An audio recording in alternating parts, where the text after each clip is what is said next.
The Secret of Secrets by Dan Brown. Chapter by chapter book summary.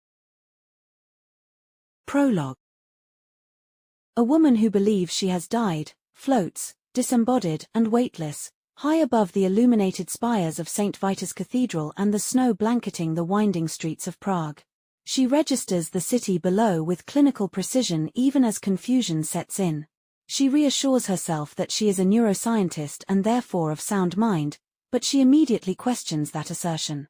Her consciousness feels intact and alert while her body is absent. The sensation convinces her at once that she is either dead or experiencing an out-of-body state. As she drifts toward the Vltava River, she examines the experience through the lens of her medical training. She recalls the concept of out-of-body experiences that sometimes follow clinical death and revival, the hypoxic hallucinations triggered by severe trauma or anesthetics. If she is hallucinating, then she must be dying. She cannot reconcile that with the fact that she is healthy and only 49 years old. Slowly a memory returns. She sees herself strapped on her back into a machine she helped design, a machine humming with cruel purpose, and she sees the figure standing over her. The figure resembles a primordial man covered in cracked filthy clay. Only his eyes show through the earthen mask. Ancient letters are scored across his forehead. He speaks in a hollow voice with a vaguely Slavic accent. He tells her that he is the protector of a woman she betrayed. He forces her to answer questions, and under agonizing pain delivered through an IV in her arm she confesses, divulging the secrets of what she and her partners created in a chamber deep beneath Prague. He hears enough to understand, and he condemns their work as an underground house of horrors that deserves destruction. When he pauses the torture, she begs him not to leave, warning that the procedure will kill her. He replies that death is not the end and claims to have died many times. He then walks away and evaporates. The woman is lifted upward by an unseen force as a thunderclap swallows her voice. A neuroscientist who had dismissed accounts of near-death experiences now finds herself praying to be one of those who returned. Chapter 1. Robert Langdon wakes to the gentle notes of Grieg's morning mood, in the luxury of the Four Seasons Prague. The three-bedroom royal suite had been offered as an upgrade, though he knew it was less about him and more about the woman he traveled with.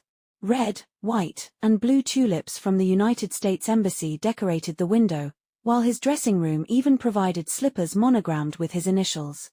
In bed beside him lay Catherine Solomon, elegant and sharp-minded, her smoky eyes still heavy with sleep. They shared a quiet intimacy, the natural evolution of a friendship that began decades earlier when she taught at Princeton and he was a student. Only recently had their paths converged in this way, during this unexpected trip, and Langdon was still marveling at how quickly they had grown close. She teased him to stay, but Langdon prepared instead for his morning swim at Strahov, keeping to his ritual. Catherine had woken earlier from a vivid nightmare, her nerves unsettled, which he attributed to her indulgence in absinthe the night before. She insisted it would never happen again. Their banter was playful, their comfort clear. Langdon left her sleeping in the suite and stepped into the hotel's elegant corridors, noting posters in the lobby advertising the week's lectures. Catherine's lecture had drawn a packed audience to the Renaissance Chamber. Catherine spoke with poise and energy, explaining Newtic science as the study of human consciousness. She joked and then invited Langdon into the spotlight. Surprised, he obliged, answering her challenge about the most common religious symbol. He guided the crowd through examples from Egypt, Buddhism, Renaissance art, and Christian iconography before revealing it as the halo. He explained its variations, from discs of light to radiant crowns, and even linked the Statue of Liberty's rays to this ancient tradition. The audience responded with appreciation, and Catherine continued from there, leading them into deeper questions about where consciousness originates.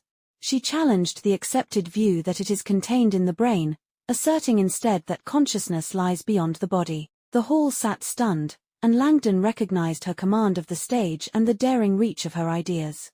As he walked toward the hotel lobby the next morning, he remembered she was scheduled to meet at 8 with Dr. Brigitte Gessner, the Czech neuroscientist who had extended the lecture invitation.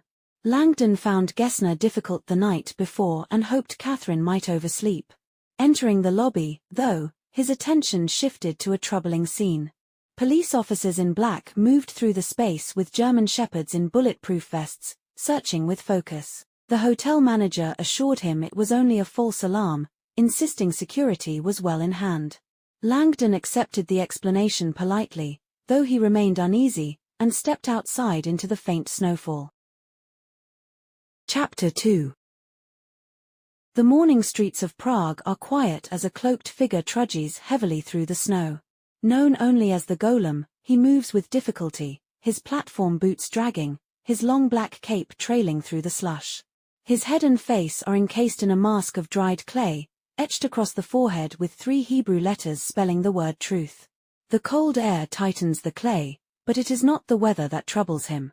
A force he calls the ether presses against him, threatening to consume him, and he steadies himself by rubbing a small metal rod against the top of his skull. The sensation eases, granting him enough control to continue toward his home, where he intends to release it fully. He cuts across the old town square, past the astronomical clock and its mechanical apostles, where a pair of startled tourists recoil at the sight of him. Their reaction is familiar, a reminder of the monstrous image he presents to the world. Beneath the disguise, however, his thoughts are consumed not with appearances but with what he has just done. Hours earlier, Dr. Brigitte Gessner confessed to him the details of a secretive and terrible creation beneath the city. She revealed everything, and now he carries the knowledge of their crimes and the plan they are preparing to set in motion. He is certain it must be destroyed before it advances any further. In his mind, he already sees their hidden construction reduced to ruins, a smoldering cavity swallowed by the earth.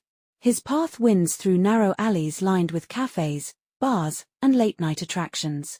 Yet his mind drifts not to Gessner or the secrets he pulled from her but instead to the woman he believes he serves. She remains unaware of his presence, but in his mind they are bound, 2 particles linked beyond reason. To protect her without acknowledgement, to bear her burdens in silence, has become his purpose. He sees her as a trusting soul caught amid dangerous forces of dark science. Tonight, he eliminated one of the predators circling her, but he knows others will soon surface, drawn by the scent of betrayal. The project will collapse under its own corruption, but only if he acts swiftly. Again the ether stirs, and again he calms it with his wand, promising himself relief soon. Around same time in London, a man named Mr. Finch paces in his office. His Cartier glasses glint as he checks his phone repeatedly, growing anxious with each unanswered call. Brigitte Gessner had left him a troubling message after Catherine Solomon's lecture, hinting at dangerous revelations in Catherine's forthcoming book. She promised to contact him again, but 6 hours have passed with no word. For Finch, whose career has been built on trusting his instincts, the silence is unmistakable.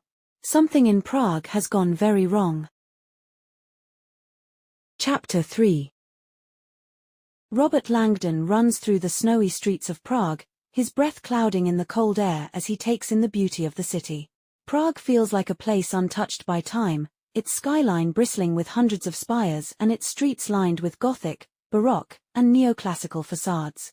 Passing the vast Clementinum complex, home to Tycho Brahe's tower and one of Europe's grandest libraries, he remembers visiting it with Catherine the day before. Turning onto Charles Bridge, he finds himself utterly alone on the snow-covered stones, the statues of saints looming above him, and the stillness of the moment etching itself in his memory. His thoughts drift to Catherine and the reason he came to Prague. Weeks earlier, she had coaxed him into attending her prestigious lecture at Prague Castle, joking that she needed arm candy for the sponsors' dinner.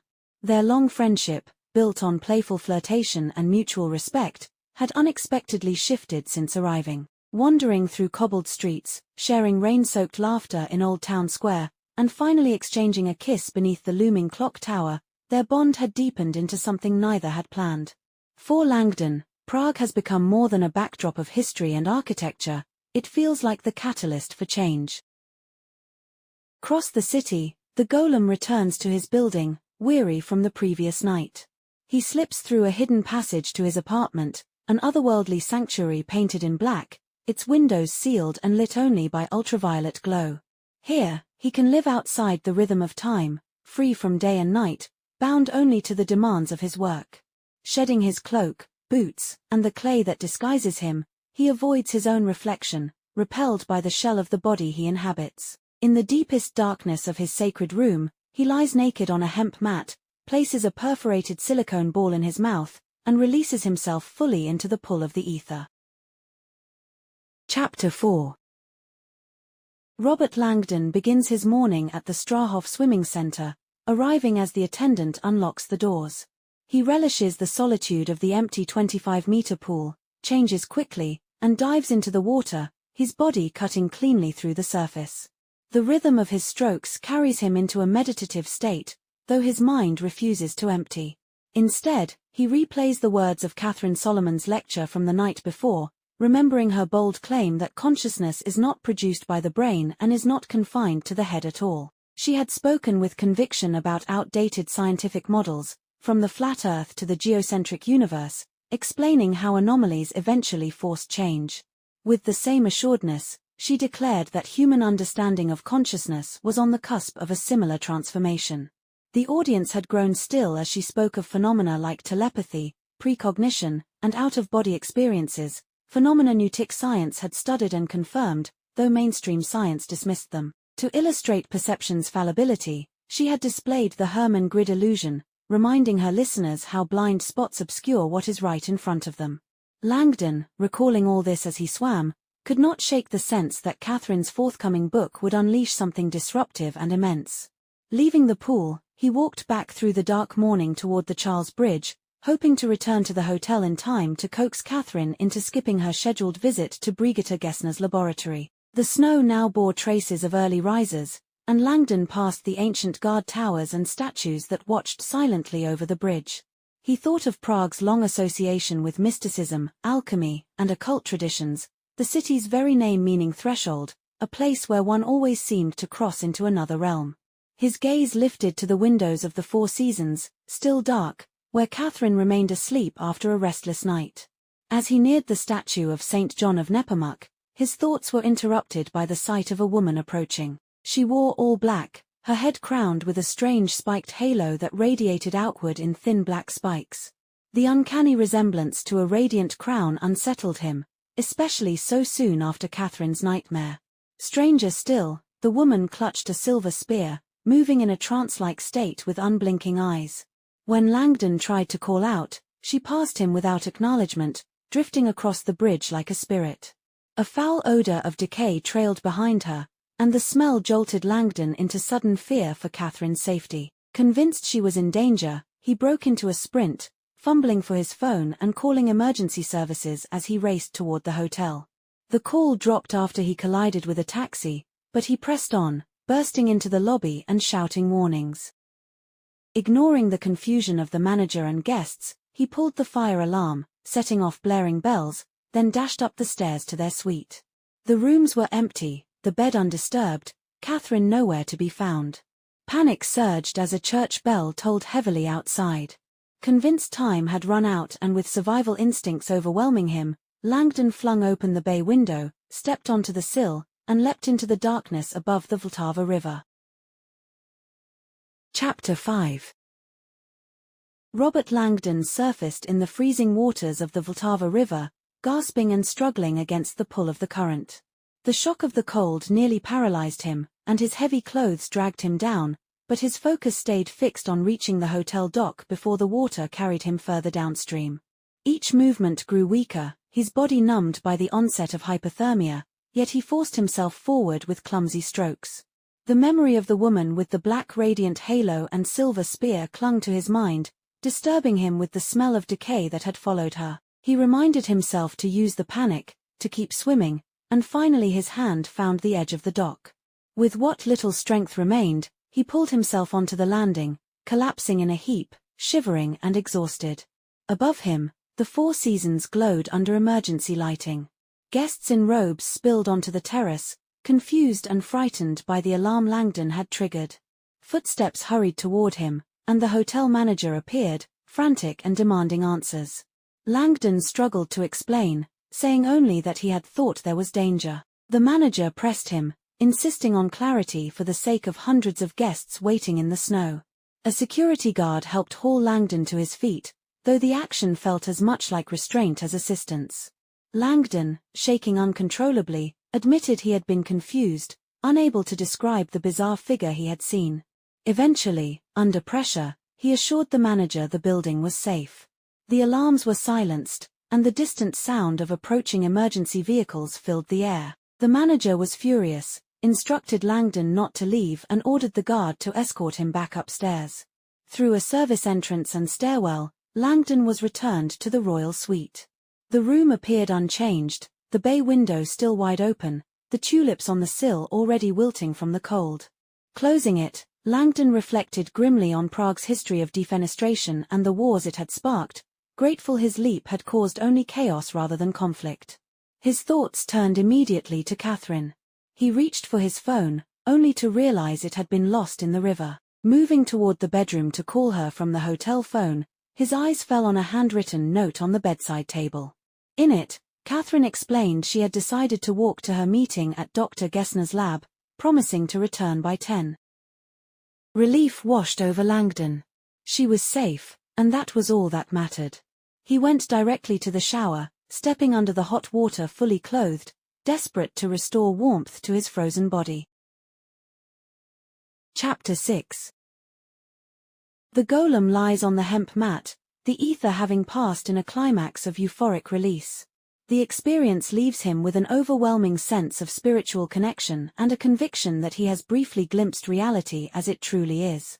He treats the episode as a non-sexual orgasm, a mystical gateway that validates the truths he holds about the universe.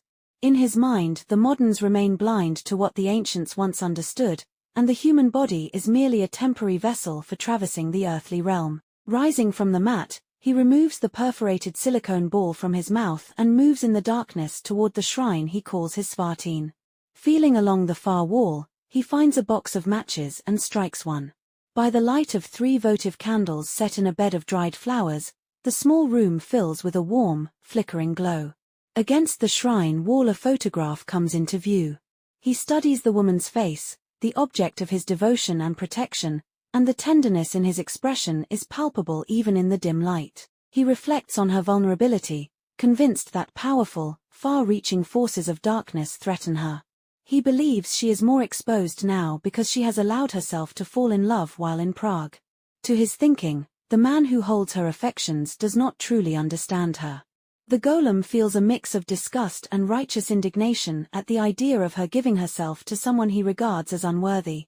His sense of purpose, of guardian duty, deepens. He admits to himself that he sometimes watches her in those private moments, a silent presence in her mind, observing without being seen or acknowledged. Despite this closeness, he insists on absolute anonymity. He tells himself she must never be aware of his existence. The thought of revealing himself terrifies him because his role rests on secrecy and unseen vigilance. He kneels again before the shrine, the candlelight painting his clay mask with moving shadows. In the hush of his blacked-out apartment, his devotion and resentment coexist. He remains resolute that his service is necessary and that he will continue to protect her from whatever dark forces he believes are circling, all while she remains blissfully unaware. Chapter 7. Jonas Falkman is an editor at Penguin Random House in New York, works late at night reading Catherine Solomon's newly completed manuscript on human consciousness. He recalls her extraordinary pitch a year earlier, which led him to offer her a lucrative contract. Catherine has kept her work secret until now, and earlier that day she sent him the access code to her secure virtual workspace so he could begin reading. His plans are interrupted by Alex Conan, a young data security technician, who alerts him that an unverified user had accessed data linked to his account. Falkman explains he has not logged in all night, and the tech confirms the intruder is no longer active but had penetrated his secure virtual workspace despite the system's military-grade firewall.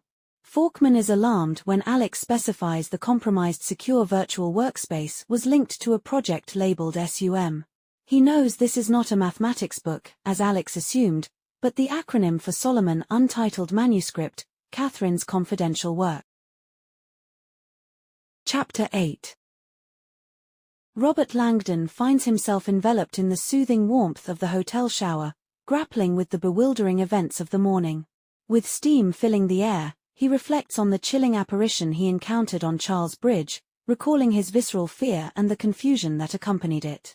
This sense of dread is exacerbated by memories of Catherine's nightmare from the previous night, where she described a dark figure threatening her life, a vision that had left Langdon unsettled. As he stands under the cascading water, Langdon recalls how he had comforted Catherine after her harrowing experience, attributing her vivid dream to anxiety about her upcoming manuscript review and the effects of absinthe.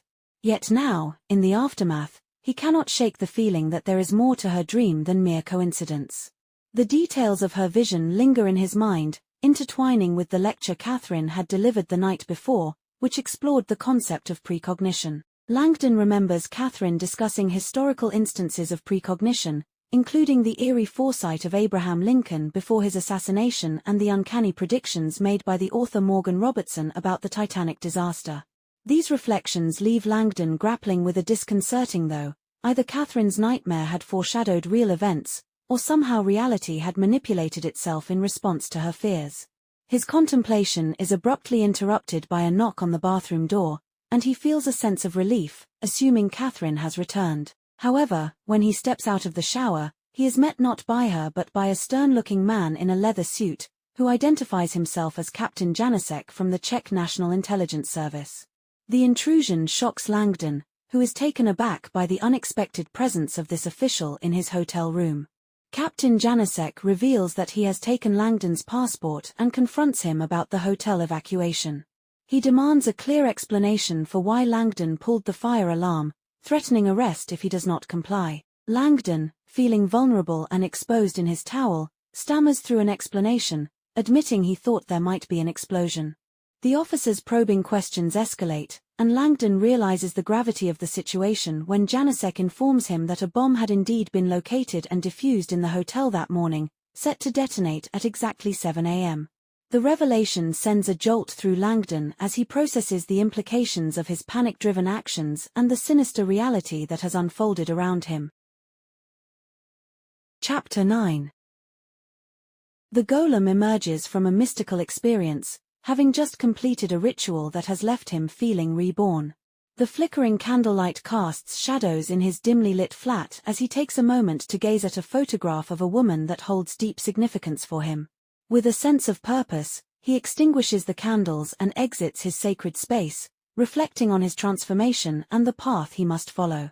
As he enters his dressing room, which contains his hooded cloak and platform boots, he recalls the necessity of shedding these items during his ritual. The golem embraces his identity, understanding that he is part of Prague's rich tapestry of history and folklore. Tourists may find him startling, but the locals hardly blink at his imposing figure, accustomed as they are to the city's theatricality, where characters from legend walk among them. He identifies himself with the legendary golem of Prague, a mystical guardian crafted from clay by the Rabbi Judah Loew in the 16th century. This ancient tale resonates deeply with him. The original golem was imbued with life through Kabbalistic magic, created to protect the Jewish community from harm. However, the legend takes a dark turn when the creature, overwhelmed by its own violence, ultimately turns against its creator. The golem recalls how the rabbi had to erase a letter from the creature's forehead to render it lifeless, transforming the Hebrew word for truth into the word for death. This poignant moment marks the end of the monster's existence, a reminder of the thin line between protector and destroyer. Embracing his own identity as the golem, he acknowledges that he too has been summoned as a guardian, particularly for the woman in the photograph. His mission is shrouded in secrecy. She must remain unaware of his existence and the lengths he has gone to protect her. The golem recalls having already eliminated one of her betrayers, Brigitte Gessner, whose desperate confessions still echo in his mind.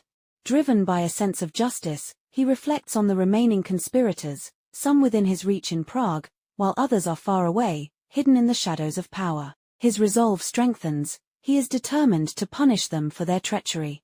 The golem knows that to achieve this, he must destroy everything they have created, setting the stage for a confrontation that promises to be both fierce and consequential. With a firm sense of purpose, he prepares to embark on this mission, fully aware of the darkness that lies ahead. Chapter 10. Robert Langdon grapples with the shocking revelation that a bomb had been defused in the hotel where he is staying. As he dresses, his mind races, trying to reconcile his earlier panic and the bizarre events he witnessed on the bridge. Moments before, he had scrutinized the identification of Captain Oldrich Janicek, a lanky and stern officer from the Czech National Intelligence Service, who had just finished a heated phone conversation in Czech. Langdon finishes dressing, feeling a bit more grounded in his warm clothing, and puts on an antique Mickey Mouse watch, seeking a reminder of light-heartedness amidst the chaos. The tension in the room escalates as Janicek announces that someone is coming to see Langdon, referring to him as his chuva, a word Langdon does not understand. When he opens the door, he is met by Michael Harris, a well-dressed legal attaché from the U.S. Embassy. Harris apologizes for the situation and explains that he is there to safeguard Langdon's rights, hinting at the aggressive treatment he has received from Janicek. As they converse, Harris advises Langdon to be cautious with his words, warning that Janicek is skilled at exploiting kindness, and stresses the importance of telling the truth about what happened. Their exchange is cut short when Janicek calls for them to join him. In the living room, Janicek is now relaxed in a leather chair, smoking a cigarette, seemingly unfazed by the earlier tension. The captain demands Langdon's phone, which he claims is lost in the river, adding to the suspicions in the room. The conversation quickly shifts back to the bomb incident, with Janicek pressing Langdon for answers. He expresses frustration that Langdon seemed to know about the bomb before it was discovered. Langdon, caught off guard by the intensity of the questioning, struggles to articulate his thoughts. Harris attempts to clarify Janicek's approach to counterterrorism, explaining that keeping the situation low profile is often a strategic choice to deny terrorists the publicity they seek. Janicek, however, is relentless, demanding to know how Langdon had anticipated the bomb threat. He insists that Langdon must have had some knowledge to have pulled the alarm. As the pressure mounts, Langdon realizes this is a critical moment. He contemplates the importance of honesty in his response, hoping that revealing the truth will help him navigate the precarious situation he finds himself in. With a deep breath, he prepares to explain his understanding of the events, aware that the truth may be his only way out of this escalating crisis. Chapter 11. Editor Jonas Falkman is in a state of frantic urgency as he tries to access Catherine Solomon's private server, known as the Secure Virtual Workspace. Only he and Catherine were supposed to have access, which raises alarming questions about a potential security breach. As he waits for his computer to boot up, he feels a wave of nausea at the thought of what might have been compromised, her scientific research, notes, and the manuscript itself. The tension is palpable as he urges his computer to cooperate. Behind him, a young data technician nervously hums, adding to Falkman's anxiety. Once the computer finally powers on, Falkman navigates to the folder for Solomon untitled manuscript.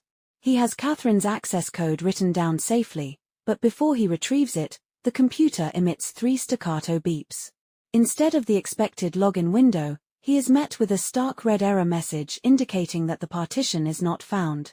Falkman's heart sinks as he realizes the partition containing Catherine's critical work appears to have vanished. He spins around to the technician, who is equally shocked. The technician quickly takes control of the keyboard, attempting to troubleshoot, but the result is the same: the partition is gone. The technician explains that this indicates a purging process, a common tactic employed by hackers to erase traces of their activity. Falkman's dread deepens as the technician confirms that all of Catherine's research and manuscript drafts have likely been deleted. After a moment of panic, the technician assures Falkman that there are redundant systems in place, and the data should be backed up at their distribution warehouse in Maryland. He begins logging in to recover the files, but the situation worsens when the technician discovers that Catherine's partition is deleted from both servers. The gravity of the breach hits Falkman hard, leaving him feeling helpless as the technician rushes out to seek assistance, leaving him to grapple with the enormity of the loss. Meanwhile, Mr. Finch is monitoring the unfolding chaos from London. He reflects on recent troubling developments, first with Brigitte Gessner, whose disturbing message about Catherine's manuscript had preceded her sudden disappearance. Now, Catherine has taken unexpected actions that require immediate attention. Finch operates under the unilateral control granted to him, aware that his superiors prefer to remain oblivious to the morally ambiguous nature of their operations. As he considers the implications of Catherine's actions, he decides to act decisively. With a swift command, he transmits a terse order, "Execute now," confirming the initiation of an operation designed to address the rapidly changing circumstances surrounding Catherine Solomon. Chapter 12.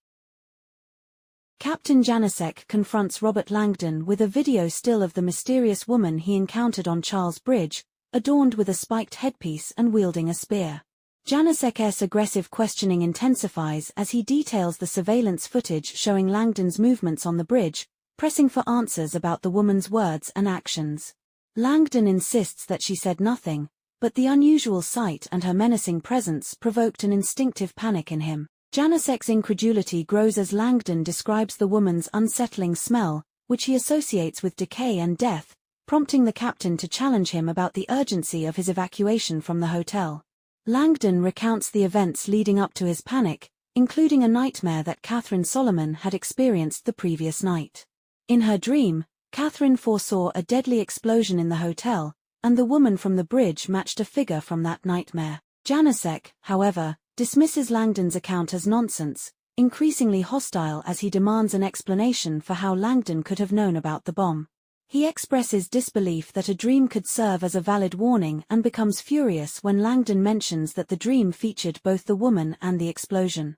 As tension mounts, Harris intervenes, attempting to defuse the situation and advocating for Langdon's perspective. Langdon explains that the church bells tolling at 7 a.m. triggered an instinctual reaction, leading him to jump out of the hotel window. Janasek is still unconvinced, accuses Langdon of feigning innocence and suggests that he and Catherine might have orchestrated a publicity stunt for her book, which revolves around themes of paranormal abilities. Langdon is incredulous at the suggestion that Catherine would risk lives for publicity. Janasek's accusations become more pointed as he questions Catherine's motives, linking her book's credibility to the alleged bomb incident. The captain's demeanor becomes increasingly aggressive, prompting Harris to defend Langdon, but Janasek remains adamant in his suspicion. Their exchange culminates in Janasek demanding to know Catherine's whereabouts. Langdon reveals she is meeting Dr. Brigitte Gessner at her lab, but Janasek's impatience grows as he insists on immediate answers. Langdon attempts to protect Catherine from Janasek's scrutiny, wanting her to avoid being interrogated in front of Gessner. However, when Harris unwittingly confirms the lab's location, Janasek's authority looms large, leaving Langdon feeling cornered. Chapter 13. Robert Langdon walks through the hotel lobby feeling like a criminal, escorted by Captain Janasek. As they pass the reception desk, Janasek receives a phone call and steps away, giving Langdon a brief moment alone with Michael Harris, the U.S. Embassy's legal attaché. Harris takes the opportunity to warn Langdon about Janasek's tactics, explaining that the captain was intentionally trying to provoke Langdon into an obstruction charge. By revealing the location of Dr. Solomon's lab, Harris aims to protect Langdon from immediate arrest. Janasek returns, demanding they leave, and the trio steps out into a light snow, with the dawn casting a grayish hue over Prague.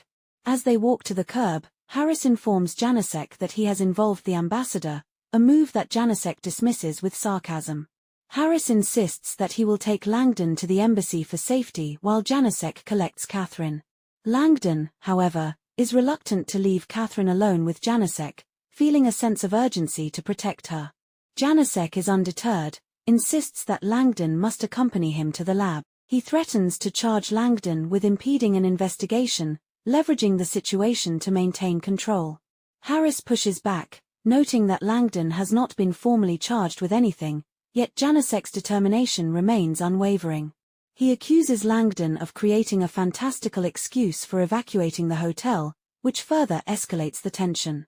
Eventually, Langdon agrees to wait at the lab while Harris heads to the embassy. Harris reassures Langdon that they will sort everything out once they speak with Catherine. As Janasek signals for a car, Langdon feels a sense of dread, knowing that Janasek is eager to interrogate Catherine. In the background, Harris's taxi pulls away from the hotel. The driver, mistaking Harris for a tourist, almost takes a wrong turn, prompting Harris to shout in fluent Czech, surprising the driver. This moment highlights Harris's background. He grew up bilingual due to his nanny's influence, which has now given him a unique advantage in his work at the embassy. As Harris reflects on the unfolding chaos, he grapples with the absurdity of Janicek's accusations regarding a publicity stunt for Catherine's book. Despite the preposterous nature of the claim, he recognizes the lengths some individuals will go to for career advancement, including himself. Chapter 14. The golem navigates through the narrow alleyways of Old Town Prague, an ancient labyrinth that mirrors his own dark purpose. As he walks, he breathes in the cold air, mentally preparing himself for the tasks ahead. His encounters with the ether was disorienting but sharpened his senses, reminding him to remain vigilant. Dressed in plain clothes, a parka, newsboy hat, and dark sunglasses, he blends into the bustling city, where surveillance cameras are omnipresent. This choice of attire allows him to move freely, avoiding recognition while he seeks critical information for his plan of retribution. The golem reflects on his recent interactions with Dr. Brigitte Gessner, the Czech neuroscientist from whom he extracted vital secrets. The information he gathered from her conversation about a hidden atrocity underground and the identities of her conspirators fuels his determination to dismantle their operation.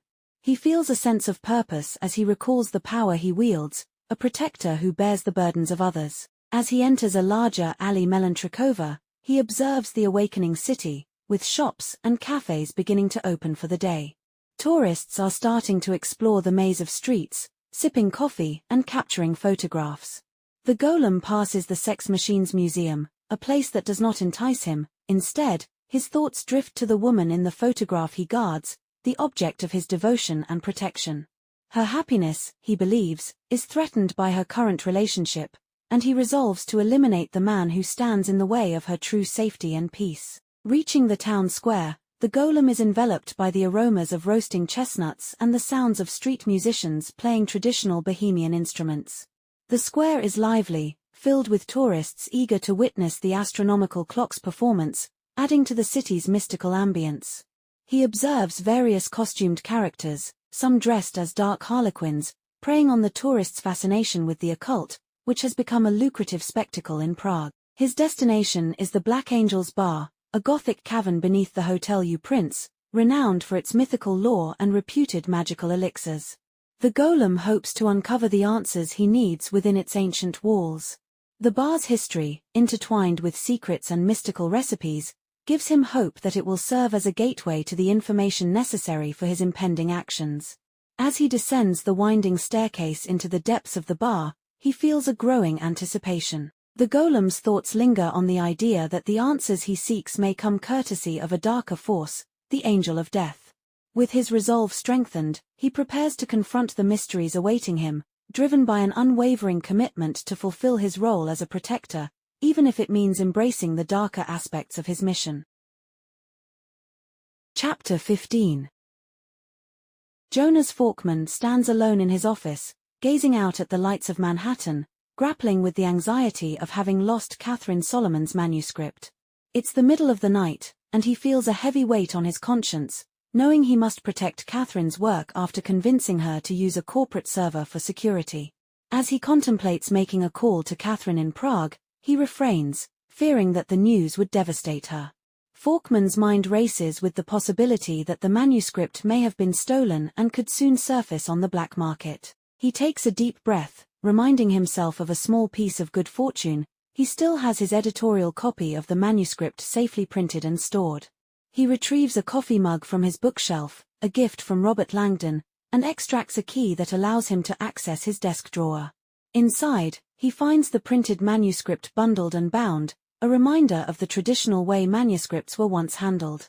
Relieved to have a hard copy, Falkman reflects on how fortunate he is to still be working with paper, especially given the digital chaos that has unfolded. However, he is quickly struck by the realization that the publisher's optical character recognition scanners and copiers are all connected to the network where the hacking occurred. This leads him to decide that he needs to make a digital backup of the manuscript without using any potentially compromised devices. Checking the time, Falkman realizes it's 2 a.m.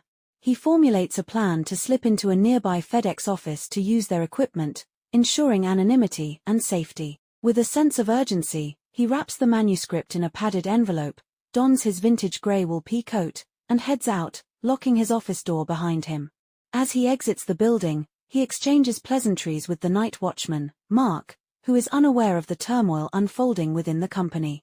Forkman hurries down Broadway, oblivious to a black van following him from a distance. Meanwhile, in the PRH Data Security Office, technician Alex Conan is working frantically to assess the damage from the hacking incident. He confirms that all traces of Catherine's manuscript and research have been completely scrubbed from the system. The lack of evidence of any vulnerabilities suggests that the hackers are highly skilled, leaving Alex in a state of alarm. When Alex tries to reach Forkman, he discovers that he has already left the building. Concerned, he asks the night watchman to page Forkman, but the guard informs him that Forkman has stepped out. Alex realizes the urgency of the situation and understands that they have been hacked because of Catherine's book. With a sense of determination, Alex resolves to investigate the breach and hopes to identify the hackers. His confidence in his hacking skills leads him to believe that he might be able to turn the tables and retaliate against whoever is responsible for the attack. Chapter 16. Robert Langdon finds himself in a cramped backseat of a Skoda Octavia, feeling increasingly claustrophobic as Captain Janasek sits in front of him, absorbed in a phone call. The car speeds along the banks of the Vltava River, with Langdon struggling to focus amidst the stifling heat and cigarette smoke. He glances out the window, taking in the sights of Prague, including the neo-Renaissance Zofin Palace and the avant-garde dancing house, both symbolizing the city's rich blend of history and modernity. Janasek abruptly turns to Langdon, announcing his intention to separate him from Catherine Solomon upon arriving at Crucifix Bastion, where he plans to interrogate her alone. Langdon feels a wave of concern. Janasek seems convinced that they have orchestrated the chaotic events for personal gain. This notion strikes Langdon as absurd, and he grapples with the inexplicable nature of Catherine's precognitive dream, which eerily predicted the events on Charles Bridge. Despite his scholarly background, Langdon has always dismissed the idea of precognition as a delusion, a misconception rooted in humanity's desire to see into the future. He reflects on how throughout history, figures like Nostradamus have been revered for their seemingly prophetic insights, even as he teaches his students that such predictions often stem from vague, universal statements that can apply to anyone, a phenomenon he terms the Barnum effect. As the car navigates through the scenic Folomanka Park, Langdon's thoughts shift to Crucifix Bastion, a fortress recently renovated and now housing Dr. Brigitte Gessner's lab. He recalls Gessner's boasting about the lab's advanced neuroimaging capabilities and its ideal location, which offers both privacy and protection from electromagnetic interference. Her pride in her work seems to contrast sharply with the dark circumstances surrounding their current situation. As they approach the lab, Langdon feels an unexpected sense of foreboding, a pang of concern for Catherine's safety. This sense of danger unsettles him, and he hopes fervently that it does not stem from any precognitive ability. Chapter 17. Jonas Forkman braves the bitter cold of New York City as he walks along 52nd Street, the manuscript heavy in his backpack. The street is deserted, and he's on edge, trying to understand the rationale behind the targeted hacking of Catherine Solomon's book.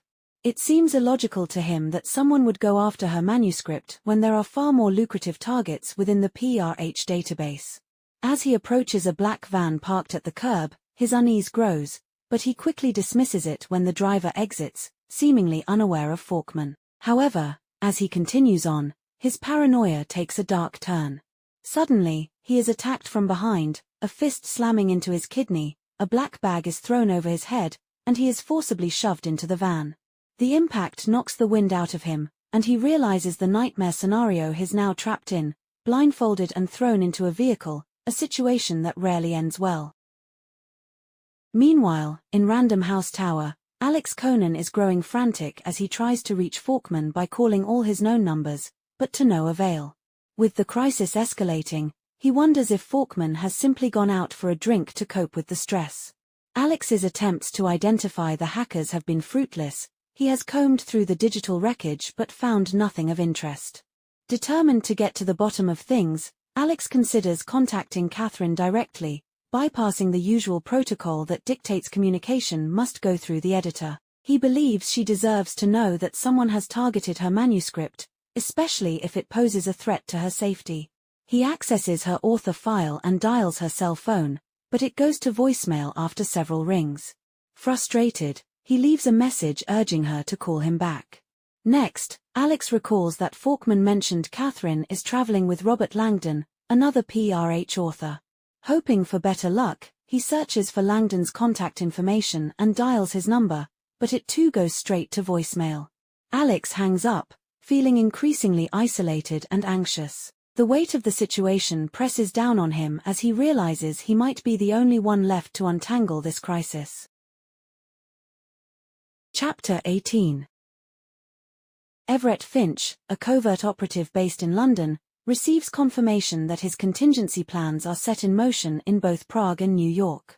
Using a secure military-grade communication platform known as Signal, he ensures that all communications remain encrypted. Finch's role within the shadowy organization known as Q connects him to a powerful entity that operates behind the scenes, influencing global events with far-reaching effects. At 73, Finch is a man of remarkable discipline, maintaining a high level of mental acuity through rigorous exercise and nootropic supplements. His expertise in navigating ethical complexities has positioned him at the helm of a secretive project known as Threshold, which has been deemed so crucial that it allows for flexibility in moral and legal standards. The directive he received emphasizes the project's importance, indicating that any measures necessary for its success are acceptable. Meanwhile, the Golem is deep in the heart of Prague, having made his way to Black Angel's bar. The establishment is closed for cleaning, but he bypasses the activity to access a hidden area containing outdated computers. Having recognized the need for specific technical information to execute his plan, the Golem sees this moment as an opportunity.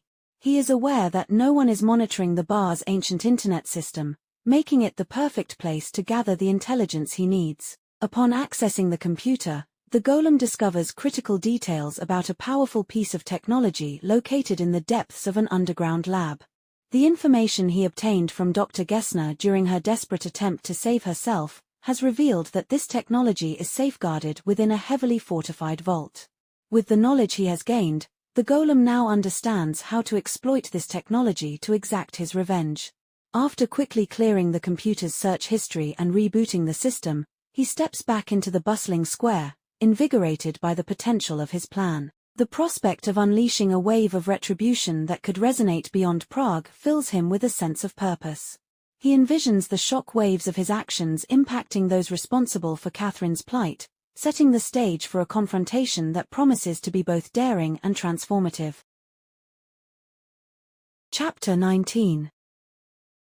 Robert Langdon arrives at Crucifix Bastion, an ancient fortification that has been modernized for use as Dr. Brigitte Gessner's private lab. The bastion, perched atop a wooded ridge, was originally built by Holy Roman Emperor Charles IV in the mid-1300s. Langdon is impressed by the elegant renovation, which contrasts sharply with the fortress's historical significance. As they approach, Captain Janacek impatiently urges Langdon to exit the vehicle. Langdon, eager to see Catherine Solomon, notes the fresh footprints in the snow leading to the lab. When they reach the entrance, Janacek finds the heavy glass door locked and unresponsive to his attempts to gain entry. Despite pressing the intercom and making several calls, there is no answer from Gessner. Growing frustrated, Janacek demands Catherine's cell number and tries to call her, but it goes straight to voicemail. Langdon is puzzled by the lack of cellular service in such a technologically advanced facility. Janacek, losing his patience, commands his driver Lieutenant Pavel to shoot the door open. Langdon is horrified as Pavel pulls out his handgun and fires 6 rapid shots into the reinforced glass, creating a perfect circle. The glass remains intact, but Pavel quickly kicks it in, shattering it and allowing access. Langdon is stunned by the reckless display of force and wonders if Janacek has considered the potential danger of his actions. After reloading, Pavel steps through the broken doorway, and Janacek motions for Langdon to follow him inside. With his heart racing, Langdon steps toward the entrance, anxious about what they might find inside and concerned for Catherine's safety. Chapter 20. The U.S. Embassy in Prague, located in the Schönborn Palace, a historic building with a rich history. The embassy houses personnel dedicated to American interests in the region, including Dana Danuck, the media liaison. On this cold, snowy morning, Dana is alone in her office, adjusting the radiator for warmth when she is approached by Michael Harris, the striking legal attaché. Their chemistry is palpable, fueled by a secret romantic relationship that complicates their professional lives. Harris requests Dana's help in tracking down a woman wearing a spiked tiara who was spotted on Charles Bridge earlier that morning. While Dana is intrigued, she is also wary due to the unusual nature of the request and Harris's recent secretive behavior. She wonders if his interest in the mysterious woman is personal rather than professional, leading to a twinge of jealousy. Despite her reservations, Dana resolves to help Harris, logging into the embassy's surveillance system. She notes the extensive network of surveillance cameras in Prague, established as part of a US-funded initiative called Echelon. Although she feels uneasy about the surveillance, she rationalizes that the sheer volume of data makes it unlikely her own activities would be monitored. Dana navigates to the archived footage from Charles Bridge, her curiosity piqued about the woman Harris is interested in. Chapter 21. Robert Langdon steps into Crucifix Bastion, his senses still reeling from the gunfire that shattered the entrance. As he joins Captain Janacek and Lieutenant Pavel in the entryway, he takes in the surroundings, noting the impressive architecture and the imposing steel door leading to the lab. Langdon is perplexed by the lack of a keypad for access, especially after Gessner's claims about security. Janacek's resourcefulness is evident as he uses the shattered glass to create a makeshift alarm, indicating his suspicion that Catherine might try to flee. Langdon finds this assumption absurd but is nonetheless impressed by Janacek's approach. As Lieutenant Pavel cautiously searches the premises, Langdon feels a growing unease about the safety of Catherine and Gessner. The interior of the bastion is striking, with large windows offering a view of Prague's skyline, and Langdon is captivated by a wall sculpture by Paul Evans, recognizing its significant value. Janacek calls for Gessner, but when there's no response, Langdon's anxiety mounts. He reflects on Catherine's recent lecture, recalling her thoughts on the human brain and the philosophical debates surrounding consciousness, particularly the contrast between materialism and noutic theories.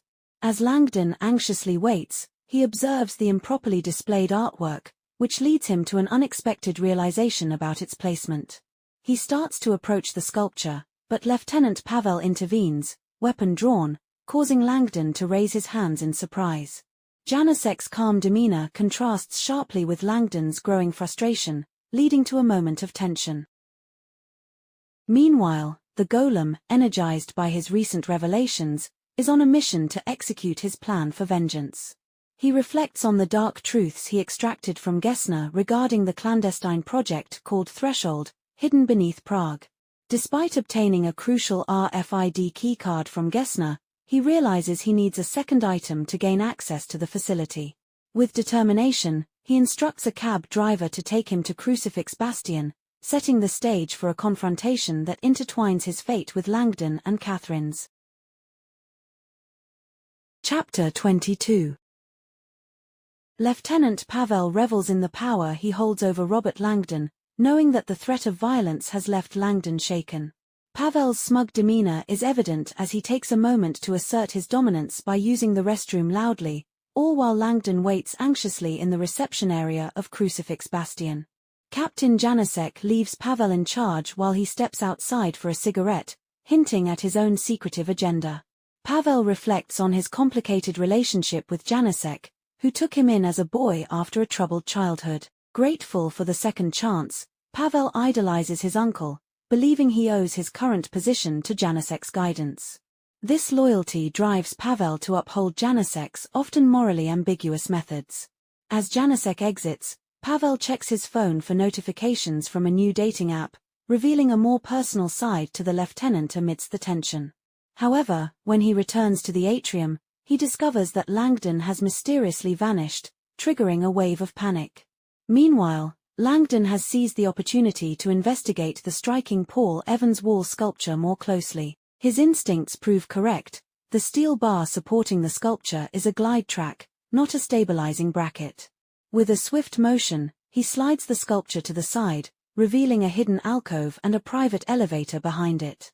As Langdon enters the dimly lit space, he hears Pavel rummaging around in the reception area, cursing in frustration. The alcove is elegantly appointed, contrasting sharply with the chaos outside.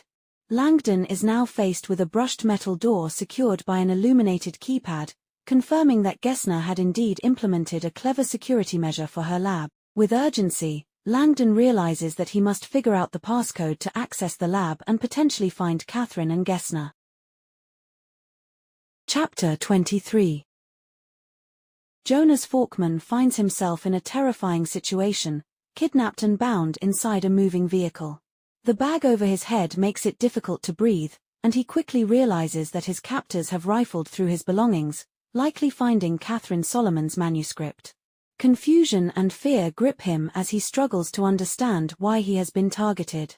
When the bag is ripped off, Forkman is confronted by a menacing man, referred to as Buzzcut, who is intimidatingly close and questions him about a photo of his ransacked apartment. Forkman tries to maintain his composure, employing a mental strategy he learned from a thriller series to convince his captors that there are multiple copies of the manuscript. This tactic, however, backfires as Buzzcut quickly assesses his demeanor with a high-tech AI veracity analysis system. Despite Forkman's efforts to lie convincingly, Buzzcut sees through his ruse, leading to a physical altercation where Forkman is punched in the stomach. The tension escalates when Buzzcut demands to know if the manuscript in Forkman's possession is the only copy, and Forkman is forced to navigate a perilous balance between truth and survival. Meanwhile, in the PRH Security Center, Alex Conan is in a state of shock as he discovers alarming information on his screen. After failing to reach Forkman, Catherine, or Langdon, he takes matters into his own hands and accesses restricted data.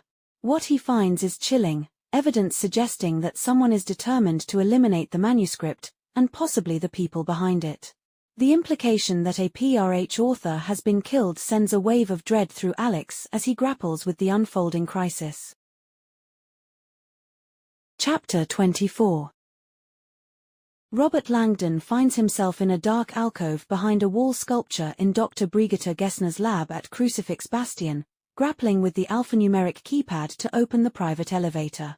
His mind drifts back to his previous encounter with Gessner, recalling her humorless demeanor and the condescending power plays she employed during their conversation at the Four Seasons bar. During that meeting, Gessner had expressed her disdain for Newtic science, dismissing Catherine Solomon's work as delusional. Langdon had felt an immediate dislike for Gessner, perceiving her arrogance and self-importance. However, he also noted her keen intelligence when she mentioned her lab's passcode, which she described as an Arabic tribute to an ancient Greek with a little Latin twist. This cryptic clue has been gnawing at him since. As he stands before the keypad, Langdon recalls that Gessner's passcode must be numerical, representing pi, expressed in Arabic numerals. He had initially thought of 3, but the decimal point complicates matters. He realizes that there's a Latin twist to consider, which leads him to the letter S, transforming pi into psi. With renewed clarity, Langdon correctly formulates Gessner's passcode as 314S159.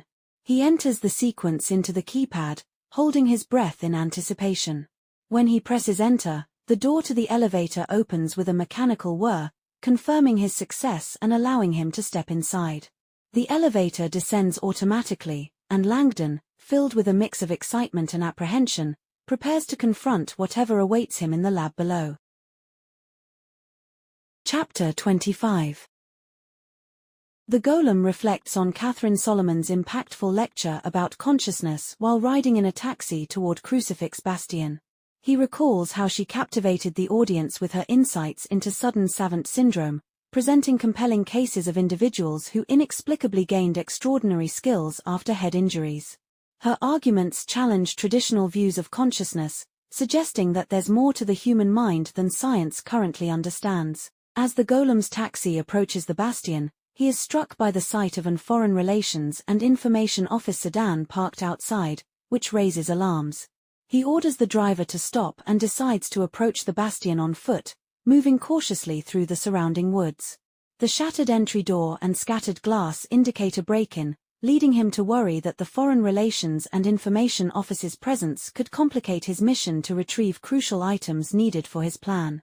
He spots a lanky man in a suit at the far end of the courtyard, speaking on the phone. The golem infers that this man could be an Foreign Relations and Information Office officer or one of Gessner's contacts, and he realizes that this unexpected presence poses a significant obstacle.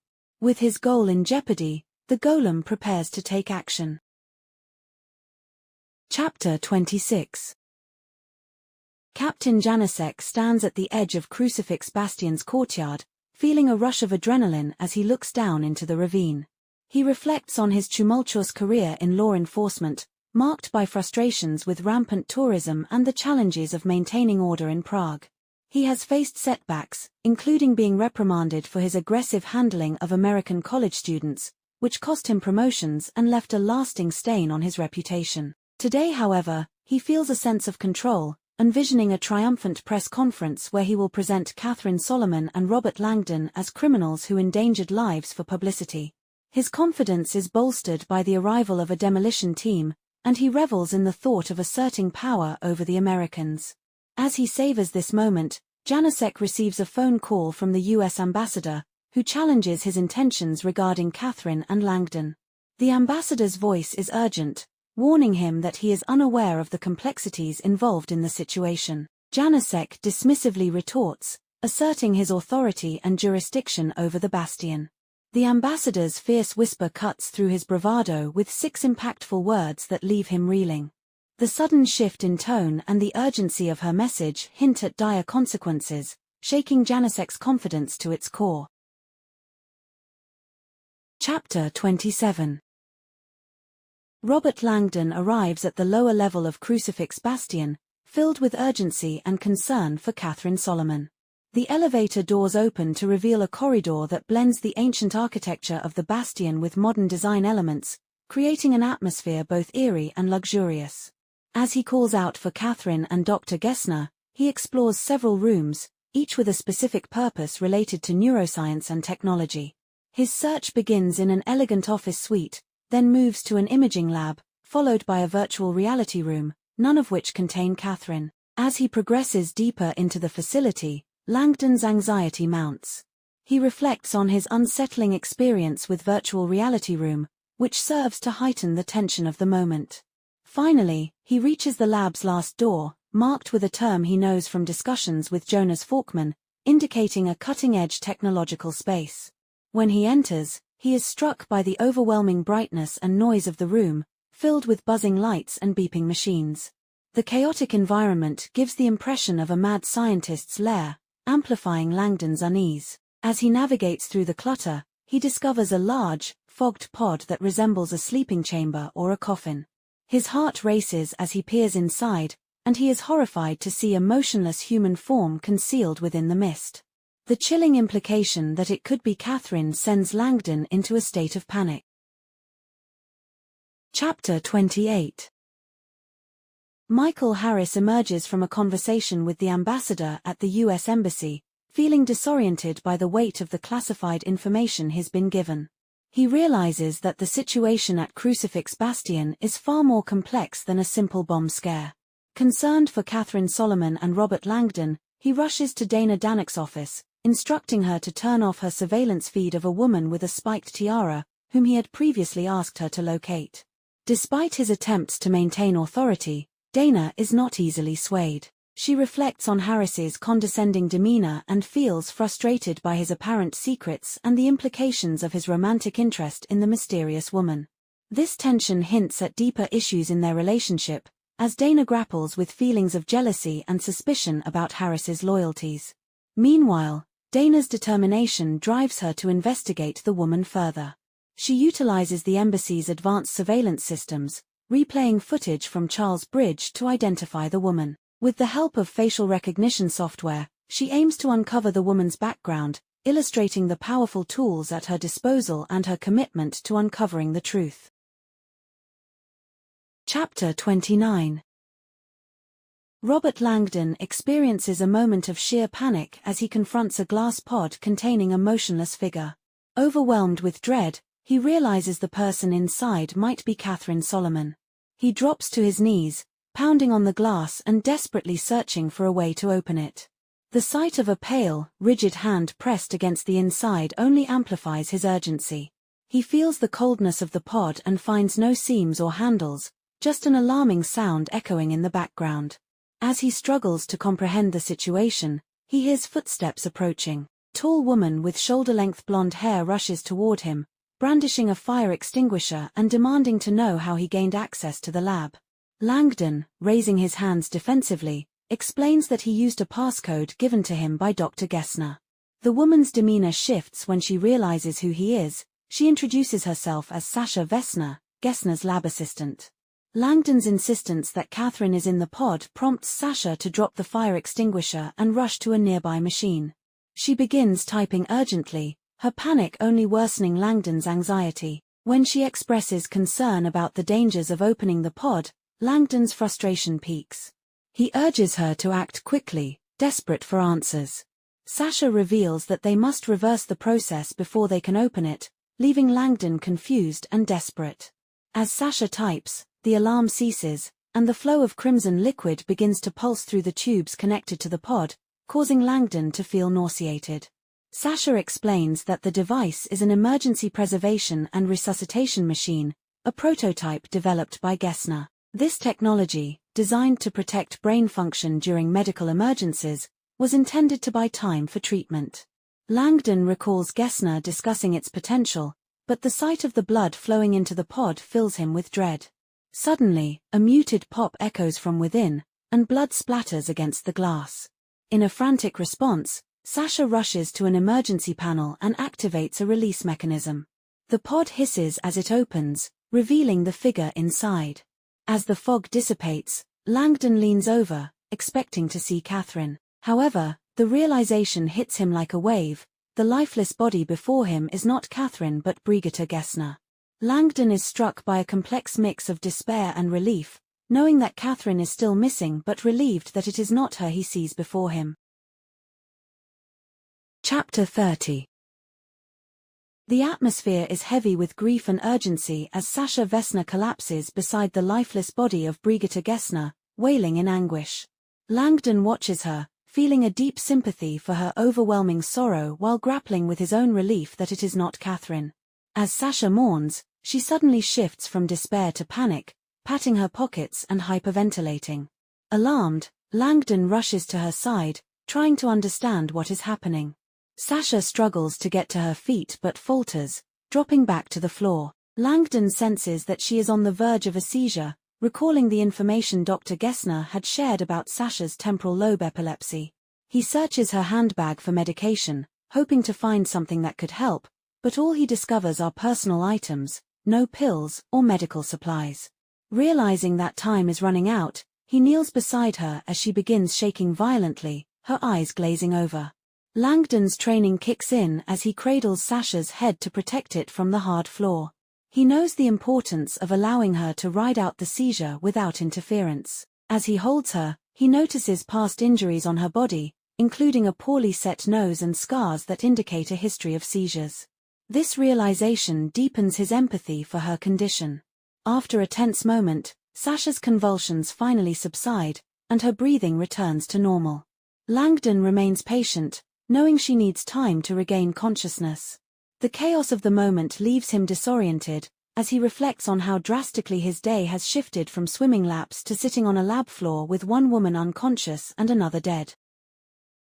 Meanwhile, Lieutenant Pavel stands in the courtyard outside, anxiously scanning for any sign of his captain, Janicek, who has mysteriously vanished. Pavel has recently uncovered a hidden elevator that could explain Langdon's disappearance, and he worries about the implications of losing both Langdon and Janicek.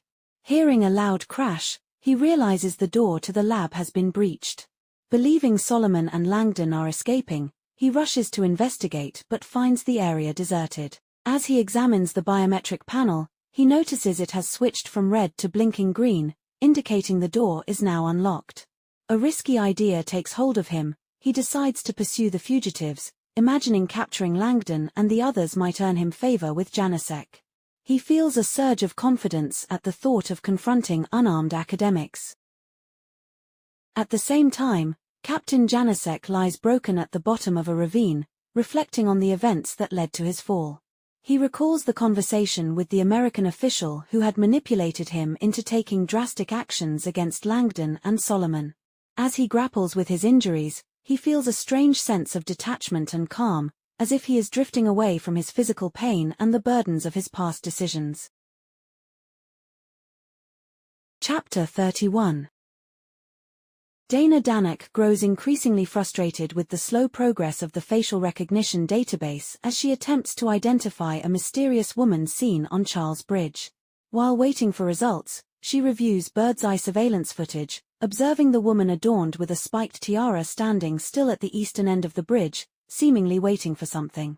At 6:52 a.m. the woman receives a call and quickly responds before producing a small bottle, which she splashes over her coat, leaving Dana puzzled about its contents. As the woman begins to move across the bridge, Dana notices a tall man running toward her. The man stops to speak with her but receives no response. Instead, the woman continues her path, prompting the man to sprint away in confusion. Intrigued, Dana rewinds the footage to analyze the strange encounter. Engaging the software's auto-track mode, she follows the woman as she traverses the bridge, stopping at the statue of Saint Augustine.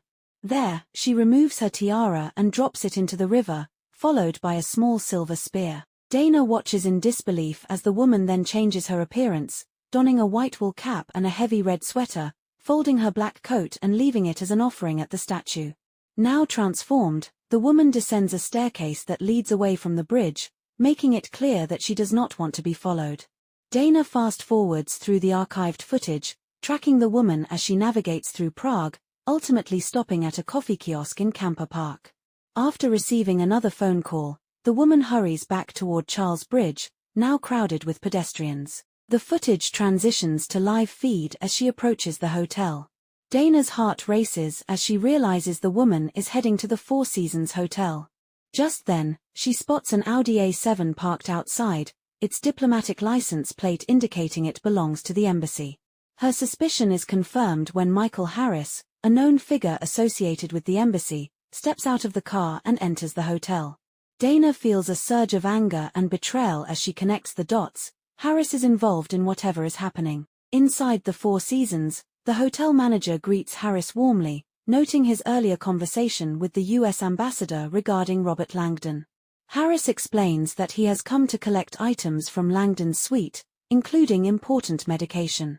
The manager, eager to assist, provides Harris with the room key after a brief identification check.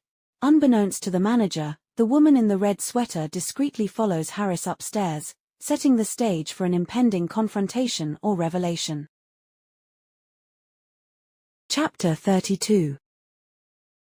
Sasha Vesna gradually emerges from the fog of an epileptic seizure, feeling the familiar tingling sensation that accompanies her recovery. As she begins to reconnect with reality, she engages in her ritual of recalling her last memories, which leads her to vivid images of her morning routine, making tea and interacting with her beloved Siamese cats.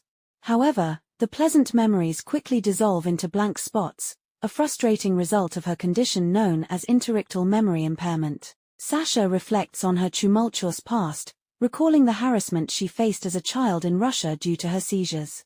Despite her parents' efforts to seek help, she was eventually institutionalized in a mental facility, where she endured years of neglect, abuse, and isolation. The emotional scars from her childhood linger, and she often wonders about the circumstances surrounding the death of a cruel nurse named Malvina, who had tormented her.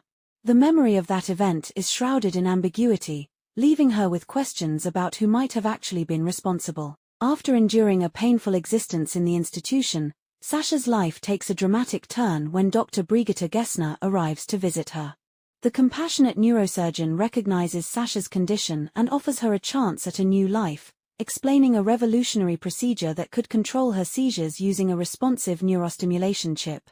Despite her skepticism, Sasha feels a glimmer of hope as Gessner assures her that the treatment is free and effective. Days after undergoing the surgery, Sasha wakes up in a hospital bed, relieved to learn that the procedure was successful. Gessner's support and the miraculous effects of the chip allow Sasha to experience a life free from seizures for the first time, opening up new possibilities for her future. As she begins to work in Gessner's lab, Sasha finds fulfillment in her role, shifting from a patient to a valuable team member. However, amidst her newfound happiness, Sasha still grapples with memory issues. The laughter she shares with Gessner over her ongoing challenges contrasts with the deeper reality of her condition. Despite her progress, Sasha often finds herself haunted by gaps in her memory, a reminder of the limitations imposed by her epilepsy. Then Sasha is jolted back to the present, overwhelmed by the realization that Brigitte is dead. The grief hits her hard, and she is suddenly aware of the kind face of Robert Langdon, who has been cradling her head. His gentle smile offers a moment of solace, but the loss of her closest friend weighs heavily on her heart. With this emotional turmoil, Sasha confronts the stark reality of her situation, feeling both a sense of gratitude for her recovery and profound sorrow for the loss of the woman who had transformed her life. Chapter 33. Jonas Falkman finds himself trapped in a cold van, bound and shivering. The captors, a stocky man with a buzz cut and an accomplice at the front, have stripped him of his coat and are interrogating him about Catherine Solomon.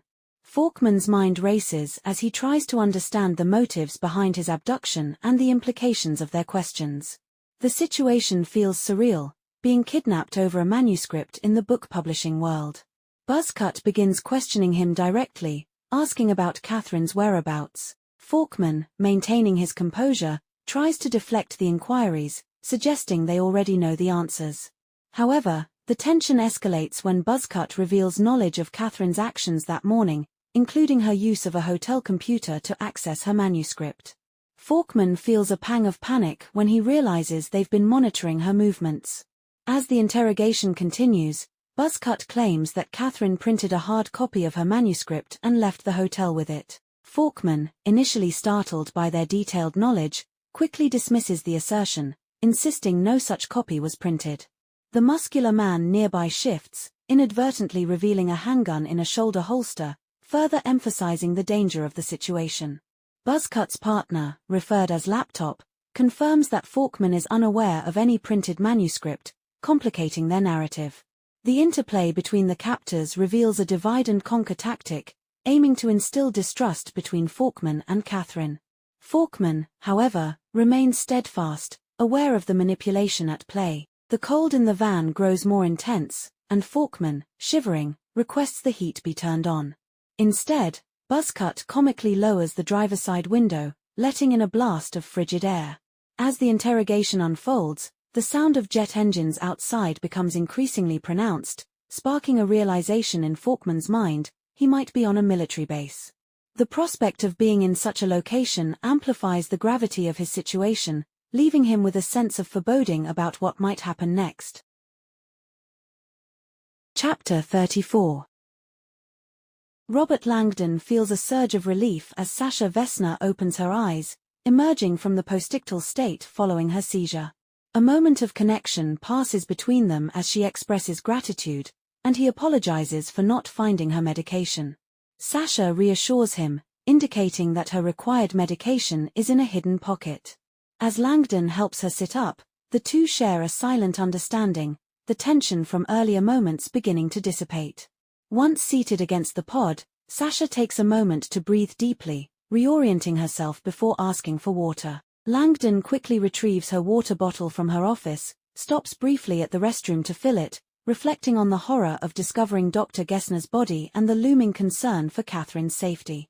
A chilling thought strikes him: did Catherine encounter Gessner's attacker during her visit? While filling the bottle, Langdon suddenly feels a strong grip on his arm, twisting it painfully. He finds himself pressed against the sink by Lieutenant Pavel, who angrily demands to know the whereabouts of Gessner and Solomon. Langdon struggles against the officer's hold, trying to convince him that Gessner is dead and that Catherine is not present. Just as Pavel intensifies his aggression, a heavy thud sounds, and Pavel's grip releases as he collapses to the floor, knocked out by Sasha, who wields the fire extinguisher. Sasha's expression is a mix of fear and determination as she explains her actions, prompting Langdon to take control of the situation by retrieving Pavel's gun and securing it in the sink. They quickly discuss their next steps, with Langdon suggesting they contact Michael Harris at the U.S. Embassy for help. Sasha reveals her connection to Harris, explaining the complexities of their friendship given her background. Realizing the urgency of their situation, Langdon learns that escaping through the front door is too dangerous, as the Foreign Relations and Information Office will likely be monitoring it. Instead, Sasha decides they should head to her apartment for safety and suggests they text Harris to collect them. As they prepare to leave, Sasha grabs Pavel's gun for protection, a move Langdon reluctantly supports. Once out of the lab, they cautiously navigate the deserted foyer and exit the building into the freezing cold. Langdon remains on high alert, hoping they won't encounter Captain Janacek. Sasha leads him away from the bastion and down a stone staircase, guiding him toward a wooded slope that leads to Folomanka Park. As they carefully descend, Langdon struggles to maintain his footing in his unsuitable attire. The urgency to reach safety propels them forward, with Langdon determined to get to Sasha's apartment and contact Harris.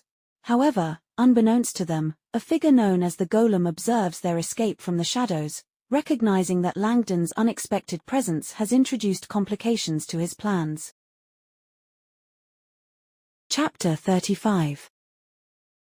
Dana Danak enters the lobby of the Four Seasons Hotel, filled with memories of Michael Harris and the roses he used to bring her. Eager to find him, she approaches the reception desk, presenting her U.S. Embassy ID and inquiring about Harris's whereabouts. The receptionist confirms that he is in the royal suite, which prompts Dana to make her way upstairs, feeling a mix of anticipation and concern. Once outside the royal suite, Dana knocks and calls for housekeeping, eager to surprise Michael. However, when the door opens, she is confronted by the woman from the bridge, who looks startled and attempts to send Dana away. In a sudden burst of aggression, Dana pushes past her and enters the suite, only to find it ransacked and empty. The sight of open drawers, suitcases, and an ajar safe suggests that someone has been searching the room. As Dana exits back into the living room, she is met with the alarming sight of the woman, now holding a gun pointed directly at her. The woman demands to know what Dana is doing there, her calm demeanor contrasting sharply with the threat of the weapon. Dana quickly asserts her position as a U.S. Embassy employee and questions the woman's presence and actions in the suite. Recognizing the gravity of the situation, Dana plays her final card, referencing the incident on the bridge and asking about the crown of thorns. The woman remains unfazed, insisting that Dana leave before things escalate further. Just as Dana presses for more information about Michael, the woman reiterates her warning, raising the stakes and forcing Dana to reconsider her next move. Meanwhile, Field Officer Susan Housemore, the woman with the gun, places a secure call to Mr. Finch in London after Dana leaves the suite. Her calm and professional demeanor suggests she is deeply involved in the unfolding events. Cross town, Michael Harris is in the backseat of an embassy car heading toward Crucifix Bastion. He feels relieved to have completed his errand at the hotel, but as he arrives, he notices the front door is shattered and wide open, raising alarms about what has transpired. When he encounters Lieutenant Pavel, who is disoriented and injured, he learns that Catherine Solomon has escaped with Robert Langdon, adding another layer of confusion to the situation. Harris's instincts kick in as he pieces together the chaotic events. The lieutenant's claim that he saw Solomon in the mirror sounds dubious, and Harris quickly identifies the true source of the confusion, Sasha Vesna, Gessner's assistant. Despite the chaos, Harris remains focused on finding Langdon and Solomon, but the absence of Captain Janacek adds to the uncertainty. As they search the area, Harris discovers Janacek's phone on the ground, which raises further questions about the captain's whereabouts. They approach the edge of a ravine and, looking down, are confronted with a grim sight, a body in a dark suit, clearly lifeless and surrounded by red snow. Harris realizes with horror that it is Janacek, leading to a moment of shock and grief for both men. Chapter 36. Robert Langdon and Sasha Vesna make their way down a wooded slope away from the bastion, the chill of the wind biting at them as they navigate the slippery terrain. Emerging into Folomanka Park, they find a few pedestrians on their morning commutes, but the atmosphere feels tense and urgent. Sasha expresses her belief that Catherine Solomon never entered the bastion, citing evidence that Dr. Brigitte Gessner had been in the EPR pod since the previous night. Langdon clings to the hope that Catherine simply returned to the hotel after failing to get a response at the lab. As they walk, Langdon reflects on the last few days he spent with Catherine, reliving moments of their growing romance. He recalls their adventures exploring Prague, the peculiar infant Jesus of Prague statue, the legendary Devil's Bible, and their playful debates about scientific paradigms and societal beliefs. These memories serve as a bittersweet reminder of their connection and the underlying anxiety about her safety. Langdon's thoughts shift back to the present as they reach the edge of the park and climb into a warm taxi. Sasha gives the driver an address, and as the cab pulls away, she places a call to Michael Harris. Her voice is filled with urgency as she relays the grim news about Gessner's death.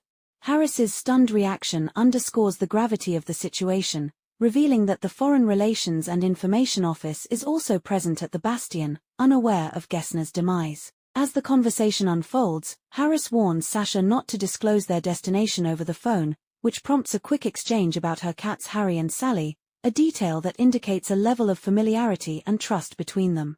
Langdon feels a sense of relief knowing that Harris will come to help, but he also worries about Sasha's well-being and the consequences of her actions against the Foreign Relations and Information Office officer. While Sasha closes her eyes and leans back in her seat, Langdon observes her vulnerability, recognizing the toll that recent events have taken on her. He checks his watch, realizing that only a few hours have passed since he last felt at peace with Catherine, amplifying the sense of urgency and disorientation in their current predicament. As they drive through the city, Langdon's mind races with thoughts of how to find Catherine and what dangers lie ahead. Chapter 37. Robert Langdon relishes the warmth of the taxi after their chilly trek through Folamanca Park, shedding his snow-caked loafers to massage his frozen toes. Next to him, Sasha Vesna sits quietly, her eyes closed, seemingly lost in her thoughts. However, Langdon's mind is occupied with the haunting image of the woman he encountered on Charles Bridge. The memory of her ghostly movement and blank stare lingers, intertwining with the eerie atmosphere of Prague, a city steeped in supernatural lore. Langdon reflects on the various ghost stories associated with the city, legends of headless knights, imprisoned witches, and protective golems. Despite his fascination with such tales, he dismisses the idea of ghosts, firmly believing in rational explanations. He considers the recent encounter, attempting to categorize it logically. Three possibilities arise in his mind: the first, that Catherine's dream was a precognitive vision; the second, that it was sheer coincidence; and the third, that someone had orchestrated the events surrounding Catherine's dream as part of a setup. The third scenario troubles Langdon, prompting him to ponder the motivations behind such manipulation.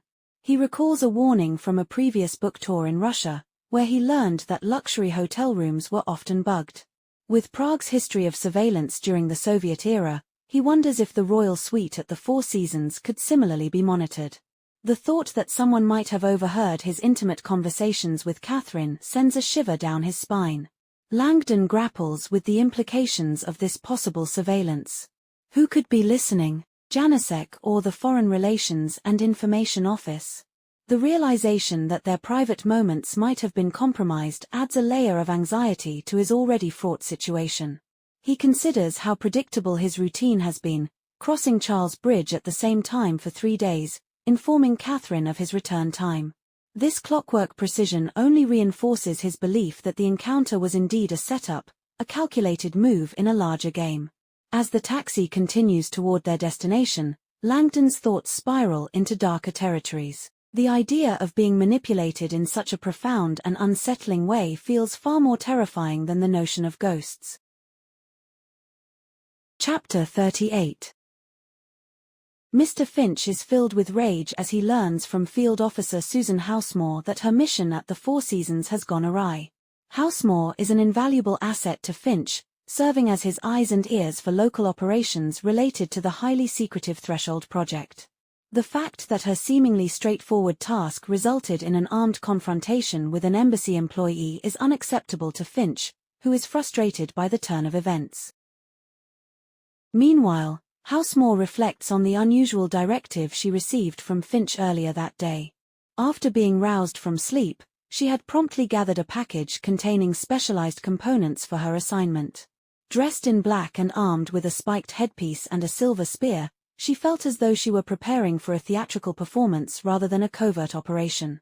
The foul-smelling liquid she carried in her pocket added to her discomfort, but she followed Finch's orders without question. As she executed the bizarre charade across Charles Bridge, Housemore noted the fear it instilled in Robert Langdon.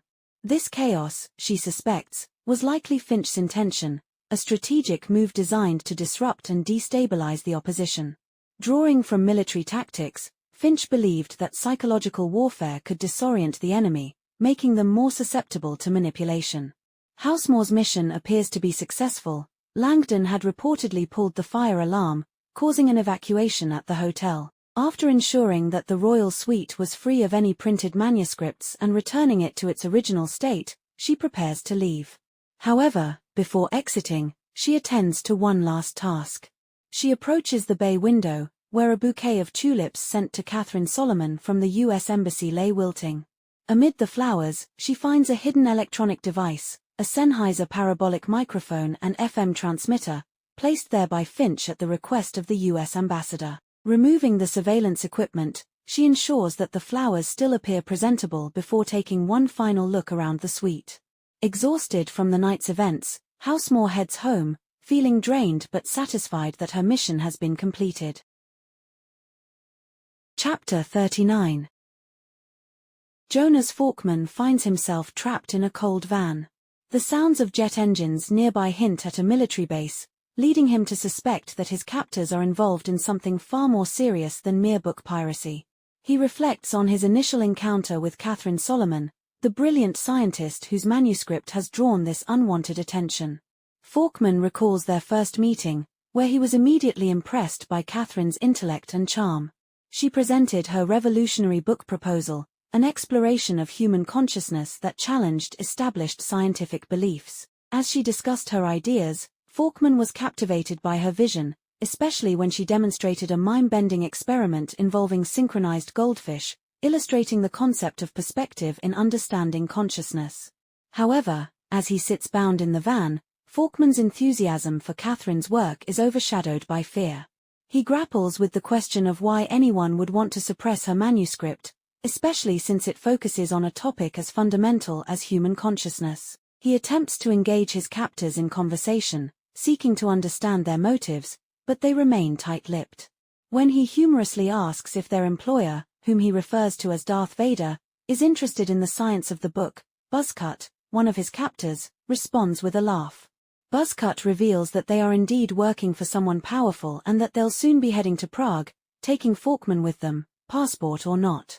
The mention of a stolen passport and a shot cat adds a chilling layer to the threat he faces. Faulkman's desperation grows as he realizes the severity of his predicament.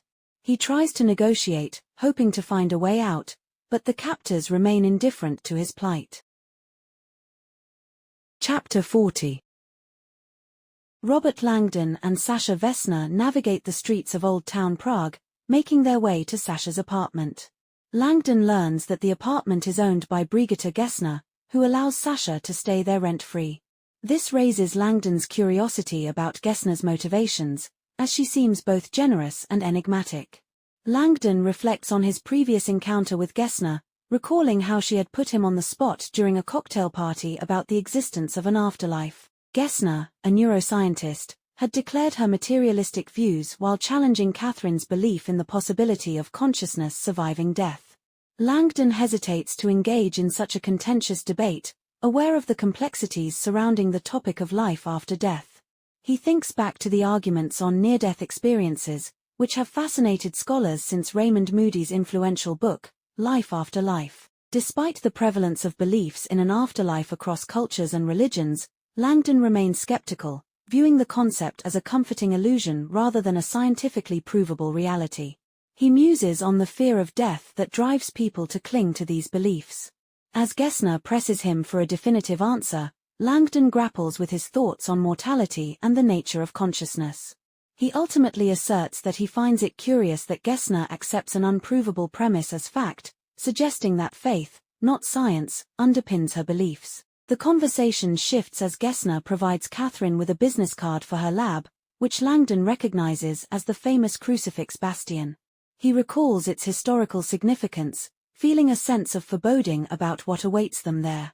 During this exchange, Langdon notices a black RFID card in Gessner's briefcase, which sparks his curiosity. He identifies its symbol as a Vel spear, a Hindu icon associated with enlightenment and power.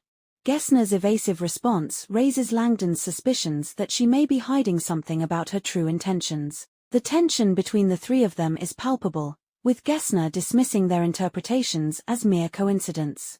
As they move closer to Sasha's apartment, Langdon feels the weight of the unfolding mystery surrounding Gessner, Catherine, and the implications of consciousness itself. Chapter 41. Robert Langdon steps into Sasha's cozy first-floor apartment, noting its tasteful furnishings and the smoky scent of Russian caravan tea. As he interacts with her two Siamese cats, he learns their names, Harry and Sally, after the classic film When Harry Met Sally, which Sasha reveals was a gift from Dr. Gessner. This moment of warmth contrasts sharply with the chaotic events of the day, providing a brief respite from Langdon's worries about Catherine Solomon and their current predicament. As Sasha prepares tea, Langdon's thoughts drift to Catherine, wondering about her whereabouts and safety. He feels the weight of anxiety pressing on him, compounded by his disheveled appearance and the emotional turmoil of the day. After a quick trip to the bathroom, he returns to the kitchen to find Sasha busying herself with the cats and the kettle. The atmosphere shifts when a sudden knock at the door jolts Langdon. Concerned it might be Janicek or Pavel, he and Sasha exchange worried glances. When Sasha checks the peephole and finds no one there, they notice a small slip of paper lying on the floor beneath the door. Langdon's curiosity turns to alarm as he recognizes the note is intended for him. As he reads the message, fear grips him, and he rushes out of the apartment into the snow, shouting for answers. The urgency of his actions reflects his desperation to find Catherine and understand the threat that looms over them. Meanwhile, the golem observes from the shadows, having orchestrated this moment to manipulate Langdon into acting impulsively. Chapter 42. Michael Harris races away from Crucifix Bastion, his mind racing with concern for Sasha Vesna and Robert Langdon after receiving Sasha's urgent call for help. As he navigates familiar streets toward Sasha's apartment, he reflects on how their relationship began 2 months earlier at a cafe, where a chance encounter sparked a connection. Harris recalls their initial conversation, where Sasha shared her difficult past, including her struggles with epilepsy and the innovative brain implant that helped her manage her condition. Harris remembers feeling drawn to her vulnerability and resilience, but he also grapples with guilt over his dual obligations, his growing feelings for Sasha and his covert role in a project assigned by the embassy. As their relationship deepens, he becomes increasingly uncomfortable with the ethical implications of continuing to deceive her, especially as he fears that his involvement with her could lead to complications if his other relationships were discovered. Harris had internal conflict as he meets with Ambassador Heidi Nagel, who pressures him to maintain his connection with Sasha for the sake of national interests. Nagel's tactical manipulation is evident. She exploits Harris's feelings for Sasha while emphasizing the importance of keeping tabs on her. Despite his reservations, Harris reluctantly agrees to continue the charade, recognizing that the stakes are higher than he initially understood. As he approaches Old Town, Harris resolves that this will be his last visit with Sasha, determined to end the relationship to protect both of them from potential fallout. Chapter 43. Robert Langdon is filled with urgency and anxiety as he processes the chilling note that has just slipped under Sasha Vesna's door. "I have Catherine. Come to Petrin Tower." The message sends his mind racing with questions about Catherine's safety and the motives behind her abduction. He knows that the Petrin Tower, situated atop a wooded hill, carries a dark history that only heightens his dread. Sasha expresses her fear that they may have been followed and suggests that Michael Harris might have insights into the situation. However, Langdon feels the pressing need to act immediately, prioritizing Catherine's safety over waiting for Michael. He insists that Sasha stay behind and inform Harris of everything that has transpired, including the note and their encounter with the Foreign Relations and Information Office agent. When Sasha offers Langdon a stolen weapon, he instinctively recoils, uncomfortable with the idea of carrying a gun. Instead, he suggests she hide it for her own safety, emphasizing the risks involved in confrontation. Langdon is determined to approach this situation without further escalating the violence. Sasha understands the urgency, gives Langdon her spare key, ensuring he has a safe place to return if needed. The keyring, adorned with a playful cat design, offers a moment of levity amidst the tension. Langdon reassures her that she won't forget Dr. Gessner, who has been instrumental in her recovery from epilepsy. As Langdon prepares to leave, he acknowledges the weight of the situation. He knows he must reach Catherine quickly but is aware that his journey to Petrin Tower could be fraught with danger. Chapter 44. Jonas Falkman is trapped in a van, grappling with fear and confusion as he realizes he is about to be taken to Prague. The roar of a nearby jet engine amplifies his panic, while his hands grow numb from being bound. When Buzzcut leaves the van, Falkman manages to take stock of his surroundings, discovering he is at a private jet terminal in New Jersey, not a military base as he had feared. This realization brings a mix of relief and dread, as he understands that his captors could easily abduct him without any oversight or protocols. As the other man in the van, who is softer in demeanor than Buzzcut, examines Falkman's hands, he cuts the restraints, allowing Falkman to regain circulation. This small act of kindness is quickly overshadowed by the reality of his situation. Falkman realizes that he must find a way to escape before it's too late. When the man steps outside to relieve himself, Falkman seizes the opportunity. With adrenaline surging, he manages to free himself from his bonds and bolts from the van, sprinting towards an idling SUV parked nearby. As he jumps into the driver's seat and speeds away, a gunshot rings out, narrowly missing him. The thrill of escape fuels his determination as he races from the scene, clutching his phone.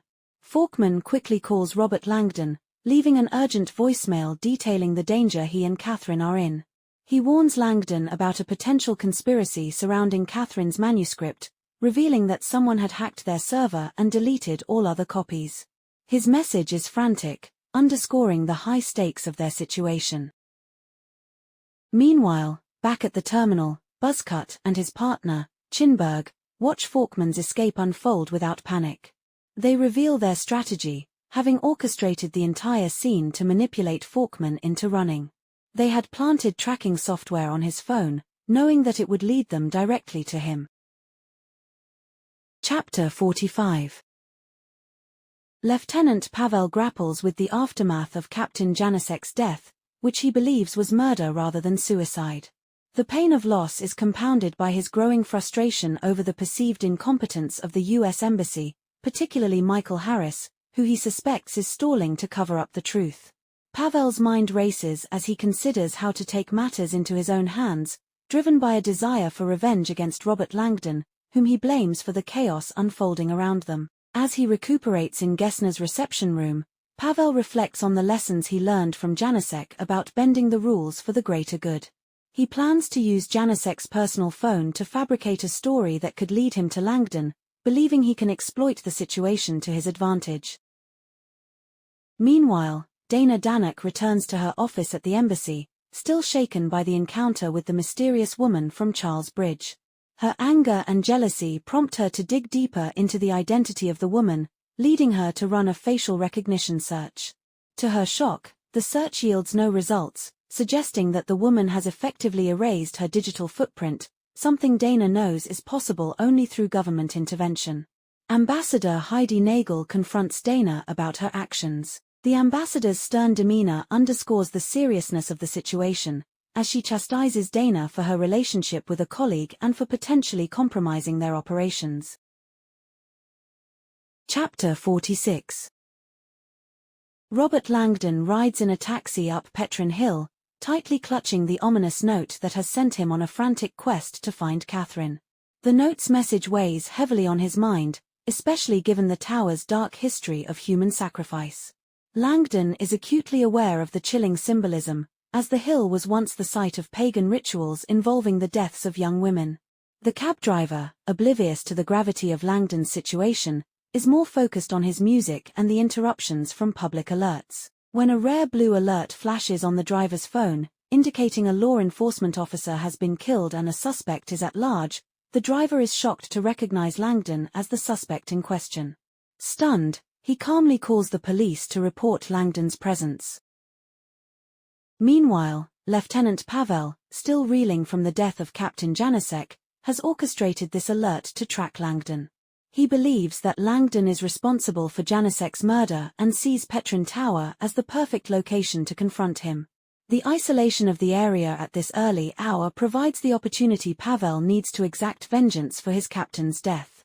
Pavel retrieves Janicek's handgun from the glove compartment, fantasizing about the moment he will use it against Langdon. His resolve is fueled by the principle of an eye for an eye, as he prepares to turn the tables on the American scholar.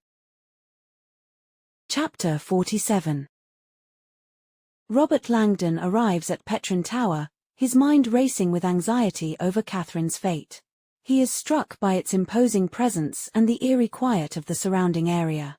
He hopes desperately to find Catherine safe. Upon entering the visitors' center, he discovers that the tower has just opened, and though a couple is already at the top, he fears they might be Catherine and her captor.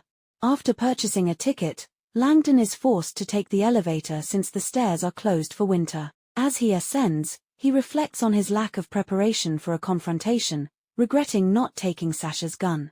When he reaches the observation platform, he finds only a young couple taking photos, leaving him both relieved and disappointed that Catherine is not there. He tries to remain patient, thinking he might still be early and that she could arrive soon. The couple asks Langdon to take their photo, and while doing so, he comes up with a plan to use their phone to contact Catherine. He dials the Four Seasons, only to learn from the manager that she has not returned to the hotel. Just then, an idea strikes him. Catherine might have emailed him. As he navigates to his Gmail account on the couple's phone, he discovers a blank email from Catherine with a timestamp just after she left the hotel.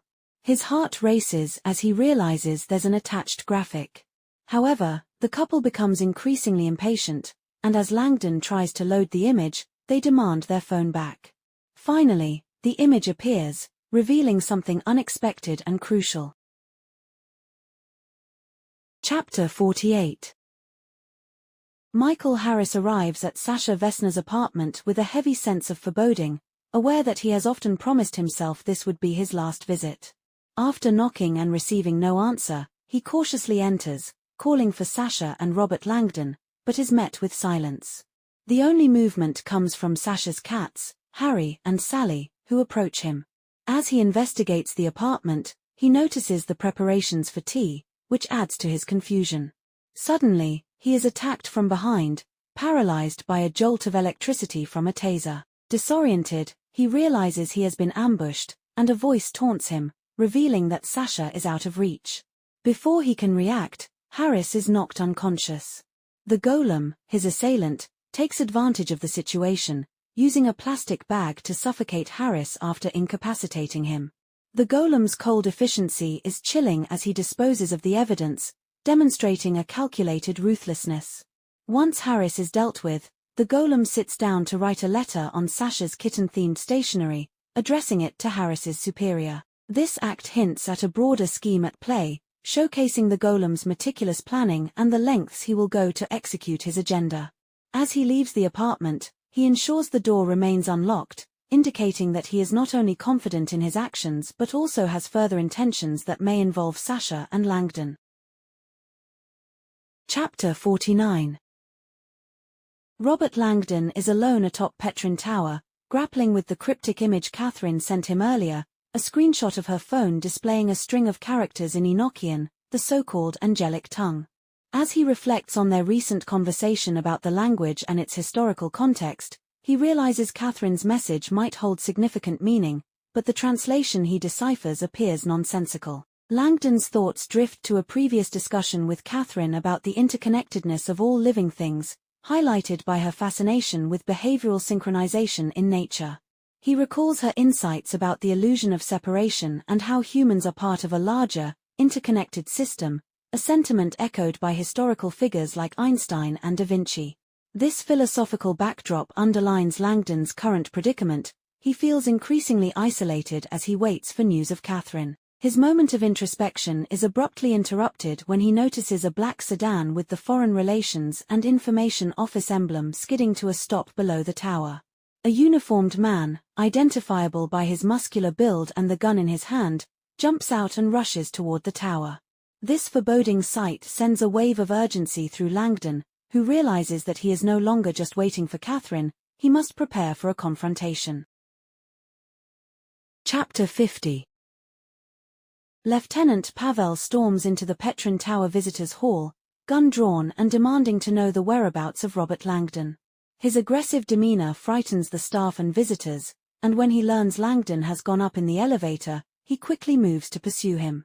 The tension escalates as Pavel enters the elevator and ascends rapidly, ready to confront Langdon. Meanwhile, Langdon is racing down the spiral staircase, his thoughts filled with urgency as the elevator ascends beside him.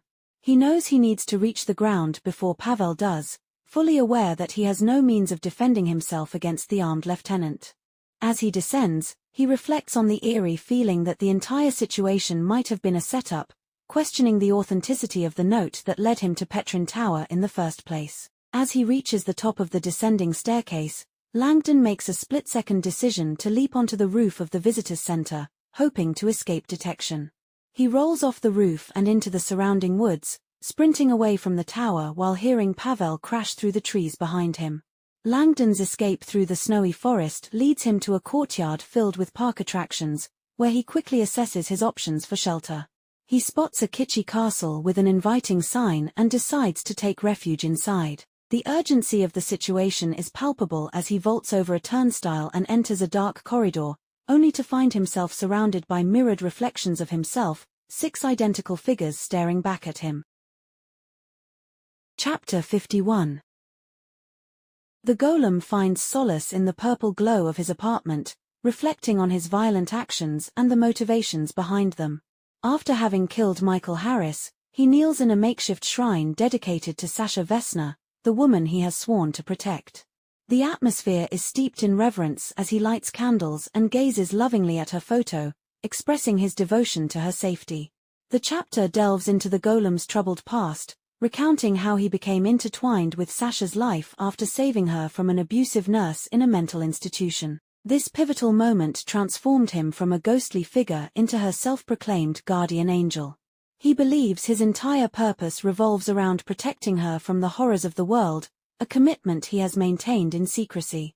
His thoughts turn dark as he reflects on Michael Harris's betrayal of Sasha, viewing Harris's romantic involvement with her as a cruel deception. The golem's actions are framed as a twisted form of justice. He feels justified in killing Harris to spare Sasha from the pain of discovering the truth about his deceit. Chapter 52.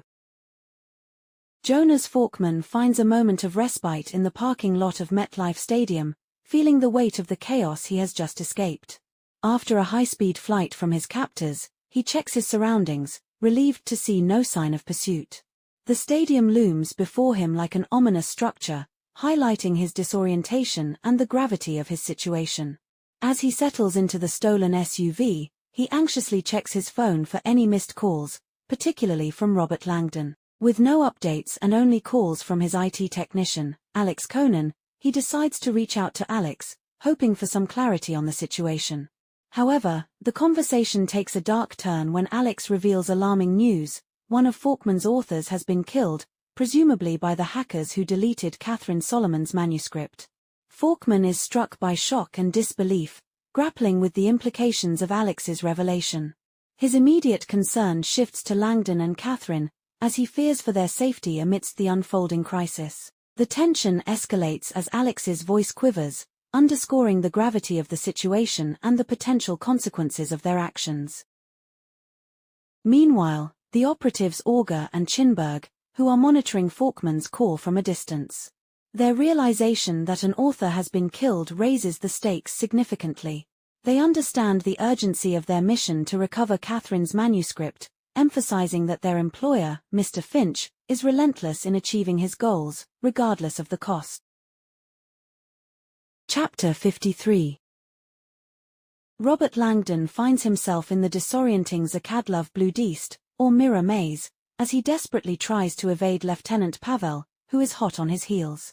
The maze, built in 1891, presents a labyrinthine challenge with its reflective walls, forcing Langdon to rely on a childhood strategy of keeping his hand on the wall to navigate.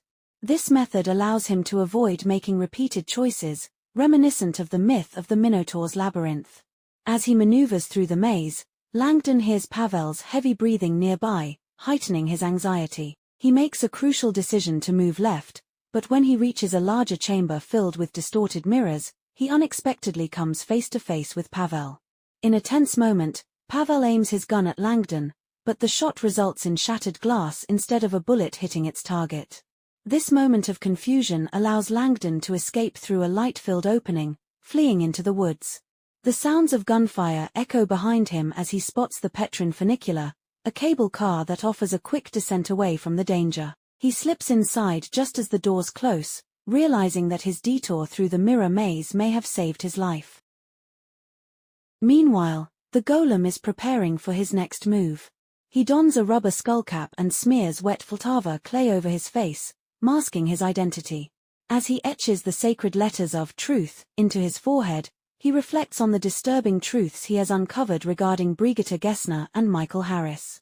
His obsession with protecting Sasha from betrayal fuels his rage, particularly toward Harris's manipulative behavior. The golem's mission intensifies as he plans to destroy the underground facility associated with Gessner's work, which is linked to powerful individuals, including an American named Finch.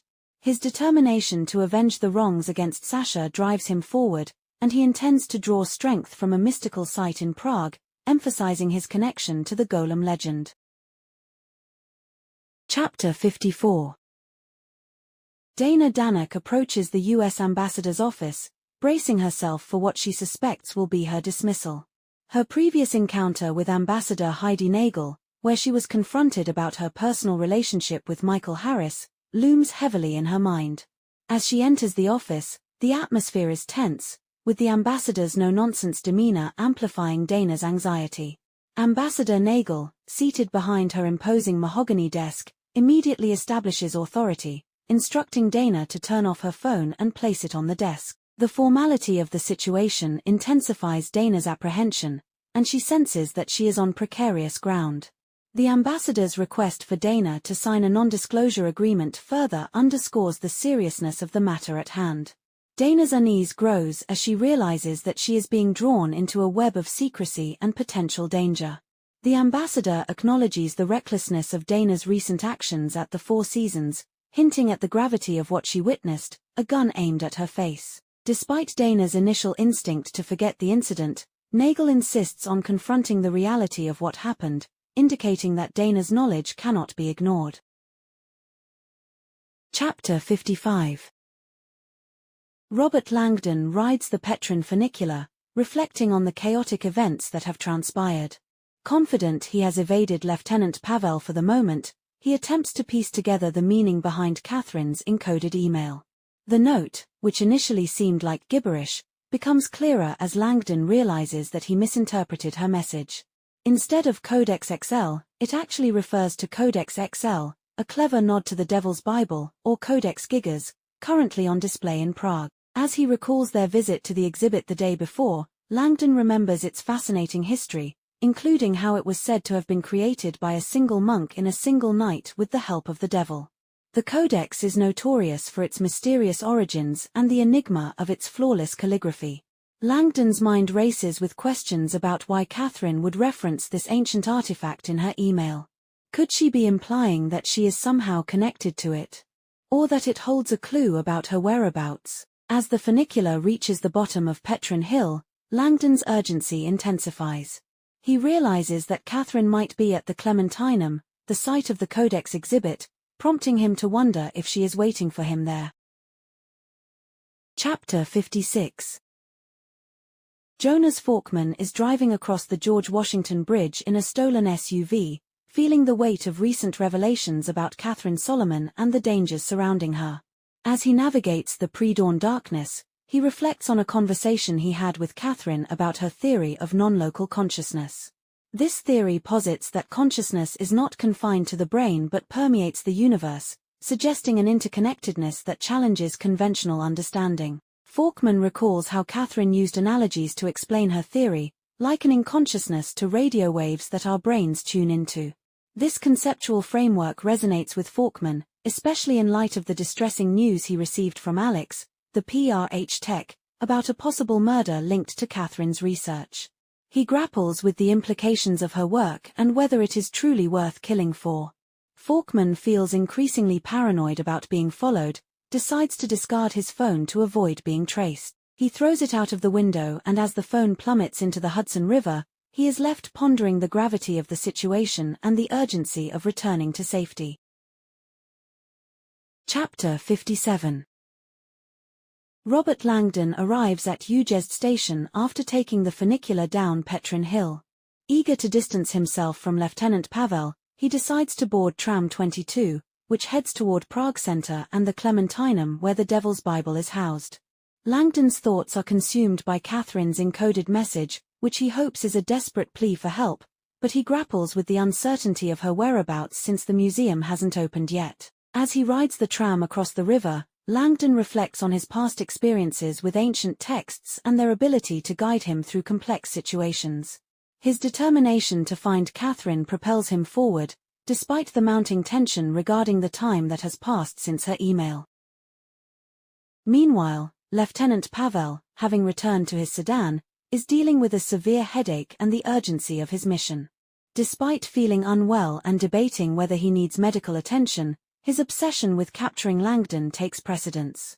He views the professor as a cunning adversary, one who has eluded him thus far.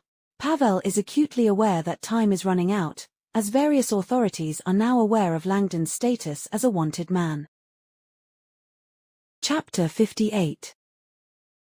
Night watchman Mark S. Dole enjoys his job at Random House Tower, taking pride in his responsibilities and the perks of working in a building filled with books. His routine is disrupted when Jonas Faulkman arrives in a stolen SUV, looking frantic and disheveled, clearly in distress.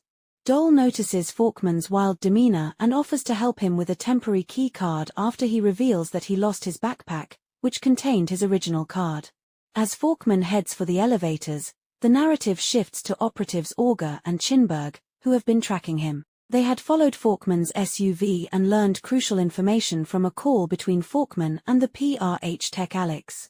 The revelation that one of the Americans in Prague is dead raises alarms, leading Finch, their superior, to demand immediate action.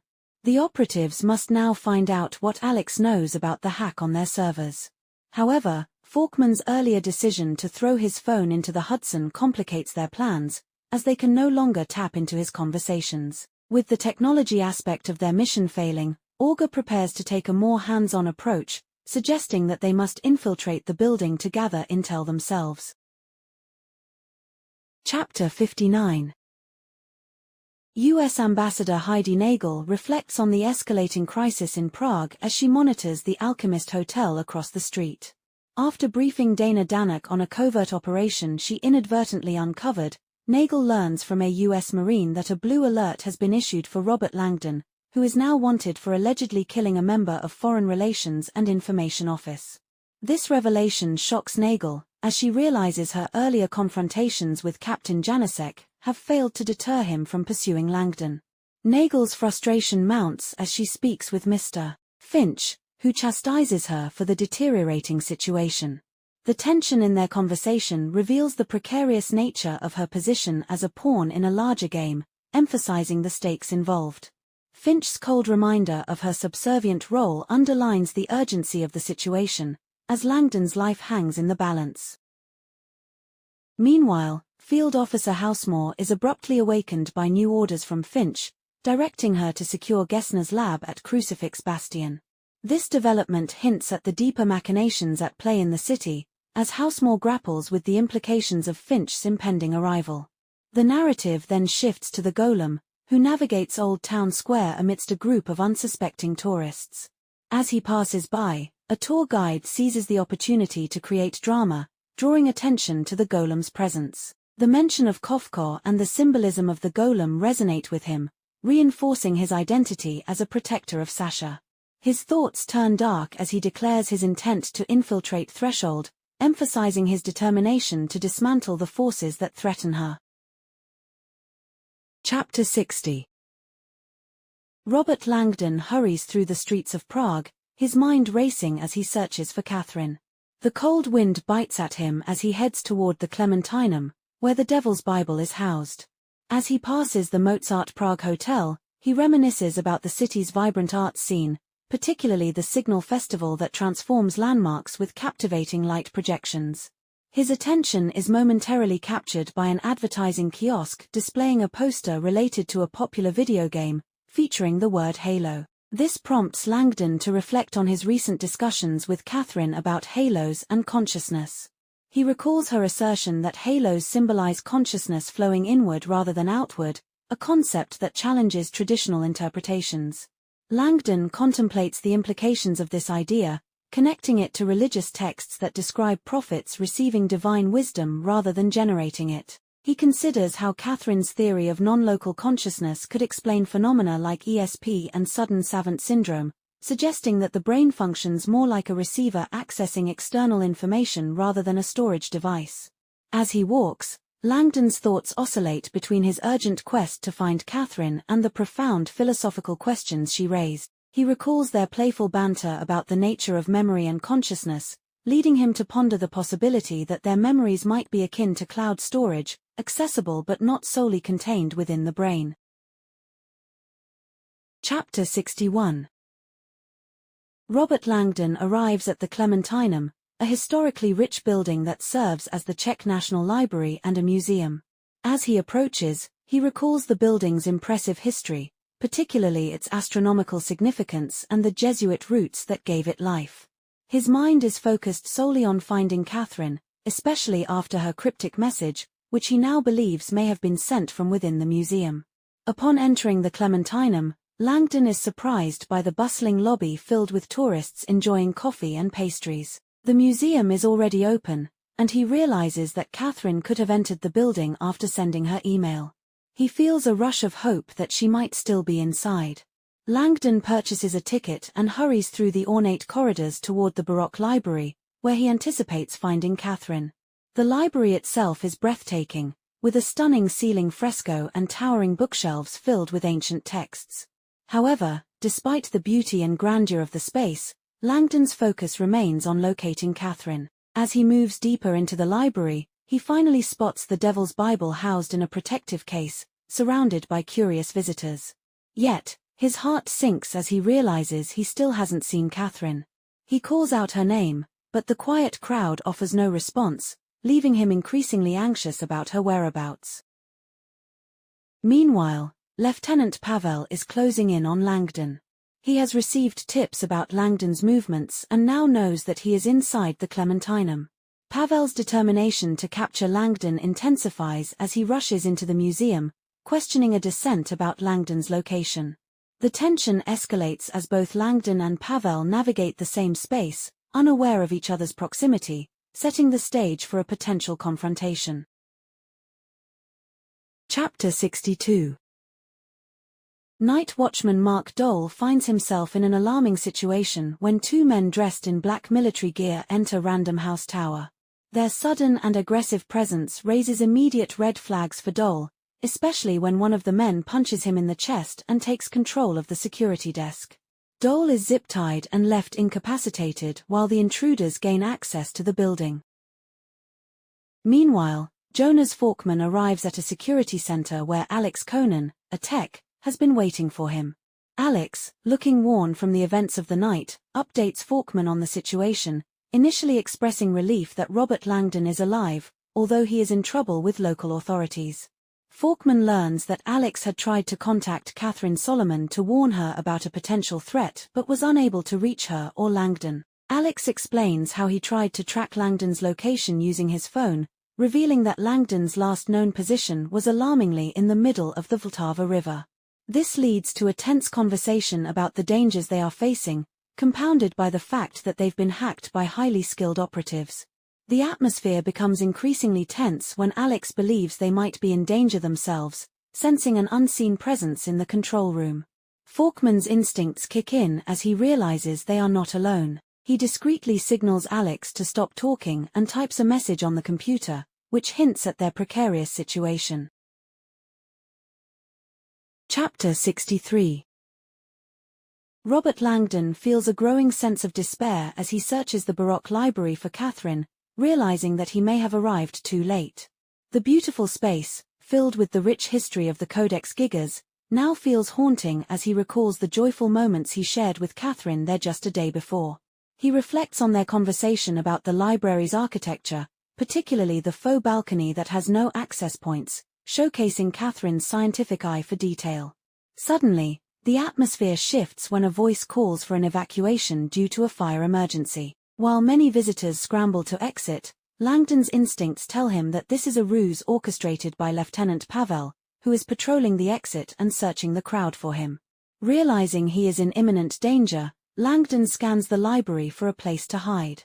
His options seem limited, and he considers the upper balcony but knows it offers no escape. Then, he recalls the hidden bookcase that he and Catherine had used the day before. When he tries to open it, he finds it unexpectedly locked, which confuses him. Just as he is about to lose hope, he whispers Catherine's name, prompting a rustling sound from within the alcove. To his astonishment, the bookcase swings open, revealing Catherine, who is visibly distressed and tearful. Their reunion is emotional, and Langdon's relief at finding her safe is palpable. As they embrace in the darkness of the alcove, the tension of the preceding moments fades, replaced by a deep sense of connection and gratitude for their survival. Chapter 64. Robert Langdon and Catherine Solomon find solace in the darkness of the alcove, embracing each other tightly after what feels like an eternity apart. Their reunion is charged with emotion as they confront the chaos that has unfolded around them. Catherine reveals that she received a frantic voicemail from Alex, a tech at PRH, who warned her about a hack that deleted her manuscript and expressed fear for Langdon's safety. Langdon is shocked to hear that Alex thought he had drowned after tracking his phone to the middle of the Vltava River. Catherine explains how she took precautionary measures, hiding in the alcove after being advised by Alex to avoid detection. Their conversation reveals a deepening bond between them, with Catherine's feelings for Langdon surfacing as she holds him close, grateful for his safety. As they share information, Langdon learns that Catherine had printed a hard copy of her manuscript just before a fire alarm at the hotel forced her to evacuate. She had been dangerously close when he rushed through the lobby to pull the alarm, underscoring the narrow escape from potential disaster. Catherine's clever email in code, referencing Enochian and Codex XL, showcases her resourcefulness and trust in Langdon. Their connection deepens as they realize they have both been navigating a perilous situation, and now they must work together to uncover the truth behind the threats they face. Outside the library, Lieutenant Pavel is closing in on Langdon's location. He has confirmed Langdon's presence inside but is frustrated by the lack of exits. Pavel's determination intensifies as he orders the library to be sealed, turning the space into a tense battleground. Chapter 65.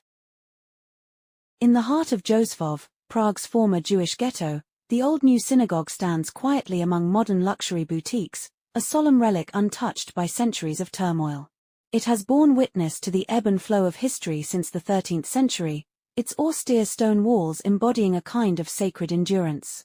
Legends cling to the structure like ivy, one of them suggesting that angels carried its stones from Jerusalem on the condition they would be returned when the Messiah comes. Whether from mistranslation or mythology, the name Old New stuck, capturing both the weight of tradition and the passage of time.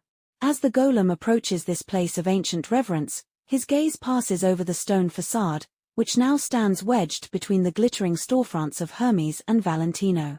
To him, the synagogue represents a spiritual island in a sea of consumerism, and more than that, a place of origin. It was here that he first heard the legend of the golem, told by a passing tour guide, and something about it struck a chord that ran deeper than memory. The myth of the clay protector, crafted to defend the Jewish people, resonated not as story but as something eerily personal. Compelled to enter, he had stepped into the synagogue's dim interior, drawn by the quiet sanctity and the faint glow of medieval chandeliers. Alone in the silence, he had picked up a pamphlet and read about Rabbi Judah Lo ben Bezor, the Maharal of Prague, who was said to have created the original golem. The rabbi's scholarly pursuits in mysticism, mathematics, and Kabbalah had produced profound writings, one of which the golem read that very night. The words opened something inside him. Concepts of layered realities, soul fusion, and reincarnation felt not like revelations but confirmations. He began to believe that he too had materialized with sudden clarity, a soul placed into a body that felt foreign and unwanted. His awakening had come in a grim institution, when he had intervened to stop a brutal assault on a helpless woman. The act, though born in violence, was one of protection. It was his first recognition of purpose. That woman, Sasha, became the center of his silent devotion. Hidden in the shadows, he watched over her, became her unseen shield. But today, that duty had led him to kill her mentor and her lover, men he deemed threats to her. She could never know. She would never understand. To shield her from that knowledge, he had locked her away, alone and unaware, believing it was an act of mercy. Now, as he nears the sacred site again, his pockets heavy with weapons, he knows the coming moments demand more than faith. Veering left onto Soroka Street, he turns not to the synagogue, but to the ground beside it, a walled-in expanse of ancient graves known across the world as a place haunted by history and silence. Chapter 66. Inside the grand, echoing stillness of Prague's ancient library, Lieutenant Pavel storms through the entrance, his emotions far removed from the serenity the space offers. Grief and fury swirl within him, fueled by the recent death of his captain, his uncle, whose murder now haunts his every move. Pavel's voice tears through the silence as he calls out for Langdon, weapon drawn, scanning the upper gallery where he believes the professor is hiding. When his commands are met with silence, he moves purposefully toward a concealed staircase indicated earlier by a descent. Hidden behind a section of bookshelf, the narrow brass-handled door resists his efforts. Even a hard pull only opens it slightly before the handle breaks away, sending him crashing to the parquet floor. The pain surges through his skull, but it only deepens his rage. He fires a bullet into the door. The shot ricochets off something metal inside, likely the staircase itself, but there's no cry or crash, no confirmation of a hit. He holds his fire. His late captain's voice echoes in his mind, calls patience. Pavel lowers the gun and surveys the space, calculating. At the room's far end, an old wooden ladder leans uselessly against a high bookshelf, too short to reach the second-floor balcony. But just beyond it stands a large plexiglass display case, bulletproof and nearly his height, housing the Devil's Bible. It's heavy, solid, and, he realizes, perfect as a base. With effort and determination, Pavel begins pushing the cube across the floor, inching it toward the ladder. His plan is clear: reach the balcony, flank the staircase from above, and trap his quarry. Above him, hidden in the staircase alcove, Langdon and Catherine wait in terrified silence. Moments earlier, they heard the gunshot ring out and the metal beneath them clang. Now they huddle in darkness, halfway up the stairs, ready to flee in either direction. Langdon ties Catherine's coat to the banister as a decoy and tells her to stay put while he climbs upward to look for a way out. At the top, he cracks open the trapdoor and is momentarily blinded by the sudden light. Peering into the circular gallery, he finds no exits. But then, as he glances down through the railing, he spots Pavel at the far end of the hall. The lieutenant is not studying the Devil's Bible but straining against the heavy glass case, dragging it slowly across the elegant floor. Next to it, the ladder waits. Langdon understands immediately. Pavel is coming for them.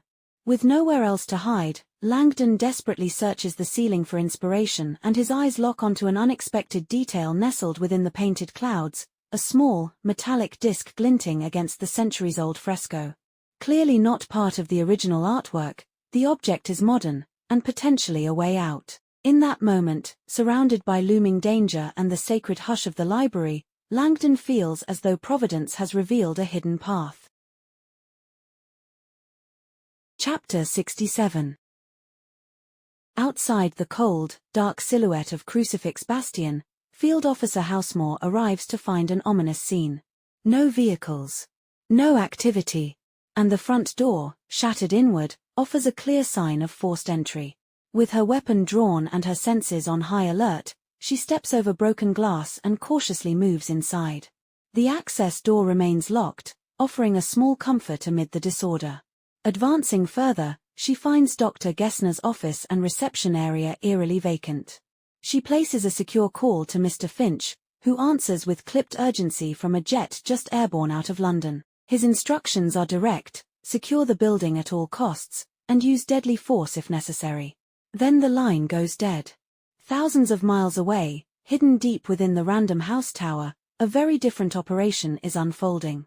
Operative Chinberg adjusts his headphones, monitoring a conversation between editor Jonas Forkman and his tech associate, Alex Conan.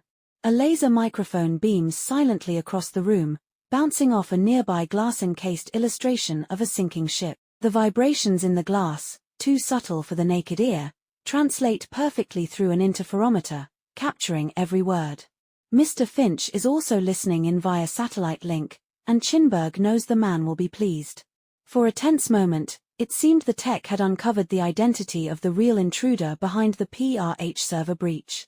But now it's clear, Alex believes the culprit is Library Genesis, the notorious digital piracy group known for distributing millions of academic texts and books across the dark web. Forkman is livid, blaming Alex for letting such a group infiltrate their servers.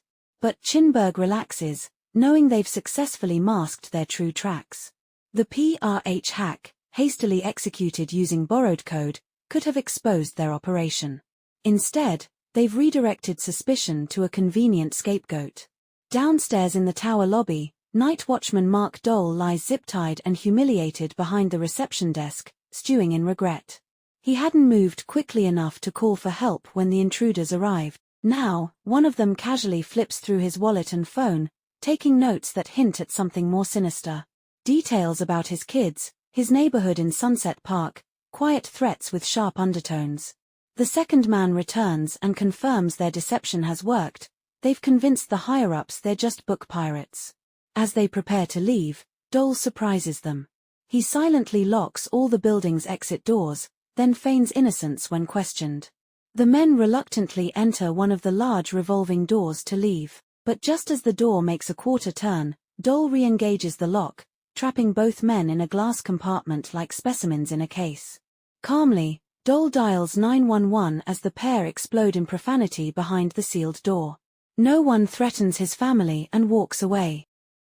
Minutes later, Jonas Forkman continues his fake-out upstairs, maintaining the charade for any potential eavesdroppers. But the weight of what Alex had uncovered still hangs heavy. It wasn't about piracy. It was something far more targeted. A chilling revelation about the real forces aligning against Catherine Solomon and her book. He hurries to check on Dole, fearing the worst, but what he finds in the lobby stuns him. The police are already present. Dole is unharmed, calmly giving his statement.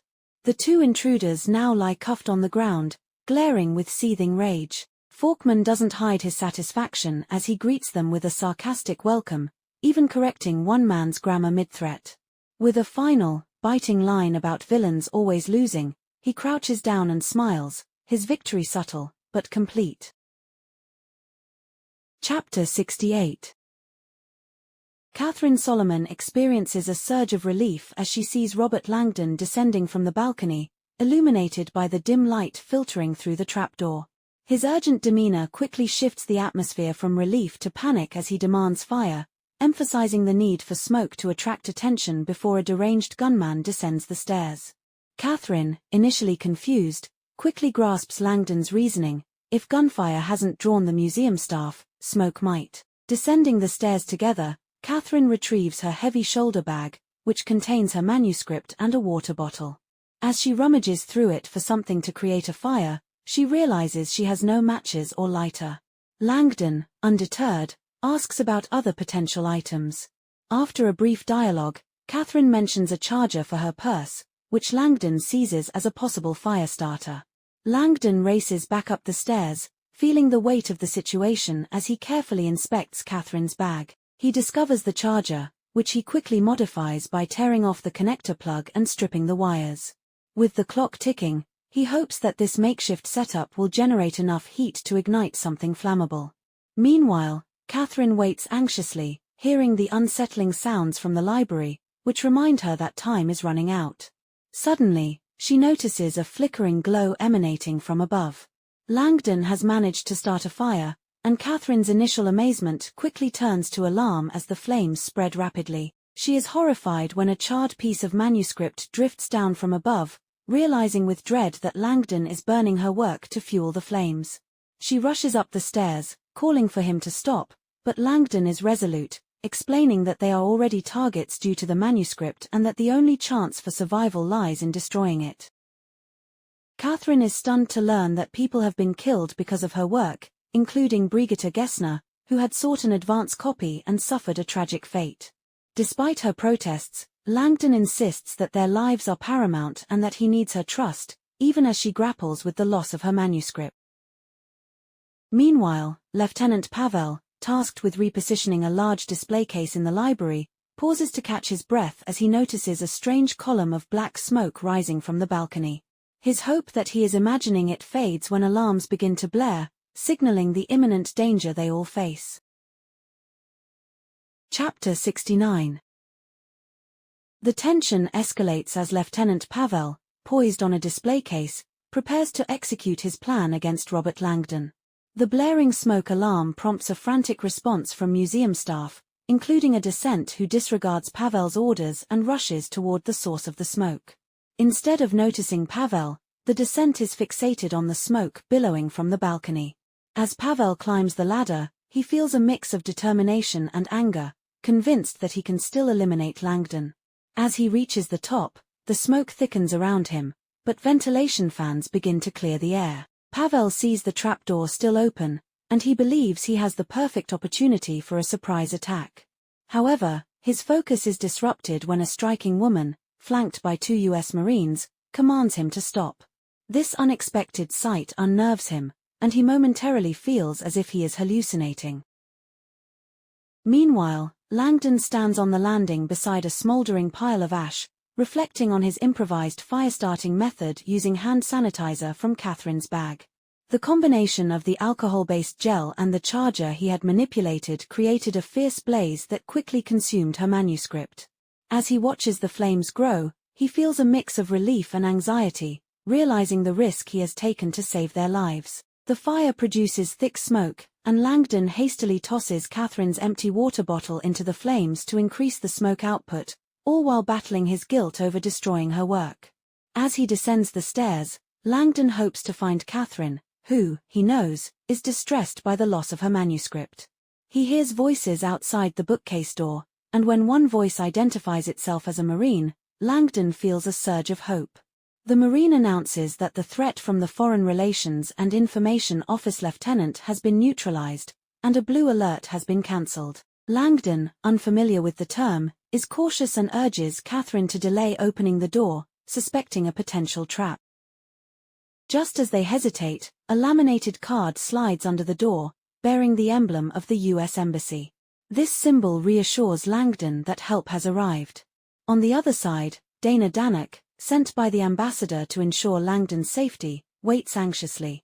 Within minutes, Lieutenant Pavel is escorted away, and the U.S. Embassy's involvement sparks outrage from the Foreign Relations and Information Office. When the bookcase finally swings open, Langdon steps into the light, squinting as he emerges from the dark alcove. He is relieved to see Dana, but his heart races when he realizes she recognizes Catherine. Chapter 70. Catherine Solomon, still feeling the chill from her time in the stairwell, experiences a sense of relief as she walks through the warm hallways of the Clementinum, guided by the embassy's PR liaison, Ms. Danek. U.S. Marines are busy examining the remnants of her manuscript, gathering charred scraps from the ground. Catherine grapples with the realization that her manuscript, now destroyed, was at the center of the day's chaos, making her a target. The thought of rewriting it fills her with dread, but she clings to the hope that a digital copy might still be recoverable. As they move, Langdon shares his concerns about 2 individuals, Michael Harris and Sasha Vesna, whom Catherine does not recognize. He tries to borrow a phone from Ms. Danek to check on Jonas Falkman but is denied due to embassy protocols designed for their protection. Catherine takes Langdon's hand, feeling both the warmth of their connection and the urgency of their situation as they follow the Marines through the bustling Marion Square. The sight of a black stretch limousine emblazoned with the U.S. Embassy logo takes Catherine by surprise. It seems too ostentatious for their predicament, and she feels the weight of scrutiny as the vehicle draws attention. Ms. Danek explains that the limousine offers protection from local authorities, and they need to get inside quickly as sirens grow louder. However, Langdon hesitates, clearly uneasy about entering the vehicle. Catherine is confused by his reluctance, sensing his internal struggle. Just as urgency peaks, a convoy of foreign relations and information office vehicles arrives, pushing Langdon to finally help Catherine into the limo. The door slams shut, sealing their fate as the embassy vehicle speeds away. Dana Danak, satisfied that her mission to ensure their safety is complete, reflects on Langdon's earlier concerns as she makes a call to Ambassador Nagel about the potential danger facing Sasha and Michael. Meanwhile, as the limo speeds along the river, Catherine listens intently as Langdon recounts his earlier experiences that morning. He reveals his suspicions about the flowers sent to their hotel being bugged. This unsettling revelation stems from a memory of a device he spotted among the flowers, which he now realizes was a parabolic microphone. Catherine is shocked, questioning why their own embassy would eavesdrop on them, especially regarding her nightmare. Langdon's insistence that they must confront the ambassador about this breaches the fragile trust they have in their protectors. However, Catherine learns that they are not heading to the embassy itself but rather to the ambassador's residence, which does not offer the same level of security. This revelation heightens her anxiety about their safety and the intentions of those guiding them. With time running out, Langdon urges Catherine to share the contents of her manuscript, emphasizing the urgency of their situation. Facing the reality that her manuscript is gone, Catherine realizes that she must quickly convey her discoveries to Langdon. Chapter 71. In the old Jewish cemetery, the golem steps through the gate into this unique sanctuary, a place that stands as a testament to centuries of human intolerance. The cemetery is densely packed with over 12,000 headstones, each one a marker of the lives buried beneath. In a space of just 3 acres, more than 100,000 bodies lie interred, reflecting the harsh realities faced by Jews in 15th-century Prague, who were marginalized and confined to their own ghetto. The cemetery, where the Jewish community, due to their customs prohibiting the exhumation of bodies, repeatedly added layers of earth to accommodate the deceased. This process resulted in a burial ground that is now layered several bodies deep, with tombstones leaning against one another, creating a chaotic but poignant landscape. The golem, aware of the significance of this place, enters with a sense of reverence. He approaches a wooden box containing kippah, traditional Jewish skullcaps worn by visitors as a sign of respect. After selecting one, he places it on his clay-covered head, despite feeling the curious stares of onlookers. His attire, perhaps perceived as inappropriate, is a testament to his connection to the rabbi who first created his kind. Navigating through the cemetery, the golem makes his way towards the tomb of Rabbi Lowe, whose gravestone, adorned with a lion symbolizing strength, towers over the surrounding headstones.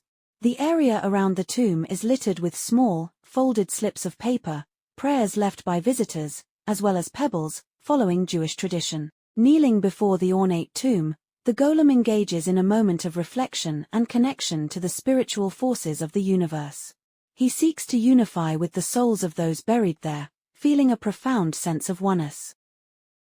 As he meditates, he senses a growing power emanating from the earth, connecting him to the original golem's essence and filling him with strength.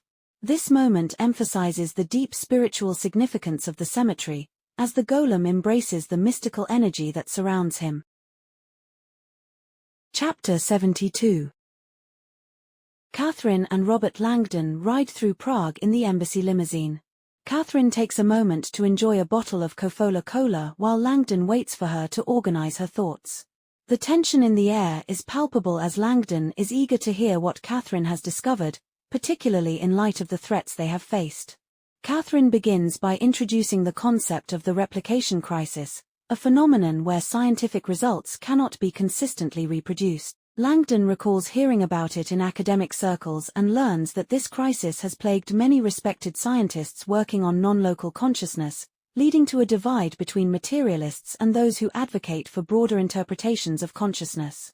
Catherine expresses her frustration over the skepticism that surrounds her field, mentioning that notable experiments often face harsh criticism and are dismissed as fraudulent. As their conversation deepens, Catherine references the Ganzfeld experiment, an iconic study in parapsychology that sought to demonstrate telepathy through sensory deprivation. Langdon is familiar with it and recalls the controversy surrounding its non-repeatable results. Catherine explains how this experiment has become a focal point in the debate over the validity of non-local consciousness. The discussion moves to Daryl Bem's controversial research, which suggests that future events could influence past responses, a notion that challenges traditional understandings of time. Langdon finds the idea of retrocausality perplexing, yet he is intrigued by the implications it carries. They touch on the quantum realm's unpredictability, which complicates the scientific pursuit of understanding consciousness. Catherine argues that consciousness operates beyond the constraints of physical reality, making it difficult to study in conventional scientific terms.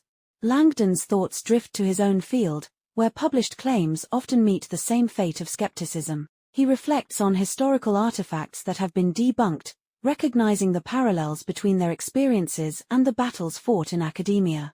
As Catherine continues, she emphasizes the importance of her findings and how they relate to the replication crisis. She reassures Langdon that her experiments have yielded tangible results that she was able to replicate, revealing that her discovery is significant and could redefine aspects of their understanding of consciousness.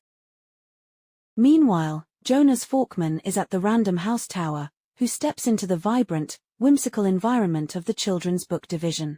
Despite the cheerful decor, Forkman is troubled by the uncertainty surrounding Robert and Catherine's safety. The recent arrests of operatives have not brought him peace, and he is determined to uncover the reasons behind the theft of Catherine's manuscript. As he brews a coffee from the high-end machine, Forkman contemplates the mystery at hand. He feels the weight of responsibility to ensure the safety of his colleagues while trying to piece together the motives behind the theft. Chapter 73. The tension heightens as the embassy limousine ascends the winding roads of Chotek Gardens, bringing Robert Langdon and Catherine Solomon closer to the ambassadorial residence. Langdon is eager to learn more about Catherine's groundbreaking research before they confront the ambassador, aware that trust is a fragile commodity in their current circumstances. Catherine begins to explain her theories about consciousness, specifically referencing a concept known as non-local consciousness. She likens the brain to a radio that receives various frequencies of consciousness, with filters that allow it to focus on specific stimuli while blocking out others. This analogy resonates with Langdon, who reflects on how human perception is limited by these filters, making it difficult for people to grasp the broader spectrum of reality. As Catherine elaborates, she introduces the idea of selective attention, illustrating it with the cocktail party effect, where one can focus on a single conversation amidst a noisy environment. She also discusses habituation, a phenomenon where the brain becomes desensitized to constant sensory inputs. Langdon is reminded of his own experiences, such as tuning out distractions during faculty meetings. Catherine connects these concepts to her research on GABA, a neurotransmitter that inhibits brain activity and helps filter out excessive sensory input.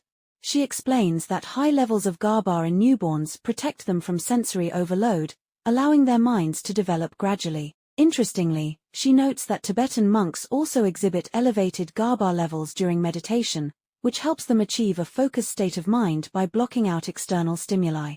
This leads Catherine to a pivotal moment in her research, where she encountered a paper by Brigitte Gessner about an epilepsy chip designed to trigger the brain's GABA response to prevent seizures.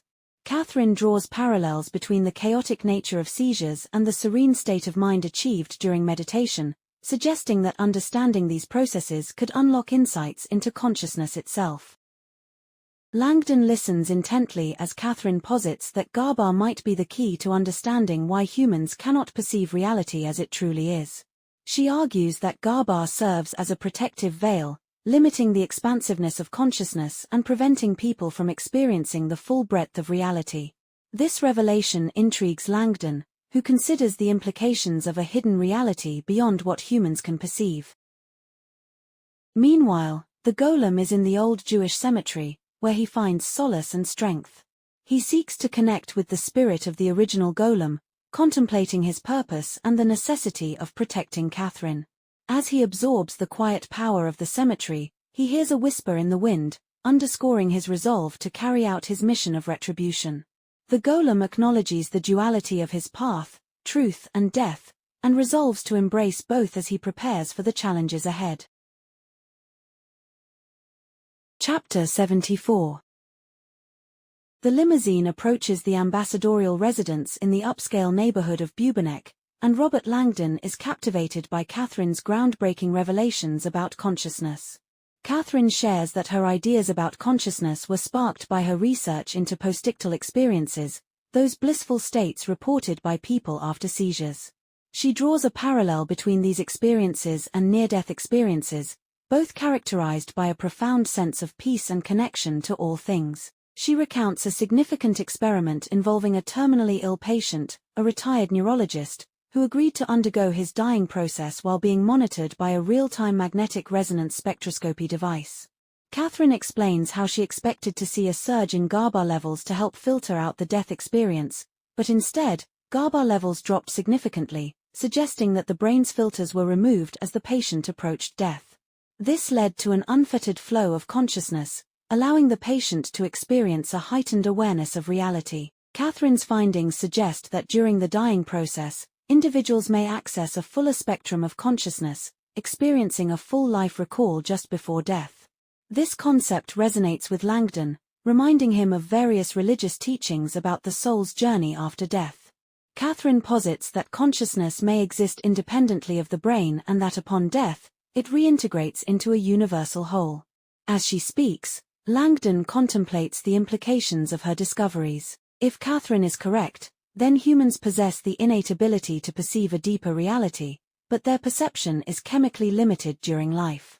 He reflects on the irony of needing to die to attain this understanding, yet Catherine counters that death is not the only route to enlightenment.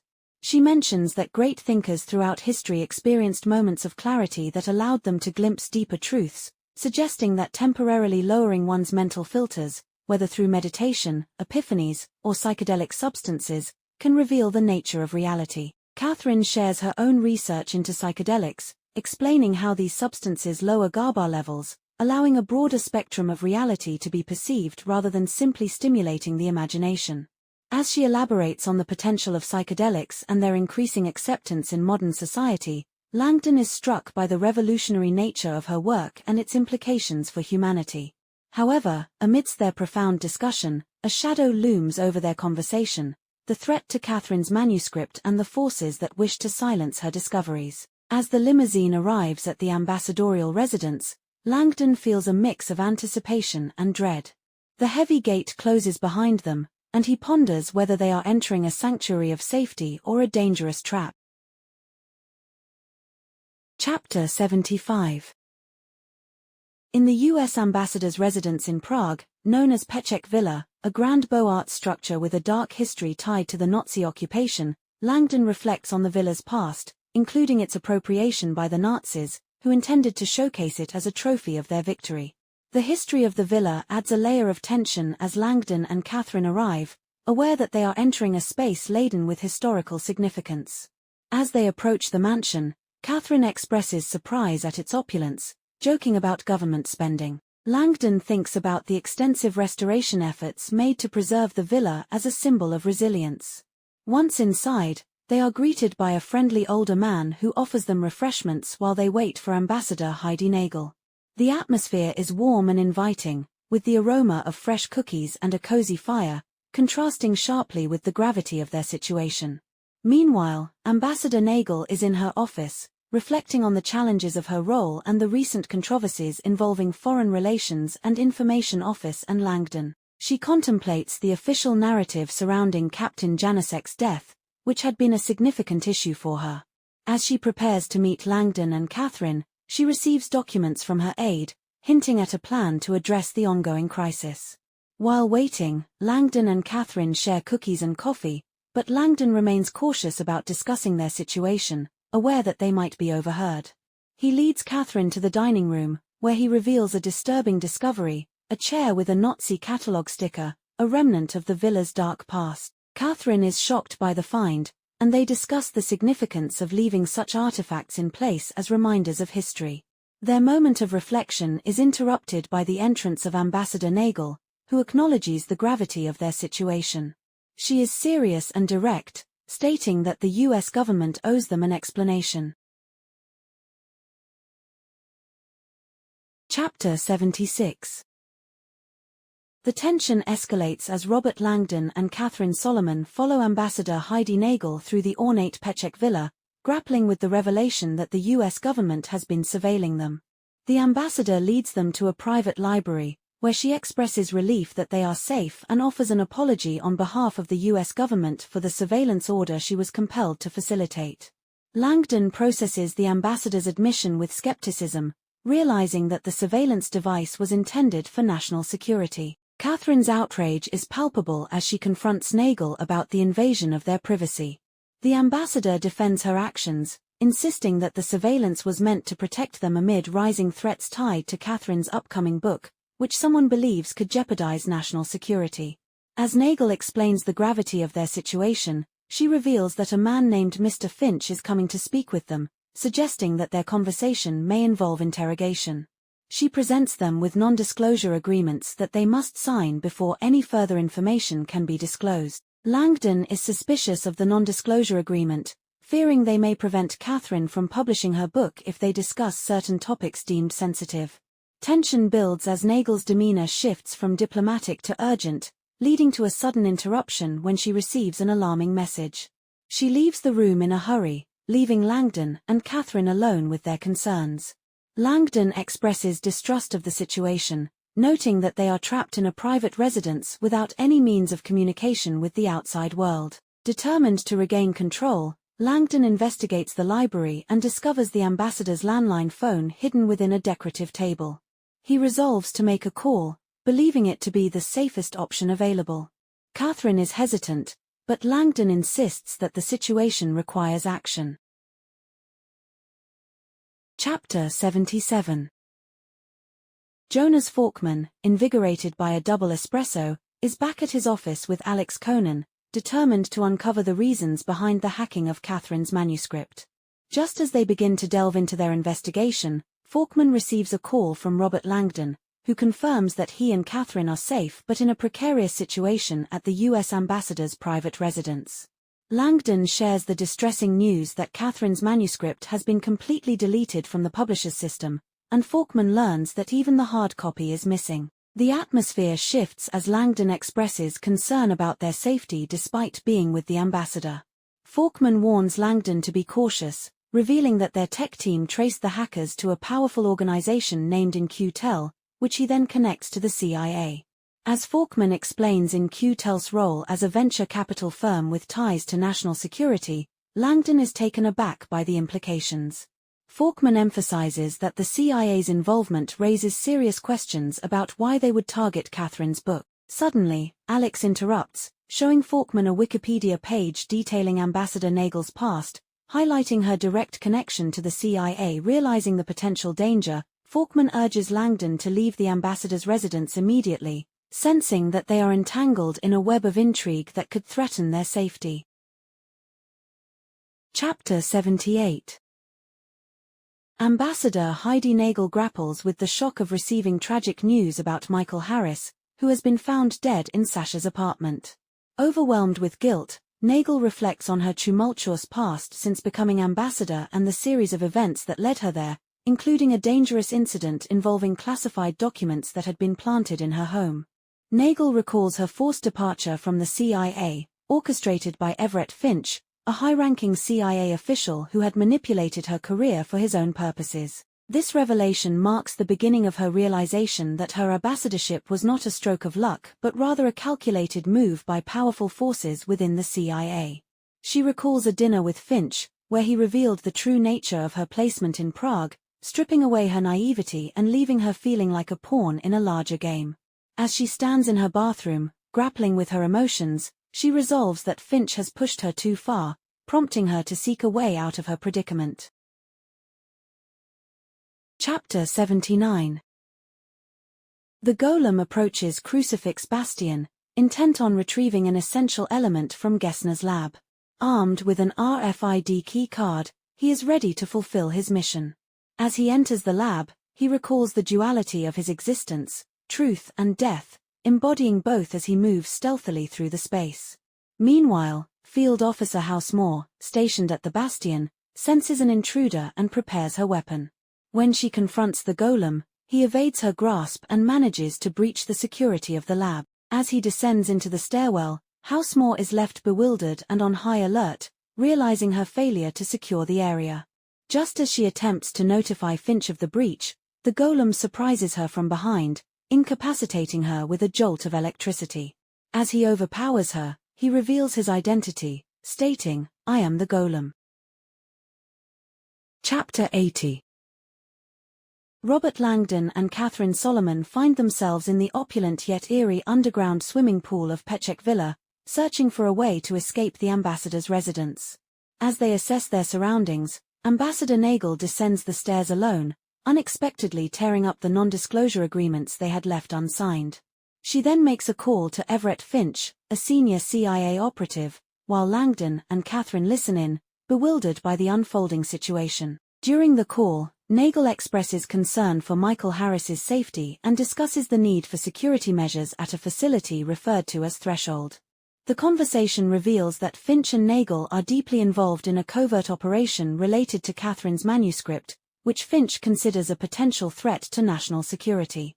He believes that both Langdon and Catherine have signed the non-disclosure agreements, giving them leverage over Langdon, and insists that they've managed to destroy the manuscript. After the call ends, Nagel explains to Langdon and Catherine that Finch's connection to the CIA and its investment arm, in Q-Tel, makes their situation precarious. She elaborates on how the CIA operates without traditional oversight, raising questions about the implications of Catherine's work. Nagel stresses that Finch views the manuscript as a danger to a significant CIA investment, though she lacks details about what that investment entails. Catherine presses for clarity, but Nagel can only reveal that it relates to a top-secret facility in Prague, known as Threshold. This new information adds urgency to their predicament, as Langdon realizes that they are entangled in a complex web of espionage and national security risks that could endanger them further. Chapter 81. Ambassador Nagel reveals crucial information about a secret CIA operation known as Threshold, which she describes as the agency's most critical endeavor. She explains that she was placed in her position as a diplomatic pawn to assist with the legal complexities surrounding the facility's construction, which is speculated to involve advanced brain research and human consciousness. The facility, located underground near Folomanka Park in Prague, is built upon an existing Soviet-era bomb shelter, allowing the CIA to operate with a level of secrecy that would be impossible in more overt locations. The ambassador emphasizes the urgency and stakes involved, warning that powerful forces are at play, and that people have already died as a consequence of these operations, including Michael Harris and Dr. Brigitte Gessner.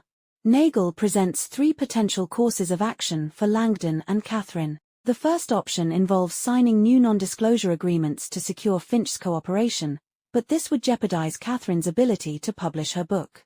The second option is to flee the country immediately, which could provide temporary safety but would come with significant repercussions.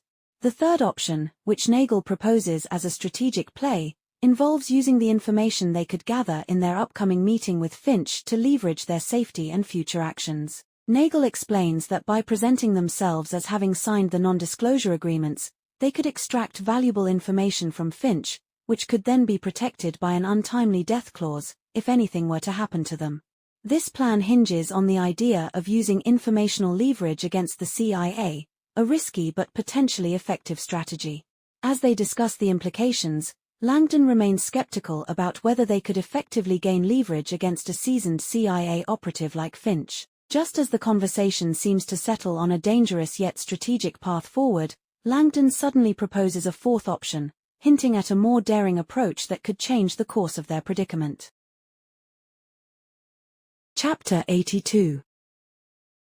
Mr. Finch's private jet descends toward Voslov Havel Airport, reflecting on the successful containment of a chaotic situation involving Robert Langdon and Catherine Solomon.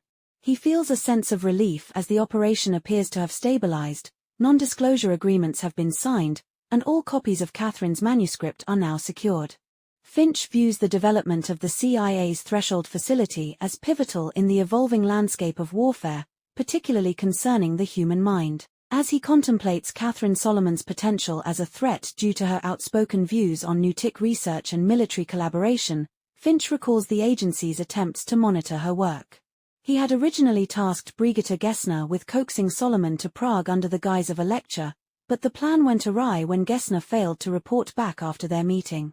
After hearing Solomon's cries for help through the surveillance he had placed in her hotel room, Finch realizes the gravity of the situation when he overhears her discussing the highly secure RFID access card to Threshold. This prompts him to act quickly, ordering his tech team to hack into the Penguin Random House server to obtain a copy of Solomon's manuscript.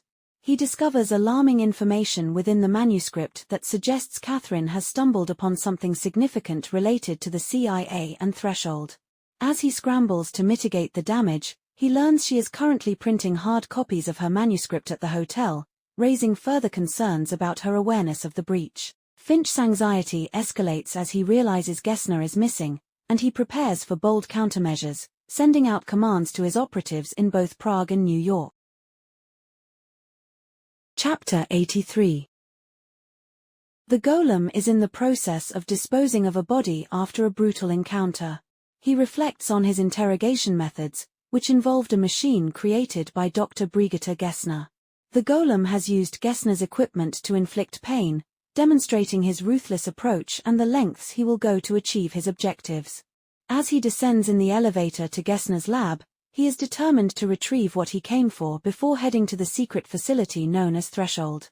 The scene is tense, with the Golem driven by a singular purpose, highlighting his cold efficiency and menacing presence. Meanwhile, in a different location, Jonas Falkman is anxiously awaiting news from Robert Langdon and Catherine Solomon after learning of their perilous situation. He and Alex Conan are investigating in Q-Tels Investments, trying to understand why the organization would oppose Catherine's manuscript.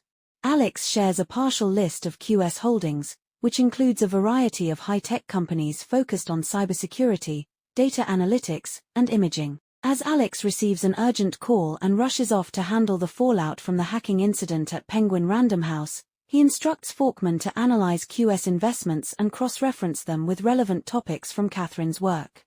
Falkman, initially hesitant about using AI for assistance, ultimately resolves to set aside his ethical concerns in the face of the crisis, recognizing the gravity of the situation. Chapter 84. Ambassador Heidi Nagel drives away from the U.S. ambassador's residence in a nondescript Hyundai Tucson, feeling the weight of her actions as she aids Robert Langdon and Catherine Solomon in their dangerous plan. She reflects on the recent death of Michael Harris and the risks involved in defying Mr. Finch, a powerful figure within the CIA. As she navigates the streets of Prague, she thinks about the implications of her decision and hopes that Langdon's plan to infiltrate Threshold will succeed. Nagel manages to evade security as she departs, using an old personal phone to avoid detection. Meanwhile, Langdon and Catherine, now safely in the vehicle, are anxious about the unfolding plan.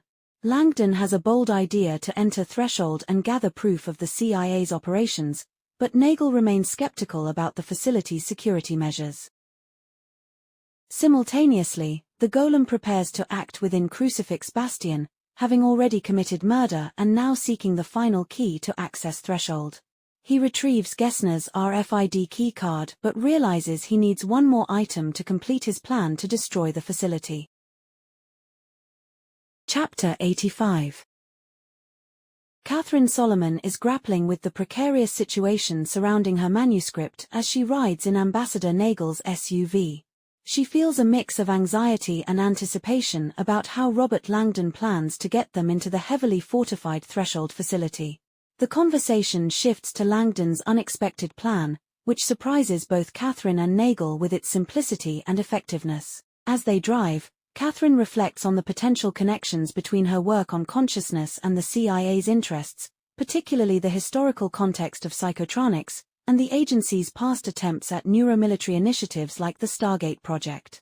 This leads to a rich discussion about remote viewing and non-local consciousness, with Catherine passionately defending the scientific legitimacy of her research in light of the CIA's past failures. Langdon is skeptical but acknowledges that he has previously explored similar concepts in his own work, though he remains cautious about the scientific validity of ideas like remote viewing. Catherine contrasts her beliefs with Langdon's skepticism, citing various respected figures in the field who have supported the concept of non-local consciousness. Chapter 86. Ambassador Nagel receives an unexpected call from Sergeant Kerbel, a Marine on her security detail, while driving through Prague. He informs her about a sealed envelope found on Michael Harris's body, addressed specifically to her. This revelation shocks Nagel and raises immediate concerns about the implications of the letter and the urgency of her situation. As she pulls over to discuss the matter, Langdon and Catherine, who have exited the SUV, watch her with apprehension. Nagel explains that she needs to return to the embassy quickly, as her absence will trigger a security response from her detail. She hands Langdon her car keys, suggesting he and Catherine will be safer without her around. The conversation shifts to the risk of using her old phone for photos, which they conclude is compromised. Langdon mentions his promise to update his editor, Jonas Falkman, about their escape, but he realizes that Falkman will only trust communication coming directly from him. Nagel offers to use a secure line to contact Falkman, but Langdon insists that Falkman will need to hear from him personally to believe any message. Langdon then quickly writes a coded message for Nagel to send to Falkman, which she finds puzzling but agrees to send. Chapter 87.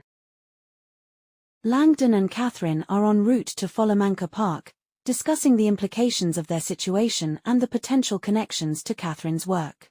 Langdon reflects on Ambassador Nagel's risk in helping them and contemplates the secrets that lie within the Threshold facility. He also considers the historical context of CIA projects related to altered states of consciousness, particularly the controversial MK-Ultra program. The conversation shifts to the role of drugs in inducing altered states, with Langdon questioning whether Threshold could be experimenting with substances that enhance psychic abilities.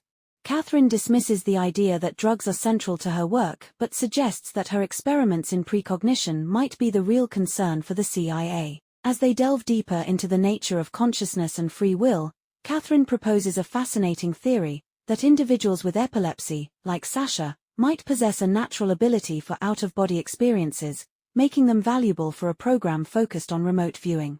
Langdon is skeptical but intrigued by the notion that Gessner could have been studying epileptic brains for their unique neurological traits. The discussion unveils the possibility that Gessner's interest in Sasha and another patient, Dmitri, was not purely compassionate but tied to a covert CIA agenda. As they approach the entrance to Threshold, the stakes grow higher, with both characters aware that their next steps could uncover critical information about the CIA's operations and Catherine's manuscript. Chapter 88. Sergeant Kerbel is anxiously waiting outside the U.S. Embassy for Ambassador Nagel. When he finally sees her approaching on foot, he is taken aback by her decision to be alone and unaccompanied, especially after the recent turmoil surrounding Michael Harris's death.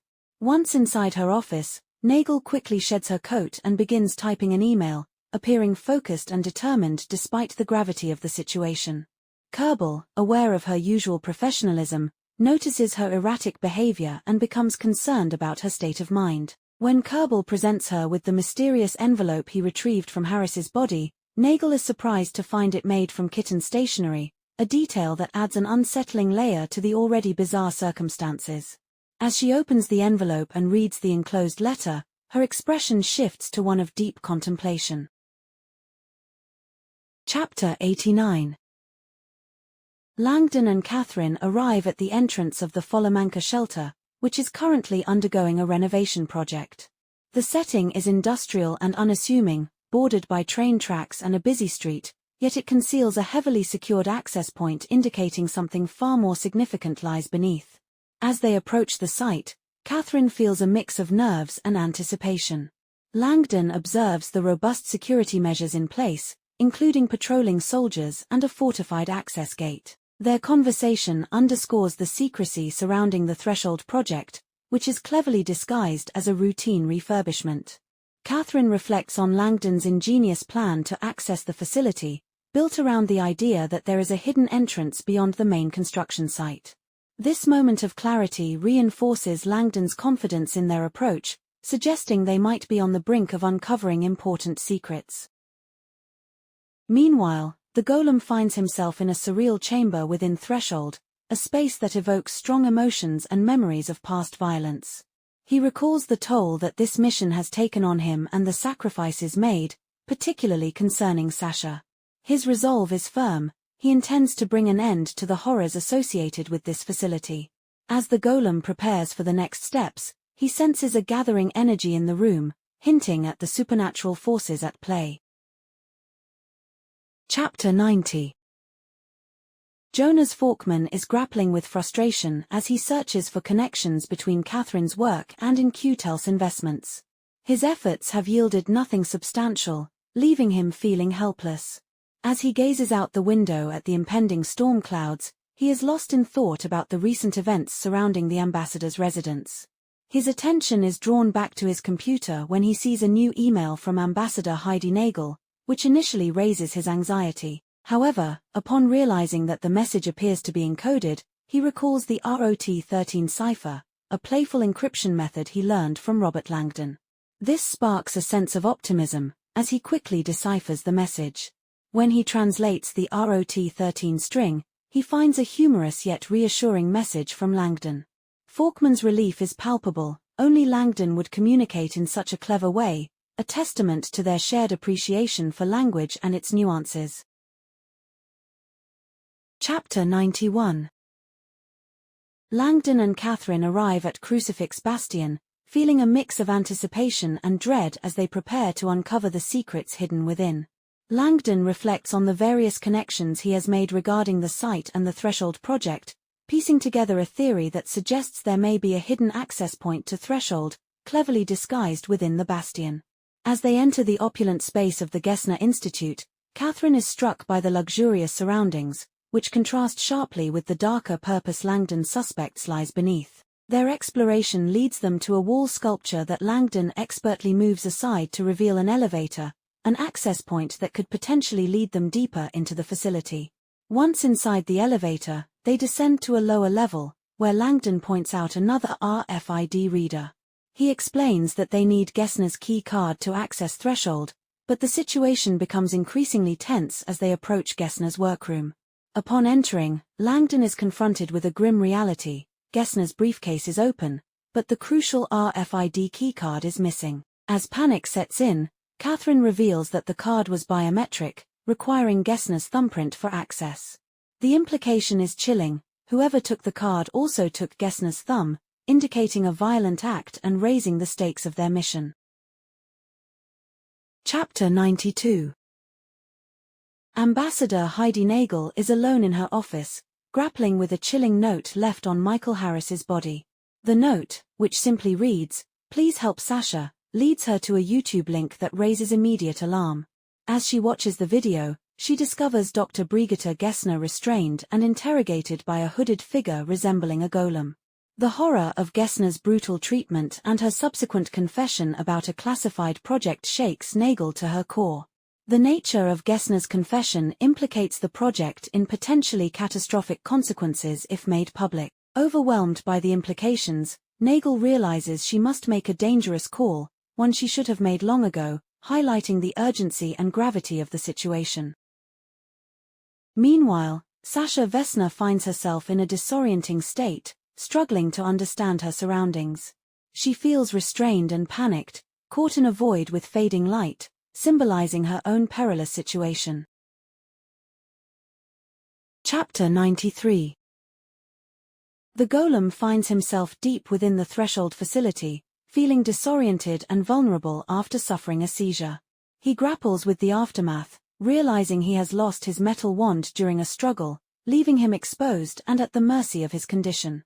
As he regains his strength, he takes stock of his surroundings and begins to comprehend the magnitude of the facility's construction. Determined and resolute, the golem searches for the items he dropped, including Brigitte Gessner's RFID keycard and her severed thumb, which he intends to use to access restricted areas within Threshold. The discovery of this inner sanctum invigorates him, fueling his intention to destroy the facility and everything it represents. Navigating through the impressive yet eerie infrastructure of Threshold, the golem descends further into the bowels of the facility using a platform that lowers him to a hidden passageway. He observes the complex network of machinery and systems that keep the facility operational, noting the absence of personnel but sensing the facility's life through its mechanical heartbeat. Chapter 94. Catherine stands over the gruesome scene of Dr. Brigitte Gessner's mutilated body, grappling with the horror of what has occurred. The description of Gessner's condition is stark. Her severed thumb and the chaotic medical setup reveal a brutal and inefficient process that suggests cruelty rather than care.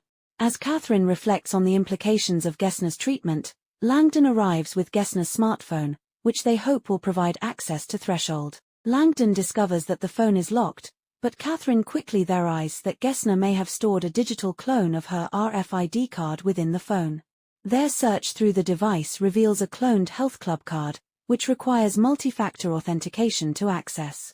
They manage to navigate the first 2 layers of security, but the final step, a fingerprint scan, poses a challenge due to Gessner's condition. Determined, Catherine assists Langdon in completing the fingerprint authentication, but they realize the phone's authentication is time-sensitive, with only 10 seconds of validity. Langdon formulates a risky plan to sprint down the hall to the RFID reader before the time runs out. As he takes off, Catherine initiates the authentication process again, and Langdon races against the clock. Just as the countdown reaches 0, he collides with the elevator door, managing to swipe the phone against the RFID reader just in time. The elevator doors open, and they step inside, relieved and exhilarated by their narrow escape. Chapter 95. CIA Director Gregory Judd finds himself in a tense and unexpected situation when Ambassador Heidi Nagel calls him during his morning workout. Her urgent tone and the nature of her questions reveal a complex web of deceit and manipulation surrounding her past involvement with the CIA and the classified project in Prague. Nagel confronts Judd about being framed by Q and expresses her frustration about being used as a pawn in a larger game. As their conversation unfolds, Nagel reveals that she possesses a video containing disturbing information about the project, threatening to make it public if her demands are not met. Judd, realizing the gravity of the situation, is taken aback by Nagel's uncharacteristic anger and determination. The tension escalates as she asserts her need for loyalty after feeling like collateral damage for too long. After hanging up, Nagel takes swift action, downloading the video and creating backups to protect herself. She prepares a diplomatic pouch to safeguard the evidence, knowing full well the risks involved. Meanwhile, the golem navigates through the mechanical passageway beneath Threshold, driven by a sense of purpose and the memory of those wronged by the facility. He reaches a heavy steel door that leads to a chamber containing critical technology. His determination to confront the horrors of Threshold is palpable as he recalls the innocent faces of victims like Sasha Vesna, fueling his resolve. Chapter 96. Robert Langdon and Catherine Solomon descend deeper into the heart of Threshold via a sleek, automated elevator, feeling a mix of anxiety and anticipation. Their surroundings shift dramatically from the historical atmosphere of Crucifix Bastion to a modern, high-tech facility that reflects significant investment and secrecy, likely funded by In-Q-Tel. As they exit the elevator into a pitch-black space, lights suddenly activate, illuminating a futuristic platform reminiscent of a subway station. They discover a narrow transport system that utilizes magnetic levitation maglev technology, which swiftly carries them through a dark tunnel. A near collision with another transport heightens the tension, but they narrowly avoid disaster, realizing the efficiency and precision of the automated system. Once they arrive at what appears to be a medical facility, Langdon and Catherine are struck by the stark contrast of their surroundings. The sterile, high-tech environment features advanced medical equipment, including an operating room that raises immediate concerns about the facility's true purpose. Langdon notes the presence of the caduceus symbol, typically associated with medical practices, prompting questions about why the CIA would establish such a facility underground. As they explore further, they encounter advanced imaging equipment and a surgical room equipped with a mysterious machine that evokes fear. Chapter 97. CIA operative Finch navigates traffic on his way to the ambassador's residence, contemplating the delicate situation with Ambassador Heidi Nagel. He reflects on her effectiveness despite her past grievances and the controversial orders he had given her regarding Sasha Vesna. Finch receives an unexpected call from CIA Director Gregory Judd, who informs him that Nagel is threatening to expose the truth about her framing for the classified documents and has sent a video to Langley. Finch's initial disbelief turns to anxiety as he realizes the potential ramifications of Nagel's actions. Judd emphasizes the seriousness of the situation, warning Finch that any harm coming to Nagel would result in severe consequences for him. This revelation rattles Finch, who has always prided himself on controlling the narrative and the people involved in his operations.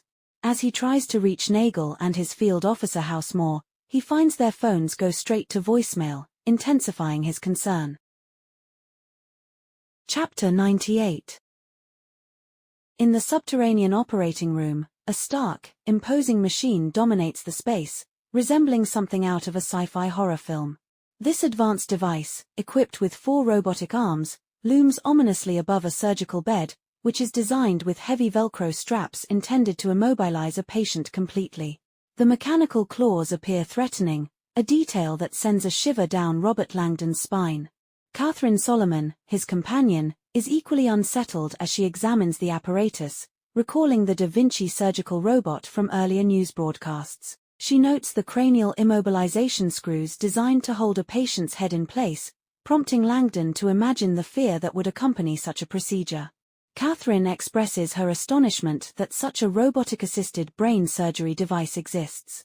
Langdon considers the possibility that Dr. Gessner, their current adversary, may have developed it, raising troubling implications about the nature of the surgeries being performed. Catherine clarifies that the device is not for routine procedures but for complex deep brain surgeries, raising the specter of unethical experimentation on vulnerable subjects like Sasha Vesna, whom they believe may have undergone previous surgeries. Continuing their exploration, Catherine and Langdon leave the medical suite and venture deeper into the facility, where they encounter another door labeled Immersive Computing. Intrigued, they enter a room shrouded in darkness, illuminated only by soft baseboard lights. Here, they find a set of advanced reclining chairs equipped with seat belts and hydraulic systems, indicating a sophisticated virtual reality environment. Catherine explains that this immersive computing setup is designed to simulate experiences that can trick the brain into accepting an artificial reality.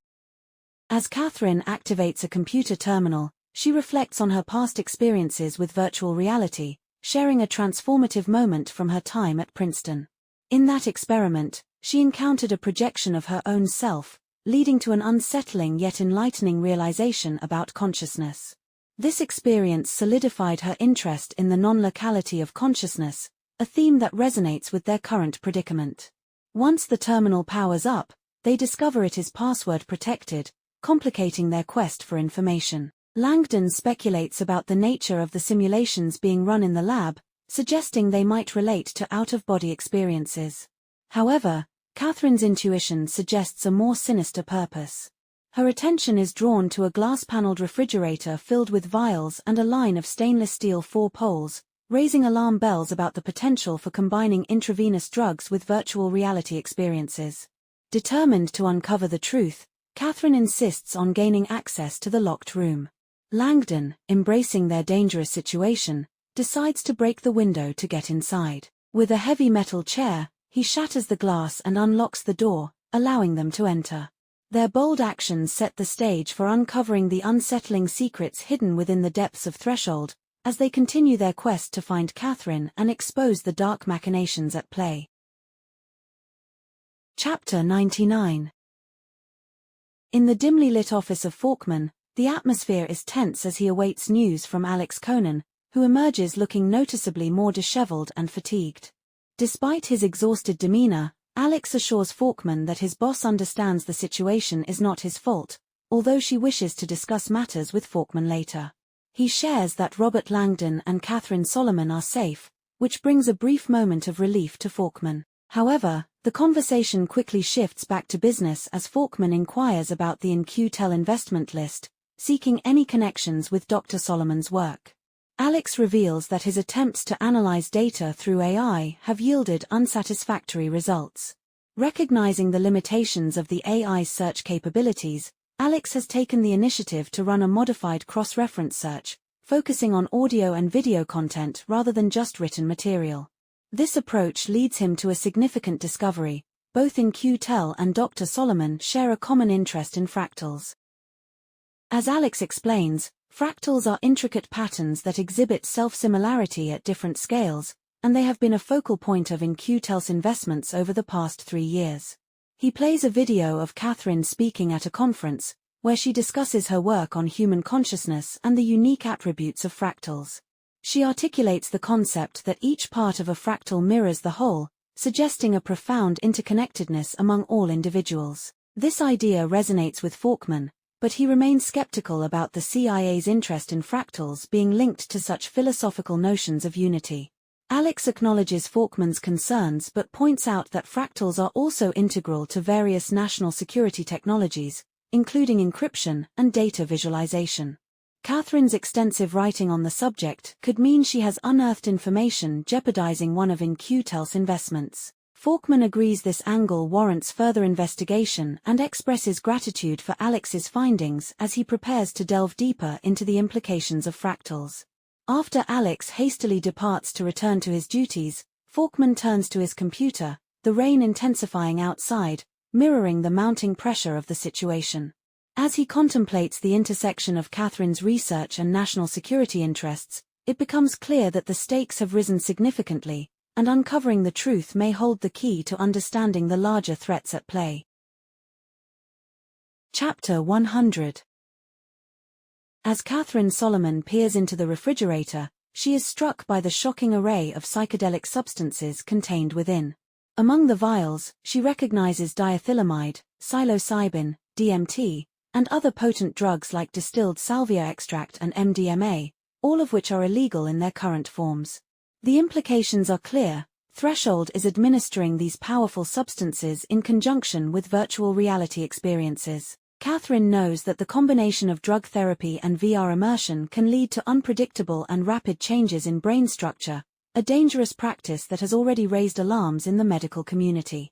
Recalling her previous experiences speaking to tech-savvy audiences, Catherine remembers how she was met with hostility when discussing the negative effects of prolonged exposure to hyperrealistic virtual experiences. She reflects on how these immersive experiences can dull empathy and alter normal sexual arousal responses, leading to a generation increasingly desensitized to real-life interactions. Langdon stands beside her, equally alarmed as he processes the array of vials. Catherine explains that the drugs could be used to induce neural plasticity, a process in which the brain creates new neural pathways in response to new stimuli. She theorizes that if subjects are repeatedly placed in artificially induced out-of-body states while under the influence of these hallucinogens, their brains could begin to normalize such experiences, effectively rewiring their consciousness. With a sense of unease, Langdon asks what the ultimate goal of such an experiment might be. Catherine expresses her concern that the lab may be attempting to train subjects to feel comfortable outside their bodies, a notion that resonates with themes from her work on consciousness. She grimly acknowledges that Sasha Vesna, due to her epilepsy, could be an ideal candidate for this kind of experimental treatment, suggesting that her existing condition might make her more susceptible to the effects of the VR and drugs. As they discuss the implications, Catherine's gaze falls on a vial of Rohypnol, the infamous date rape drug known for its ability to impair memory. This revelation horrifies Langdon, as Catherine explains that if Sasha has been receiving Rohypnol, she may have significant memory deficits, potentially leaving her unaware of her experiences at Threshold. They begin to piece together a chilling narrative. Sasha's memory issues could be a direct result of the drugs, and the pattern of her treatment raises serious ethical concerns. Determined to uncover the truth, Langdon urges Catherine to move forward, realizing that if they can find proof of the CIA's experiments on unwitting test subjects, it would expose a scandal of monumental proportions. As they navigate the labyrinthine corridors of Threshold, Langdon feels the weight of their mission pressing down on him. Each turn reveals more darkness, but they press on, motivated by the urgency to find answers. The corridor leads them to a set of double doors, where they notice the air is cooler and the atmosphere feels distinctly different, as if they have entered a more sterile environment. They push through the doors, revealing another hallway that ends in a single alcove. Here, They encounter a large glass revolving door marked with the letters, RTD. Catherine's excitement suggests they may have stumbled upon a critical area for research and development, potentially containing the answers they seek. With a sense of determination, they prepare to enter, hopeful that this next room will provide the insights necessary to unravel the dark machinations at play in Threshold. Chapter 101. As CIA Director Gregory Judd navigates the early morning traffic on Georgetown Pike, a sense of urgency fills his thoughts. Without his usual driver, he takes the wheel of his wife's Jeep Grand Cherokee, driven by the pressing need to reach CIA headquarters at Langley. Judd grapples with the gravity of his responsibilities, aware that the nation faces constant threats. In recent years, adversaries have exploited social media to manipulate public opinion and influence significant decisions, but Judd knows that these tactics pale in comparison to the emerging battleground that requires new strategies and technologies. His focus is on Threshold, a project that promises to give the CIA a crucial advantage in this new arena. His mind races with the implications of a recent message from Ambassador Nagel, whose intelligence could potentially expose sensitive operations within Threshold. Judd suspects that Nagel has uncovered details about the agency's activities that could lead to catastrophic consequences if made public. He realizes that he must act swiftly to silence her, fearing that her revelations could ignite a global crisis, escalating the race for psychic dominance among world powers. Meanwhile, deep beneath Folamanca Park, a figure known only as the Golem gathers his strength. He feels the urgency of his situation, knowing he cannot afford another seizure. His resolve is to escape and free Sasha, a mission that drives him forward. After steadying himself, he turns the heavy wheel on a steel door, disengaging the latch with effort. As he pushes the door open, a rush of cold air envelops him, and he steps into a stark, fortified vault. The biting cold is a reminder of the harsh Prague winter outside, but he is more focused on his immediate goal. The Golem observes the peculiar structure above him, a large circular hole leading to a concealed exit in Folamanca Park. This opening, disguised as a relic of the Cold War, has been transformed into a piece of public art depicting R2-D2, a whimsical nod to the past. While the park's visitors admire the art, they remain oblivious to the reality of the underground facility that lies just beneath their feet. Back in Falkman's office, rain patters against the windows, echoing his growing frustration. He has been poring over in Q-Tel's investments in fractal technologies, hoping to find a connection to Catherine Solomon's manuscript that might explain the recent attacks. Despite his exhaustive research, he finds nothing that suggests a risk to any of the agency's interests related to fractals. The weariness of the night weighs heavily on him as he contemplates the possibility that the true significance of Catherine's work lies beyond mere fractals, hinting at something much more dangerous and impactful. Chapter 102. As Robert and Catherine step through the revolving door into the RTD facility, they find themselves in a pristine antechamber, reminiscent of a sterile medical environment. The immaculate glass cubicle features shoe racks, storage compartments, and hooks adorned with clean white jumpsuits. 2 air showers stand ready, designed to cleanse contaminants from visitors before they enter the main area. Langdon likens the space to a sanctuary, a place of purification before the true revelations lie beyond the glass wall ahead. Catherine swiftly pushes through the second door, and Langdon follows, his senses assaulted by the bright halogen lights that illuminate a vast room filled with stark white surfaces. Every detail is meticulously organized, from countertops housing tools to machinery covered with plastic sheaths. The ambience is clinical and unnerving, with all computer displays darkened. As Catherine explores the room, Langdon's attention is drawn to a glass window leading into an adjoining biology lab, filled with microscopes and petri dishes. Among the equipment, he spots a peculiar device with numerous glass vials, reminiscent of a hydroponic system, stirring his curiosity about its purpose. Catherine, having found an intriguing contraption, identifies it as a photolithograph, a machine designed to create custom computer chips. This revelation sends Langdon's mind racing, connecting the dots between brain implants and the robotic surgery he had previously encountered. Catherine explains that while basic epilepsy chips are simple to implant, Advanced brain implants would require the precision of robotic surgery, hinting at a far more complex agenda at Threshold. The implications weigh heavily on Langdon as he contemplates the possibility that Sasha, who he fears might have been implanted with a prototype chip under the guise of a routine procedure, remains oblivious to the truth. Catherine elaborates on the potential functions of such advanced implants, suggesting they could serve purposes beyond controlling seizures, leaving Langdon with a sense of dread over the unknown and possibly sinister capabilities of the technology being developed. Their discussion turns to the nature of the CIA's project. Catherine reveals her concerns that Threshold may be preparing for a larger operation, but she acknowledges the lack of incriminating evidence in their current findings. While Langdon understands that brain implants could revolutionize technology, he questions how this connects to Catherine's manuscript. She admits to having mentioned brain implants only theoretically, envisioning a future where implants could regulate neurotransmitters like GABA to expand human consciousness. Langdon is captivated by the brilliance of her hypothesis, realizing it might touch on the very essence of what the CIA is attempting to control.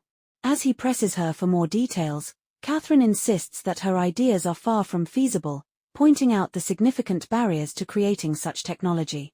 Their exchange reveals a tension between imagination and reality, as Langdon argues that scientific progress often defies expectations. Amidst their conversation, Langdon's attention is drawn back to the biology lab window. He suggests that Threshold may be growing something significant, potentially related to the advanced technology they have been discussing. Catherine's curiosity piqued, she joins him at the window, and together they peer into the room, their minds racing with the implications of what they might uncover. The atmosphere is charged with anticipation as they prepare to explore the dark secrets that Threshold may hold, setting the stage for revelations that could change everything they thought they knew about consciousness and the experiments being conducted beneath the surface of Prague. Chapter 103. Everett Finch storms into the glass-walled atrium of Crucifix Bastion, frustration bubbling over as he searches for his missing colleagues. The absence of Housemore and the promised security detail leaves him feeling uneasy and isolated. As he prepares to access the elevator, he realizes that it's impossible for anyone to reach Threshold from his location, raising questions about Housemore's whereabouts. In a moment of desperation, he dials her number one last time, only to be distracted by a strange sound, a phone chirping nearby. His curiosity piqued, Finch investigates, only to find himself staring into the lifeless eyes of his field officer, Susan Housemore, hidden beneath the couch. Meanwhile, deep within the frigid vault, the golem examines a massive machine occupying the chamber. This toroidal device, gleaming in polished aluminum, is a superconducting magnetic energy storage system. The golem recalls his research, understanding that this machine is designed to create and store vast amounts of energy through superconducting coils, provided they remain at extremely low temperatures. The process relies on liquid helium, which is stored in stainless steel tanks nearby, and he knows that any rise in temperature could trigger a catastrophic event known as a quench. The stakes are high. If the coils lose their superconductivity, the stored energy could lead to an explosive release of helium gas, potentially causing widespread destruction. As he contemplates the implications of this technology, the golem reflects on the volume of liquid helium stored in the facility. He calculates that if all the helium were to convert to gas simultaneously, it would create a pressure explosion of unimaginable proportions. The description of previous helium-related disasters adds to his anxiety, reinforcing the dangers associated with the setup. Despite the multiple safety measures in place, such as the robust design of the helium tanks and the presence of rupture disks, the golem feels a sense of foreboding. He understands that while the probability of a failure is statistically negligible, it is not impossible. The stark reality dawns on him: if this facility were to be sabotaged, the consequences could be devastating. With thoughts of Sasha's suffering at Threshold weighing heavily on him, the golem considers the irony of the situation. The very machine that powers Threshold is poised to become its undoing. As he stands in the cold chamber, he knows he must act quickly, driven by a sense of urgency to escape and release Sasha from the clutches of the facility's dark experiments. The tension builds as he contemplates the fragile balance between life and destruction, setting the stage for a potential confrontation that could change everything. Chapter 104. As Catherine Solomon enters the biology lab alongside Robert Langdon, she examines the complex machine before her, grappling with the possibility that artificial neurons, a concept she believed was far from realization, might be a reality. Much of her academic work focused on neurochemistry, and while the idea of creating artificial neurons had been around since the 1940s, it always felt like a distant dream. Now, as she inspects the machine, she feels a flicker of hope mingled with disbelief. Catherine instructs Langdon to check the bookcase for manuals while she searches the drawers in the sleek work table. Her hopes of finding a protocol book are dashed as she flips through uninformative documents. However, when she discovers a heavy black binder, her heart races. The cover indicates that it comes from the prestigious Laboratory of Organic Electronics in Sweden, a leading institution in the quest for artificial neurons. As she flips through the binder, she encounters a section on modulation, an essential aspect of neuron functionality that had stymied researchers for years. If this section is accurate, it suggests that a breakthrough has occurred in the modulation of ion channels. Catherine's excitement builds as she realizes that the binder outlines exactly the methods she had proposed in her manuscript. Langdon, sensing her shock, asks her what is wrong.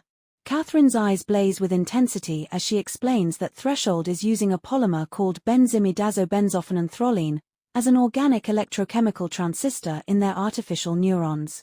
This polymer was her idea, and she had suggested similar methods in her writing. The implications are staggering. If they have indeed created artificial neurons, it opens up limitless possibilities for brain-machine integration. Catherine clarifies that her manuscript theorized how such technology could be developed, describing a neural mesh that could interface directly with the brain. This realization stuns Langdon as he absorbs the gravity of her claims. Catherine's work on regulating GABA levels in the brain through a hypothetical chip could potentially be realized through the artificial neurons they are examining. However, Catherine's excitement quickly turns to anger as she contemplates the implications of her findings. She is convinced that the CIA has stolen her ideas, having developed the technology she had envisioned decades earlier. Langdon struggles to reconcile this with the history of the Threshold program, which predates her manuscript. Catherine, however, insists that her original designs for artificial neurons were documented in her postgraduate thesis 23 years ago, and she believes they have been appropriated without her knowledge. The tension escalates as Catherine reflects on the significance of this revelation. The realization that her groundbreaking ideas may have been co-opted by a clandestine government program is infuriating. Langdon, while understanding the enormity of her claims, tries to offer reassurance. He recognizes that they are standing at the precipice of a technological breakthrough, but the potential misuse of that technology weighs heavily on both of them. As Catherine grapples with the reality of her situation, Langdon worries about the consequences of this technology falling into the wrong hands, not to mention the ethical implications of using it on unsuspecting subjects like Sasha. The stakes have never been higher, and the urgency to uncover the truth becomes paramount. Together, they must navigate the complexities of this newfound knowledge and the dangers that lie ahead as they delve deeper into the secrets of Threshold. Chapter 105. Catherine stands before Robert, her excitement palpable as she reveals that the binder they discovered contains her exact design for artificial neurons, created 23 years ago. Langdon, initially surprised, seeks clarification about her doctoral thesis, which was titled The Chemistry of Consciousness. Catherine explains that while her thesis mainly focused on neurotransmitters and awareness, she included a section on future breakthroughs, particularly artificial neurons, which she believed would enable a true human-to-machine interface. As Langdon processes the implications, Catherine emphasizes that the details in the binder align perfectly with her original concepts, right down to the unique terminology she developed.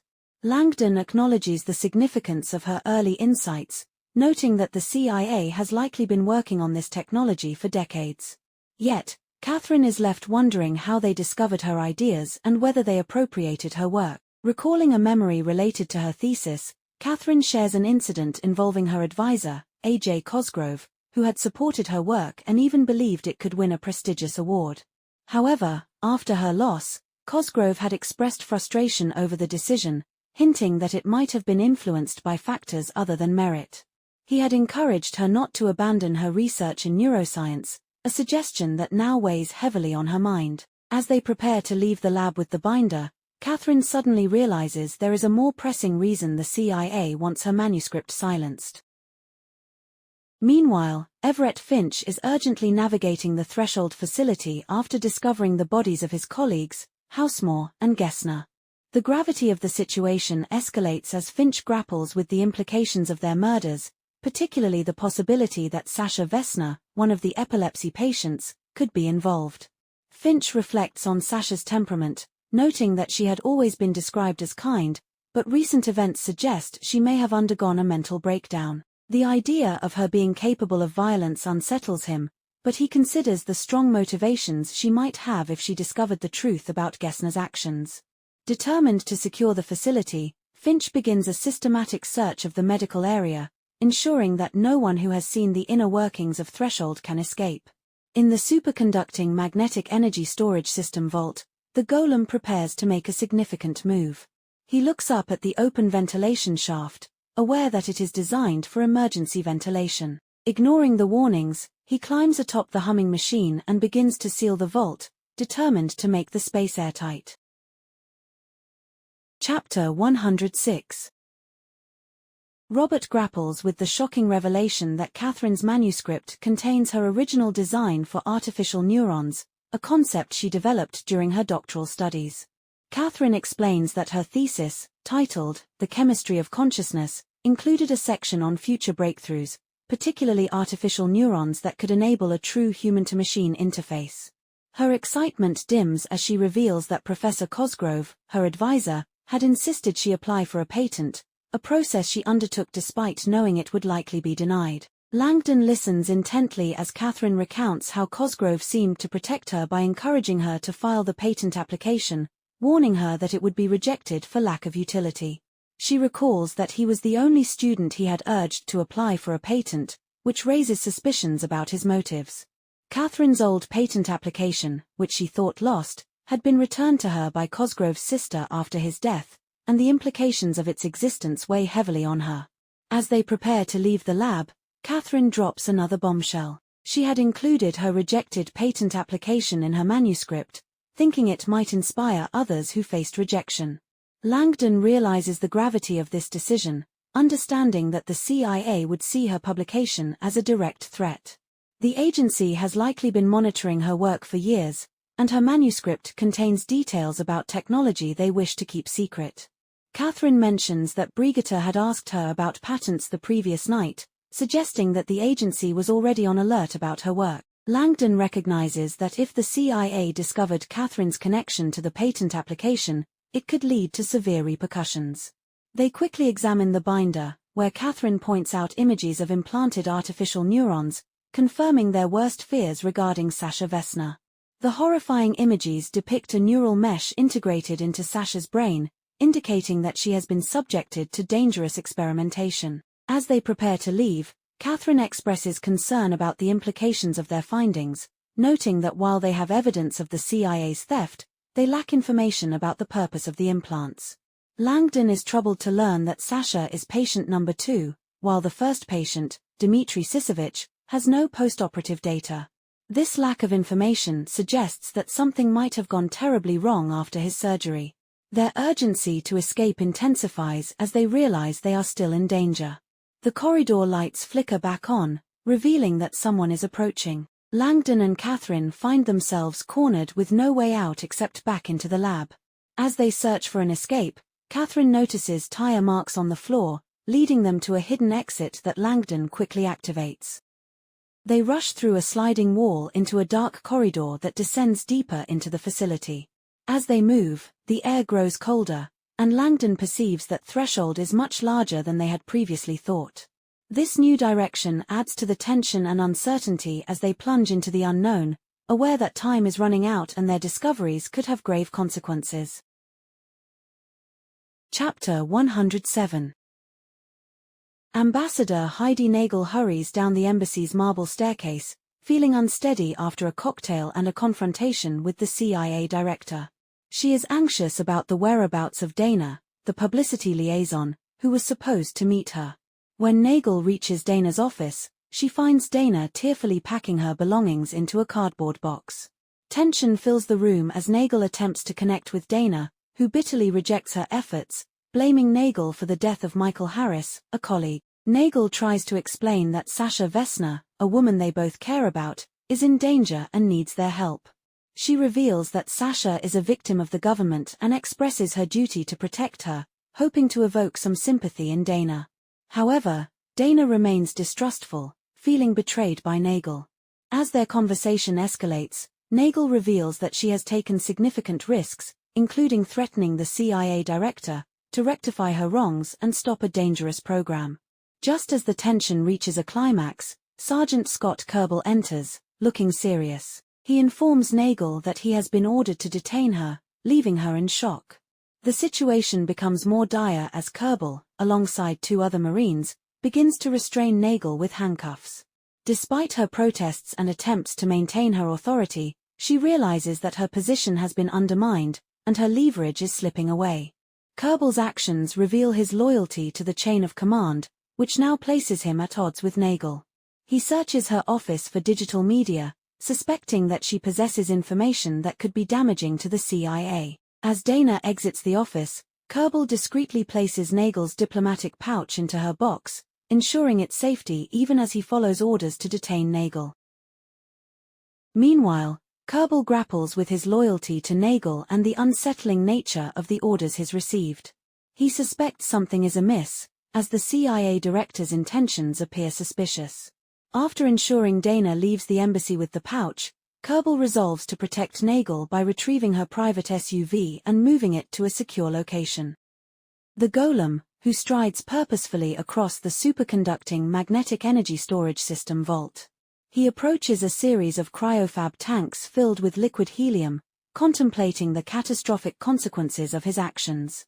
With an understanding of the system's mechanics, he plans to halt the flow of helium to initiate a chain reaction that could lead to a catastrophic failure. As he prepares to close the manual cutoff valves, he reflects on his role as Sasha's protector, reminding himself that his appearance is deceptive. He anticipates the violent repercussions of his actions, visualizing the pressure building within the vault as the liquid helium begins to boil. Chapter 108. Robert and Catherine find themselves spiraling deeper into the Threshold facility, a journey fraught with tension and urgency. As they descend the ramp, Langdon wishes for an escape that leads to daylight, but instead, they are plunged into a dimly lit corridor filled with an unsettling atmosphere. The sounds of approaching footsteps echo behind them, heightening their anxiety as they race to find a hiding spot. The corridor is stark and mausoleum-like, lined with matte black walls that contribute to the eerie feeling. They pass a window showcasing the pulsating lights of quantum computers, a sight that reinforces the high-tech nature of their surroundings. Langdon realizes that being detected in this hidden part of the facility could activate alarms, sealing off their escape routes. As they navigate the hallway, Langdon spots a door marked with a symbol indicating the presence of stairs. However, with footsteps drawing nearer, he knows they cannot reach it without being seen. 2 other doorways present themselves, but one leads to a supply room, which he fears could trap them, while the other is secured with an RFID scanner, cutting off their access. In a moment of clarity, Langdon formulates a plan. Despite Catherine's protests, he steps into the supply room, believing it offers a temporary solution. He throws a bottle of liquid cleaner down the aisle, triggering motion lights and creating a distraction.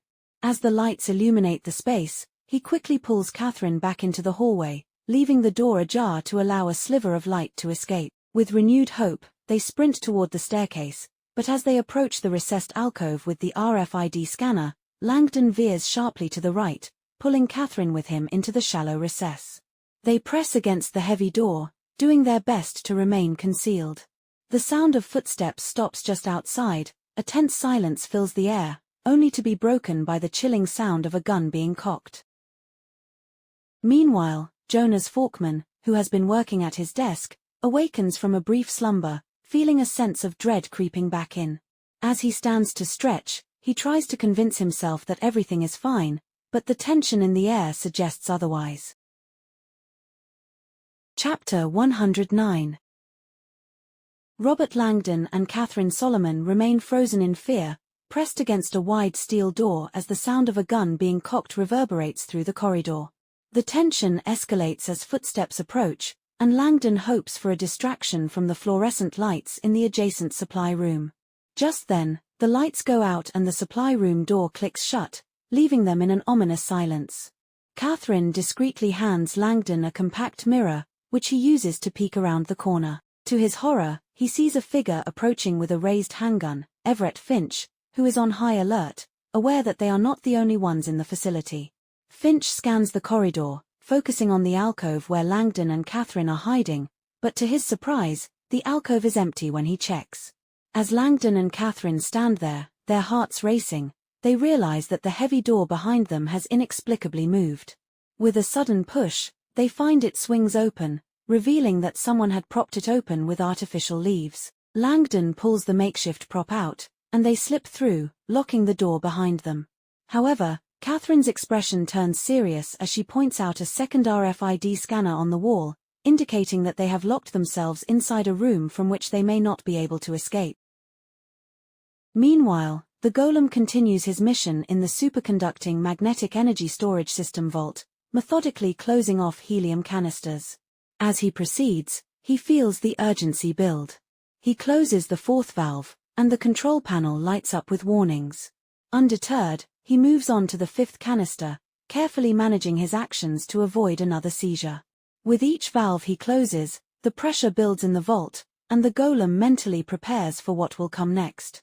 As he reaches the last canister, he closes the valve with determination, driven by his commitment to Sasha. He reflects on the blood they share, signaling that his actions are for her sake. With the final valve closed, he feels he has effectively set the stage for destruction. At CIA headquarters, Director Judd is grappling with the fallout from a horrifying video that has just surfaced. The video contains the brutal interrogation of Dr. Gessner, revealing the existence of a clandestine intelligence project involving non-consensual human subjects. Judd knows that if this video leaks, the consequences will be catastrophic, shaking the foundations of the agency and exposing its darkest secrets to the world. Chapter 110. Robert and Catherine find themselves in a small, softly decorated room after narrowly escaping a pursuer. The atmosphere contrasts sharply with the sterile corridors of Threshold, featuring carpeting, artificial trees, and abstract paintings. Langdon feels a growing sense of dread as they face a curved concrete tunnel that slopes downward, realizing it likely leads to the most secure area of the facility. As they cautiously navigate the tunnel, they come to another arched portico with a frosted glass door adorned with familiar imagery. Langdon pushes the door open, revealing a vast domed chamber illuminated from below, reminiscent of a planetarium. However, he quickly recognizes this space as a blast shelter, a secure area designed for protection during emergencies. Inside the dome, the room resembles a futuristic command center, with a circular platform surrounded by sleek workstations. Langdon and Catherine are drawn to a series of metallic pods arranged like spokes of a wheel around the platform. Catherine peers into one of the pods, which resembles a high-tech sleeping chamber, complete with restraints and 4 connectors. Langdon activates the pod, revealing its padded interior and sophisticated technology. As Catherine examines the pod's features, she realizes it represents an advanced version of the suspended animation machines they had seen earlier in Dr. Gessner's lab. The chilling implications of their discovery begin to dawn on her. She connects the dots between the pods, brain chips, and the research they had discussed earlier regarding altered states of consciousness. The room, she realizes, is designed for a groundbreaking, yet terrifying purpose, to explore and manipulate the depths of the human mind. Catherine's heart races as she comprehends the potential for real-time monitoring of brain activity through the implants. The implications are daunting, suggesting that this facility is not merely conducting research but is engaged in ethically questionable experimentation. As the weight of their discovery settles heavily upon them, Catherine takes Langdon's hand, whispering the grim realization that they have stumbled into a death lab. Chapter 111. The gravity of Catherine's revelation, that they are in a death lab, strikes Robert as they grapple with the implications of their discovery. Concerned about the CIA's motivations for studying death and human consciousness, Langdon fears the facility's purpose extends beyond mere research. Catherine is determined to uncover all she can about the experiments being conducted but is urged by Langdon to seek safety instead. As they navigate the array of sleek, metallic pods, Langdon spots a sign indicating a utilities area, which may provide a better hiding place. However, before they can explore further, a gunshot rings out behind them, shattering the relative calm of the dome. They turn to find Everett Finch, the silver-haired man from earlier, approaching with his weapon drawn and aimed at them. He calmly identifies them, asserting his control over the situation and demanding that Catherine set down her bag. Finch revels in the power dynamic, knowing that he has the upper hand. He recognizes the binder containing classified documents as a significant advantage and contemplates the implications of their intrusion into the top-secret facility. He believes that shooting them would eliminate any risk of exposure, but he opts for interrogation instead, eager to extract information and assess the extent of their knowledge. Catherine, undeterred, confronts Finch about the stolen patent, while Langdon tries to negotiate their way out of danger. Finch dismisses their pleas, pointing out their trespass and asserting that they have seen too much to simply walk away. The conversation escalates as Catherine questions the nature of the experiments underway, prompting Finch to taunt them with a sinister invitation to enter one of the pods for a demonstration. Meanwhile, the golem, hidden below in the pneumatic lift, overhears the confrontation. Recognizing Finch as the mastermind behind Threshold, he realizes that this moment presents an opportunity to confront the man responsible for the horrors inflicted upon Sasha and others. However, he is acutely aware of the risks involved. Ascending the lift would expose him to Finch and his gun, making any attack nearly impossible. Feeling the weight of time pressing upon him, the golem struggles with the dilemma of whether to confront Finch or retreat to prevent the impending explosion set in motion by the helium canisters. His motivations are clear. He wants vengeance against Finch, but he is also driven by the need to save Sasha from a fate sealed within the facility's dark secrets. Chapter 112. Robert and Catherine stand captive in the dome, facing Everett Finch, who reveals the disturbing purpose of Threshold. Leaning against one of the sleek suspended animation pods, Finch explains the agency's ambitions to develop a true human-to-machine interface that allows for effortless communication, an idea that fills Langdon with alarm over its potential misuse.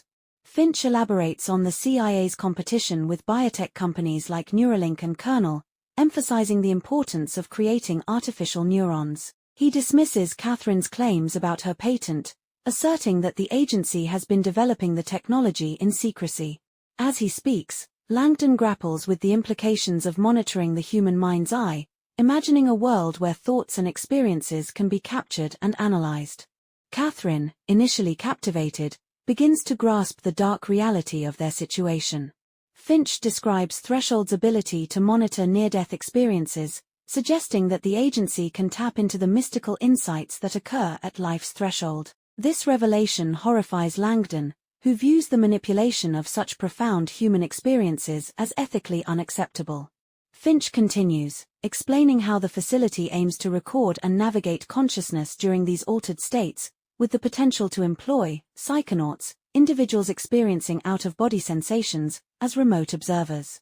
He likens the process to piloting a drone, suggesting that the agency could send these invisible drones anywhere in the world, effectively surveilling without detection. As Langdon absorbs Finch's claims, he battles his skepticism against the growing body of evidence supporting non-local consciousness. The implications of this technology, transforming the very essence of intelligence gathering, are both thrilling and terrifying. Catherine, exhilarated by the prospect of proof for her theories on consciousness, urges Finch to share this knowledge with the scientific community, but Finch sharply rejects the idea, emphasizing that Threshold is a military operation, not a scientific endeavor. Finch's conviction that the CIA's investments in this project are justified because they evolved from past initiatives like the Stargate project only deepens the foreboding atmosphere. Langdon realizes the stakes are higher than he imagined, as Finch prepares to assert his control over the situation, leaving Langdon and Catherine in a precarious position. Chapter 113. Director Gregory Judd of the CIA anxiously paces in the secure communications room, grappling with the fallout from Dr. Gessner's video confession, which threatens to expose the secrets of Project Threshold. Judd reflects on the long history of the CIA's interest in remote viewing, tracing it back to his early days as an analyst when he encountered the extraordinary claims of psychic phenomena. He recalls the origins of the Stargate program, which began in response to alarming revelations about Soviet capabilities in psi intelligence. The CIA's initial skepticism was overturned when remote viewers like Ingo Swann produced astonishing results, leading to an expansion of the program and further exploration of the human mind's potential. However, the program faced scrutiny and public indignation, culminating in its official shutdown in the mid-1990s, despite its successes. Judd remembers the aftermath, the CIA's attempt to downplay the program's validity while secretly continuing research into remote viewing. The public dismissal allowed the agency to develop a more sophisticated and secure initiative, Project Threshold, designed to harness and control the untapped power of the mind without the baggage of its controversial predecessor. As he considers the implications of the video and the possibility that their secrets may be revealed, a voice crackles over the comm, announcing the arrival of Ambassador Heidi Nagel. Judd's focus shifts as he prepares to confront the situation head-on, knowing that the stakes are higher than ever. The tension builds as he connects with Nagel, flanked by U.S. Marines, setting the stage for a critical exchange that could determine the future of Threshold and the agency itself. Chapter 114. Catherine Solomon finds herself grappling with the shocking reality of Project Threshold. She realizes that what she once considered a facility for consciousness research is actually a sophisticated hub for weaponized remote viewing. The implications are staggering. Threshold has effectively solved two significant barriers to studying out-of-body experiences by using advanced technology to induce and record these states, transforming them into a means of surveillance. As she processes this information, Catherine feels both fascinated and horrified by the potential of the facility. Langdon, recognizing the urgency of their situation, tries to negotiate with Finch, suggesting they are willing to sign a non-disclosure agreement to keep the situation under control. Finch, however, is unfazed, revealing his intent to maintain control over them and the situation. Catherine presses Finch for details about the neural implant technology, leading to a discussion about how it works in conjunction with virtual reality and psychedelics to enhance neural plasticity. The elegance of the solution strikes her, but it's overshadowed by the knowledge that their discoveries are being weaponized rather than explored for benevolent purposes. Finch reveals that the CIA gained access to Catherine's thesis through the Blavatnik Awards, which had judges associated with Stanford Research Institute, a well-known entity with ties to the agency. This connection sheds light on how the CIA has manipulated her work and the ethical breaches involved in their operations. The tension escalates as Langdon confronts Finch about the agency's experiments on human subjects, specifically referencing Dmitri and Sasha. Finch defends his actions, framing them as necessary sacrifices for national security, which Langdon vehemently disputes. The moral conflict intensifies as Finch justifies his experiments with a chilling rationale, suggesting that the ends justify the means. Suddenly, a voice from the darkness interrupts the confrontation, claiming ownership of the epilepsy wand that was found at the scene of a murder. The revelation adds a new layer of complexity and danger to the situation, hinting at the involvement of Sasha Vesna. Chapter 115. Everett Finch reacts to an unexpected voice. The atmosphere shifts from the confrontation to a surreal spectacle as a cloaked figure emerges from the pneumatic lift, revealing itself to be a creature reminiscent of the legendary Golem of Prague. Its appearance is unsettling, with a featureless grey face and etchings on its forehead, embodying an almost supernatural presence. Finch is quickly thrown into disarray as the Golem asserts its authority, declaring itself the protector of Sasha. The figure's sudden collapse and trembling body suggest a struggle with its own limitations, hinting at its previous experiences as a patient of Dr. Gessner. The tension peaks when Finch, taunting the Golem, holds the epilepsy wand, demanding information. In a swift and chaotic turn, the Golem retaliates against Finch, incapacitating him and seizing the wand and gun. The scene unfolds rapidly, leaving Langdon and Catherine reeling from the violence and unexpected intervention. The golem's transformation from a trembling entity to a powerful force is striking, as it takes control of the situation. As alarms begin to blare, signaling imminent danger, the golem urges Langdon and Catherine to escape, revealing that the facility is about to explode. Despite their initial confusion and fear, Langdon and Catherine are compelled to act quickly. The golem aids their escape by activating Finch's RFID card, granting them a crucial opportunity to flee.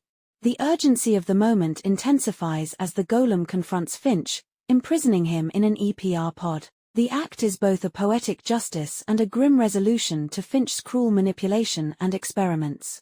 The golem's final words to Finch, hinting at their shared history, add a layer of complexity to the narrative, leaving Finch to face the consequences of his actions in a terrifyingly confined space. Chapter 116. Robert and Catherine make a desperate escape from the dome just as the alarms blare, signaling imminent disaster.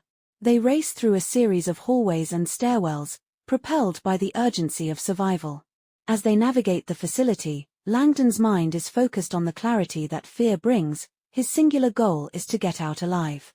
Upon reaching what appears to be the exit, they find themselves in a sprawling underground parking garage. Hope surges as they spot daylight at the far end, but just as they sprint toward it, the exit begins to close, sealing them inside. The urgency escalates as they realize they might be trapped.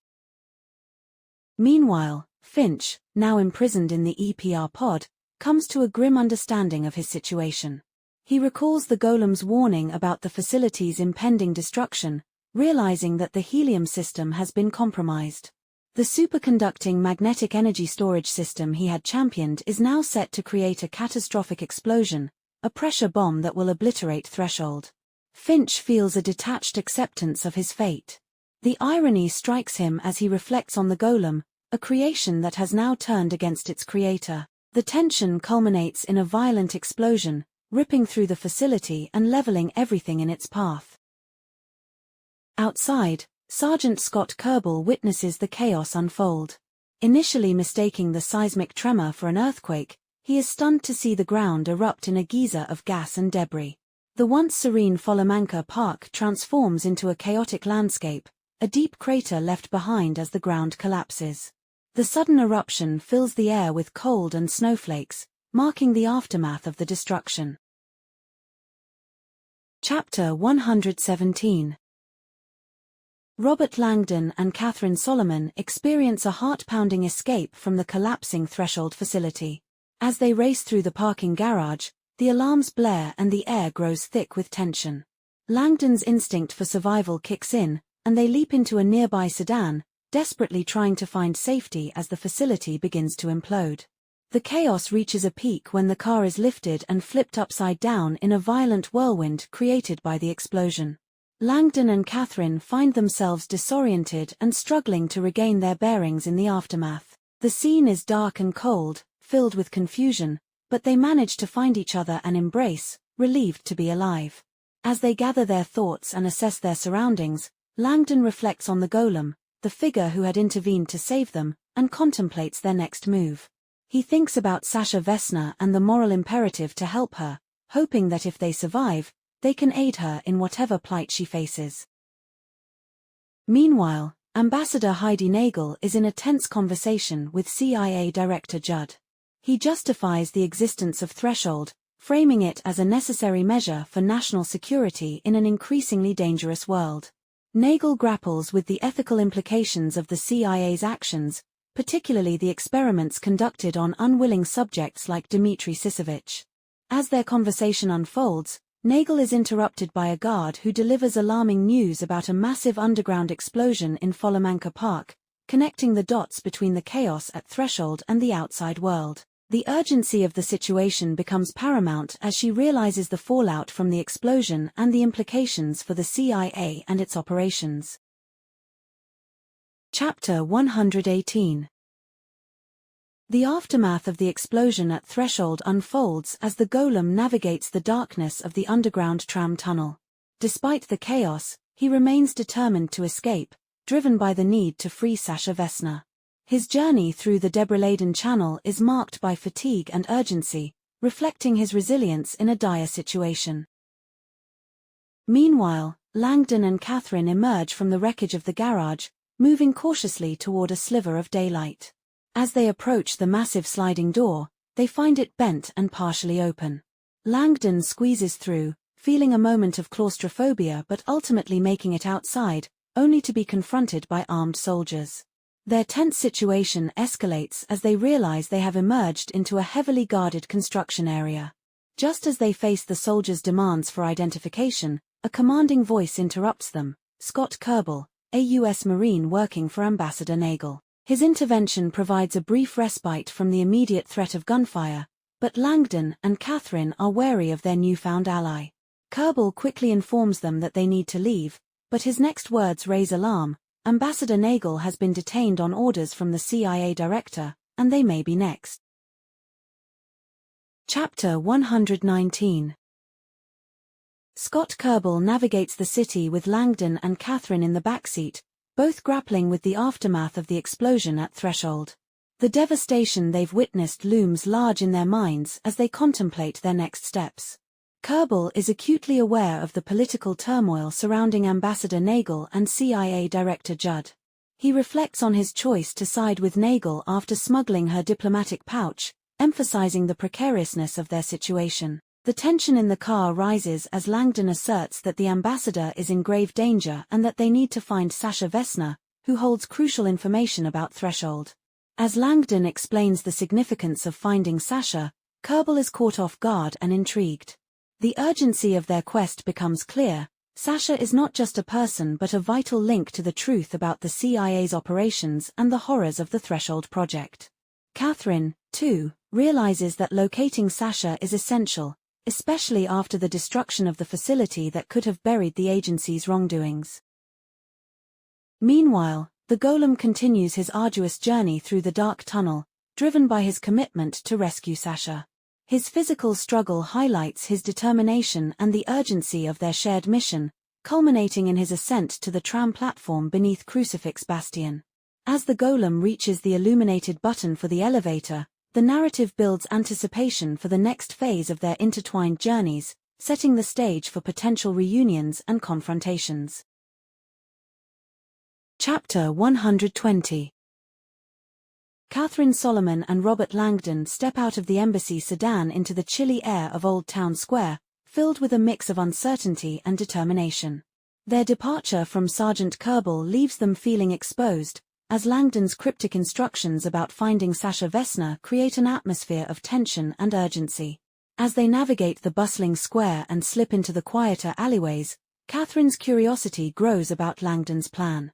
Langdon reveals that he believes Sasha is still inside her apartment, despite Kerbal's information to the contrary. His confidence stems from deductions made during their earlier interactions and the peculiar circumstances surrounding a note that was slipped under Sasha's door. He points out the boarded-up windows of the vacant upper apartment, suggesting it provided a potential hiding spot for the messenger, likely Dmitry Sisevich. As they reach the nondescript door of Sasha's apartment, Langdon's keen observations and reasoning come into play. He explains how Sasha's situation might have been misinterpreted by authorities, and how her absence was assumed to be a flight from the scene rather than an abduction or concealment. Upon entering the building, they discover a hidden staircase that connects the two apartments, allowing for easy access and a means for someone to disappear after leaving the note. Langdon's plan to knock on Sasha's door raises concerns for Catherine, who worries about Sasha's state and whether she can respond. When Langdon attempts to open the door, he finds it locked. However, in a clever twist, he uses the same key ring he had given to a colleague, which he deduces must still work for both flats. This realization showcases Langdon's resourcefulness and deep understanding of the situation. As they finally enter Sasha's apartment, the eerie purple glow that fills the flat creates a stark contrast to the dark and foreboding atmosphere outside. Chapter 121. The Golem stands before a mirror, contemplating the finality of his existence. As he gazes at his clay-caked face, he acknowledges that his time as this creature is coming to an end. The 3 Hebrew letters etched on his forehead symbolize his identity and purpose, but he knows he must undergo a transformation to fulfill his mission. With a sense of resignation and clarity, the golem presses his finger against the letter Aleph, signifying life, and scrapes it away, replacing it with the Hebrew word for dead. This act is both a release and a ritual, representing his choice to detach from the physical form that has served him. He reflects on the weight of truth and death, understanding that his sacrifice is necessary for the safety of Sasha Vesna. Chapter 122. Robert and Catherine explore Dmitry Sisovich's eerie upstairs apartment, which is illuminated by ghostly purple light from black lights. The unsettling atmosphere and sparse furnishings lead Langdon to suspect that this space was less a home and more a refuge for Dmitry, particularly considering the ominous presence of a ball gag intended for use during epileptic seizures. As they search the apartment, they find a makeshift shrine dedicated to Sasha, revealing Dmitry's obsessive feelings toward her. The discovery of a mat with a gag raises concerns about Dmitry's mental state and the nature of his relationship with Sasha, further complicating their understanding of the situation. Langdon's investigation in the bathroom yields unsettling finds, including theatrical makeup and a skullcap that suggests Dmitry was preparing for something significant. When he uncovers a small fiber on the skullcap, he experiences a shift in perspective, prompting a revelation about non-local consciousness. Langdon races back to the foyer, realizing that the note he received earlier could not have been slipped under Sasha's door from outside. Instead, he deduces that the person who left it must have been inside the apartment, cleverly hiding in a place that allowed them to deceive both Sasha and Langdon. Chapter 123. Steam fills the lab shower at Crucifix Bastion. The golem stands beneath the spray, savoring the softness of the water as it washes away the last remnants of clay from his skin. Exhaustion dulls him, and he realizes only belatedly that he has forgotten to remove his skullcap. When he finally peels it from his scalp, it pulls strands of hair with it, leaving him wincing as he drops it to the floor. At the sink, wrapped in a towel, he studies his reflection. His bloodshot eyes and scarred face stare back at him, a visage hardened by violence and suffering. Yet over time he has come to accept this face, even cherish it, imagining the way Sasha might see it if she could truly know him. Sasha, however, is silent within. She exists locked away in a suspended void, shielded by the golem who controls their shared body. He recalls the moment of his birth, when her broken soul, unable to endure further torment inside a Russian psychiatric hospital, had called out for protection. In that instant, he came into existence, seized control, and killed her abuser. From that day forward, he became her guardian and her weapon. In the present, Catherine Solomon and Robert Langdon stand in the foyer outside Sasha's apartment. Catherine reflects uneasily on the lecture she delivered the night before about sudden savant syndrome and dissociative identity disorder. Langdon's conclusion is unsettling but clear. The golem and Sasha may not be two people at all but two identities within a single body. If he is right, then Sasha's survival may already have ended with the golem's apparent death. The golem dresses in Sasha's everyday clothes, slipping back into the outward image she presents to the world. He remembers how he has hidden in her mind as a silent partner, intervening only to protect her, leaving her with memory gaps she never questioned. Recently, her happiness with Michael Harris had allowed him to remain in the background, until he overheard Harris conspiring with the US ambassador and realized Sasha's trust had been betrayed. The revelation had redrawn every assumption about her life, leading to the deadly confrontations of the night before. Now, with Threshold destroyed and Gessner's treachery exposed, the golem emerges from the underground world of the Bastion. His thoughts turn to the embassy, where he believes the final stage of Sasha's future awaits. Chapter 124. Robert Langdon is standing in the kitchen of Sasha Vesna's apartment, the soft scent of tea lingering in the air and her two Siamese cats circling his ankles. What should have felt like a domestic, familiar space instead carries an unsettling weight. With the revelation of Sasha's condition, he realizes that much of what he thought he experienced here may not have been with Sasha at all, but with the alter ego that had taken her place. The understanding unsettles him, yet it begins to explain the mysteries that had haunted him, the access to Crucifix Bastion, the strange gaps in Sasha's memory, even why he had been handed a key and urged to return. Catherine joins him after her own search through the apartment. She voices a thought that troubles them both, wondering whether Brigitte Gessner deliberately chose epileptics as her test subjects, using seizures as both cover and opportunity for her experiments. The idea only deepens Langdon's sense of betrayal, and he reflects that Dmitri likely did not survive, just as the records had suggested. Their silence is broken when Catherine turns her attention to Sasha's cats, realizing someone will need to care for them. She begins to feed them while Langdon places a call to Scott Kerbel at the embassy, preparing himself for the difficult explanations he might have to give. The phone call connects him not to Kerbel, but to Ambassador Nagel herself. Her voice is composed yet strained as she explains she has been released from CIA custody, her detainment framed as protective rather than punitive. Langdon tells her plainly that Finch is dead, but she cuts him off, insisting such details cannot be shared over the phone. Instead, she instructs him to meet her near the embassy at a place called the Dripstone Wall, an unexpected and unsettling choice for a rendezvous. Elsewhere in Prague, Lieutenant Pavel faces his own reckoning. Stripped of his position after a harsh interrogation, he empties his locker and accepts that he will not return to his post. Haunted by the death of his uncle and burdened by disgrace, he makes his way home by bus. Surrounded by strangers absorbed in their devices, he turns to his usual comfort, a virtual dating app, only to find no solace there tonight. For the first time, he switches it off, whispers a prayer for his uncle, and lets the rhythm of the bus carry him into the darkness. Chapter 125. In Prague's Wallenstein Garden, the surreal dripstone wall looms like a river of frozen lava, riddled with grotesque faces that seem to stare back at onlookers. For centuries, the wall has been shrouded in superstition. Visitors speak of nightmares, church leaders once called it haunted, but to Ambassador Nagel, it's calming. She understands the phenomenon at play, pareidolia, the human brain's instinct to conjure faces and patterns from randomness. In her CIA career, she saw how conspiracy theorists lived inside that illusion, hallucinating order where none existed. Everett Finch, by contrast, found genuine patterns and twisted them into chaos. His death had offered her relief, though she couldn't dismiss the moral blur. Good and evil, she knew, never came in pure form. As twilight deepens, Robert Langdon and Catherine Solomon approach. After a brief exchange near the aviary's sleeping owls, Nagel ushers them not into the cold, but through a hidden door in the wall, her private access into what was once St. Thomas Monastery.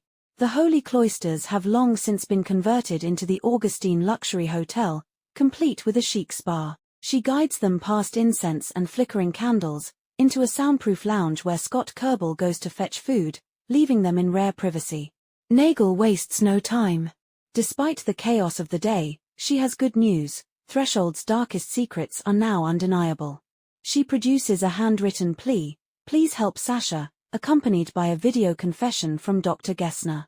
The footage, harrowing to watch, exposes human experimentation, implants, psychopharmaceutical trials, near-death studies, all of it. Nagel tells them, "This is your atomic bomb. No matter what the CIA attempts, the video guarantees protection." But as she speaks, her voice falters with guilt. She recalls the man she manipulated, Michael Harris, and how her orders cost him his life. Then she describes the shadowed figure in the video, Sasha's so-called guardian angel, a man with a Russian accent, filled with personal rage, perhaps a fellow Threshold subject. She believes it to be Dmitri Sisevich, once declared dead, now avenging himself. Langdon and Catherine share a heavy glance. They both know the truth. At last, Langdon turns to Nagel and says gently, "The person you saw killing Gessner, it was not Dmitri Sisevich." Chapter 126. When they finally stepped back through the dripstone wall, night had fallen across Wallenstein Garden. The air was sharp, the shadows heavy with a kind of foreboding. Ambassador Nagel could barely register the time that had passed, an hour, maybe two, but her mind was still caught on the devastating truth Robert Langdon had laid before her. Michael Harris had been killed not by an enemy operative, but by Sasha herself. Catherine, gentle but firm, tried to soften the blow. Sasha had loved Michael, she reminded her. It was not truly Sasha who had struck him down, but the fractured altar within her mind. Two different souls, inhabiting the same fragile body. Intellectually, Nagel could grasp the nuance. Emotionally, it sliced her to the core. She longed for the impossible, for Michael's forgiveness, for Sasha's too. But both were gone. Even the garden, usually alive with whispers of history, felt barren and desolate now. Rose bushes were bundled in burlap, the pond drained dry for winter. Nagel wondered if she would ever see its spring bloom again. Hours earlier, she had held in her hands enough leverage to alter her own future. Now she knew what must come. She would serve long enough to guide the embassy through its crisis, then resign.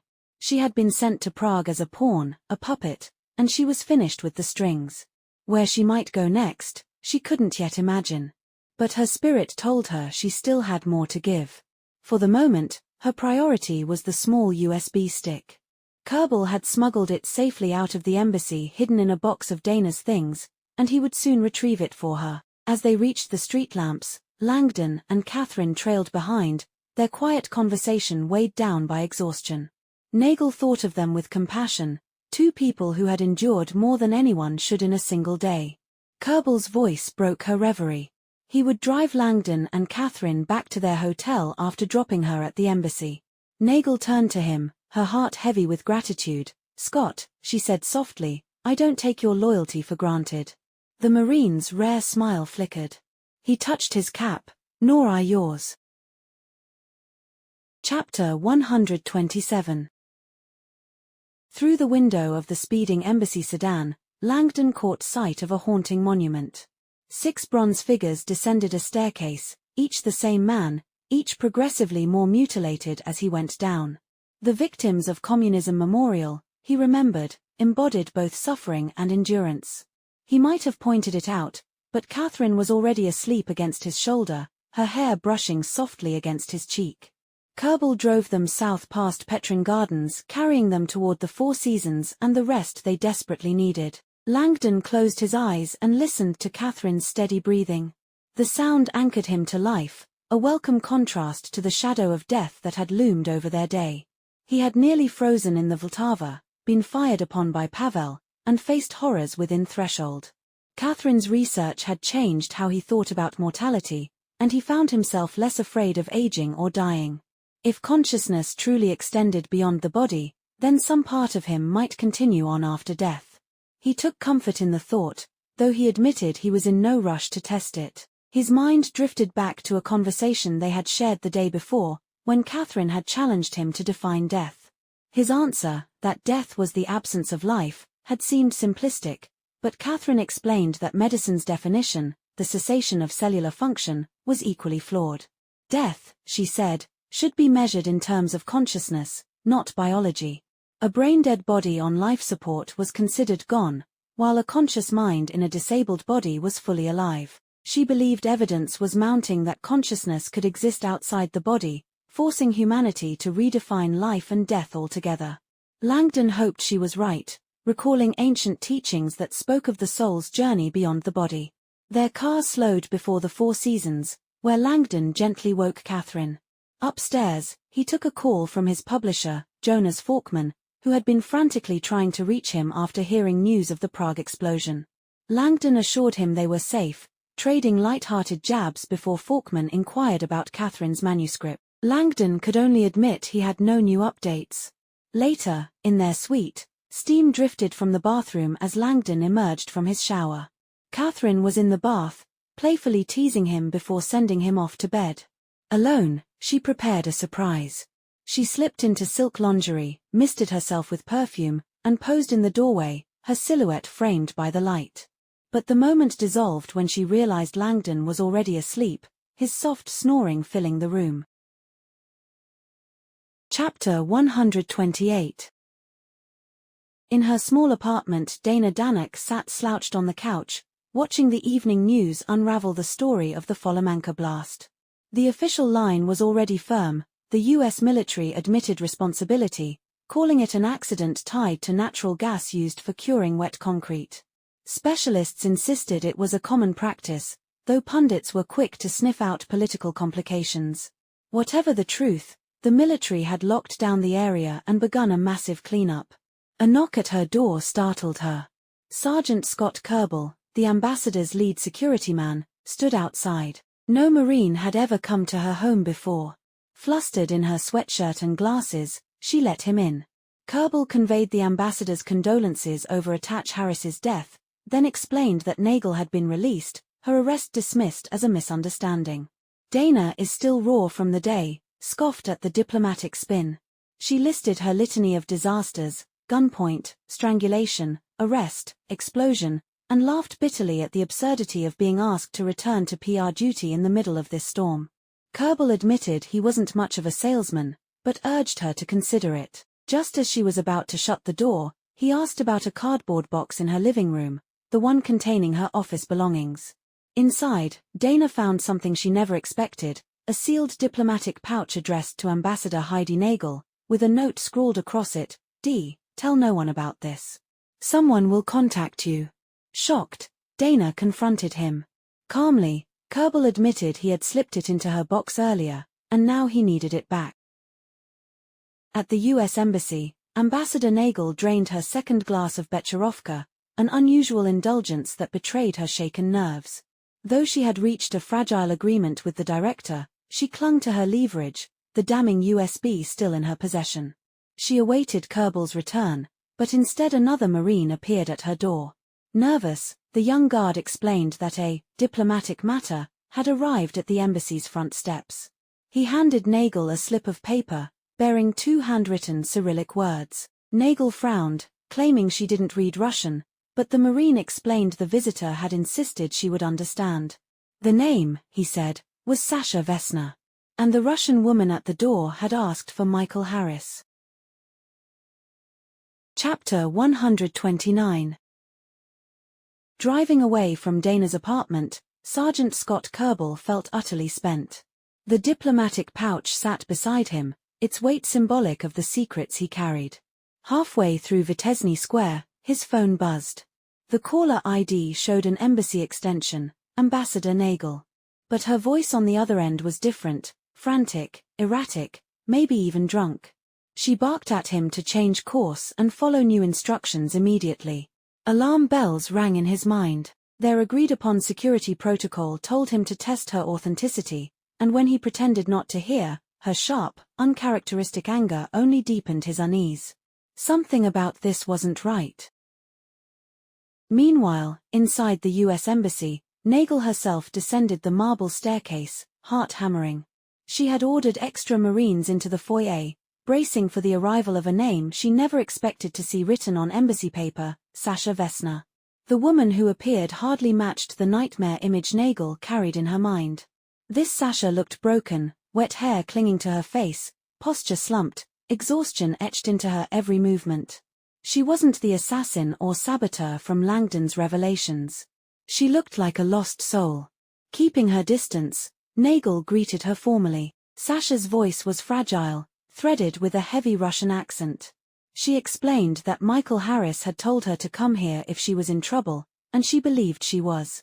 Nagel's mind reeled. Trouble? You killed him.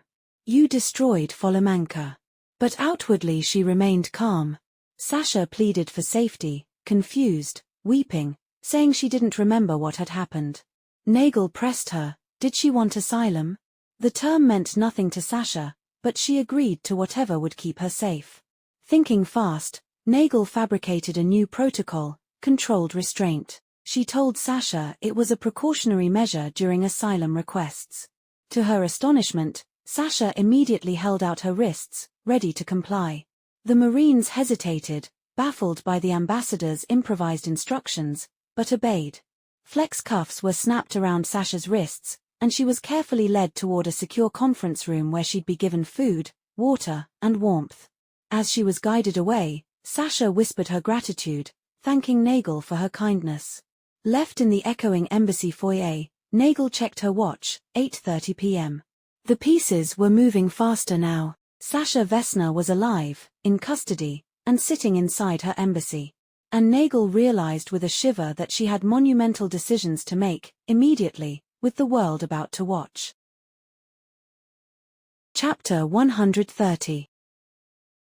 The sidewalks of Manhattan still gleamed with the sheen of a late afternoon rain as Jonas Falkman made his way north along Broadway. The storm had lifted, leaving the air cool and clean, and he was more than ready to head home. His earlier call with Prague still lingered in his mind.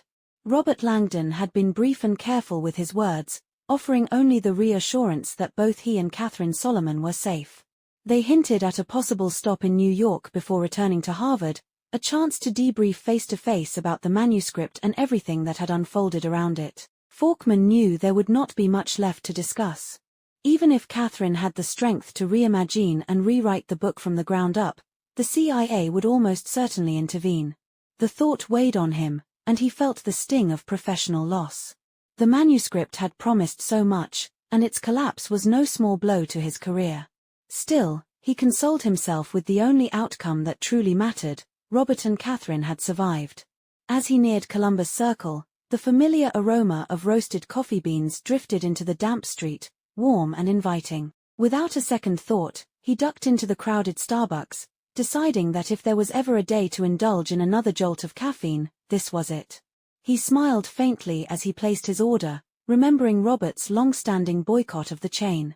Langdon had once lectured him at length about the company's iconic logo, claiming the image was not a mermaid at all but a siren, a mythological temptress with two tails who lured sailors to their deaths. To Robert, adorning coffee cups with such a figure was a careless betrayal of cultural symbolism. Falkman chuckled at the memory as he accepted the steaming flat white, the rich scent rising from the cup in his hands.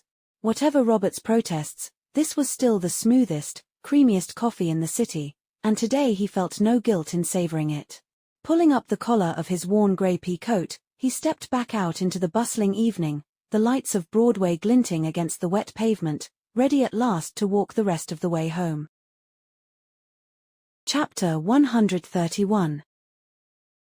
Darkness, water, and a dream of falling. Robert Langdon woke with his heart pounding, still haunted by the sensation of crashing into the Vltava. He sat upright in the Four Seasons suite, baffled again by the mind's strange ability to accept the impossible as real. Only Catherine's soft breathing beside him anchored him back to the safety of the present.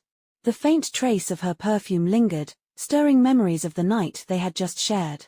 Slipping into a bathrobe, Langdon moved into the living room, frustrated to see it was barely past 9. His mind was restless, still untangling the trauma of leaping from this very window into the river. He thought of Catherine's bold claim earlier in the day, that dreams were caused by the same neurological process as dying. Both states reduced GABA levels, opening the brain's filters to an overwhelming rush of unstructured data. That flood explained why dreams felt so bizarre and why they dissolved so quickly upon waking. Langdon found himself recalling of Tibetan mysticism, that weightless consciousness said to drift between life and death. Perhaps his dream of floating above Prague had been nothing more than his brain rehearsing that journey. He was still staring out across the city lights when the suite's phones erupted in unison. The pounding from his dream suddenly made sense. It was the night manager. Breathless, he explained that a Marine from the U.S. Embassy, Sergeant Kerbal, was in the lobby, insisting that the ambassador required Langdon's presence immediately.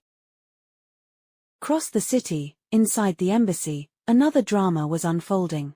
The golem, still in control of Sasha Vesna's fractured mind, sat quietly in a locked conference room, flex cuffs binding his wrists. His concern was not for himself but for Sasha. He would not allow her to experience the sight of her own body restrained again. That trauma ran too deep.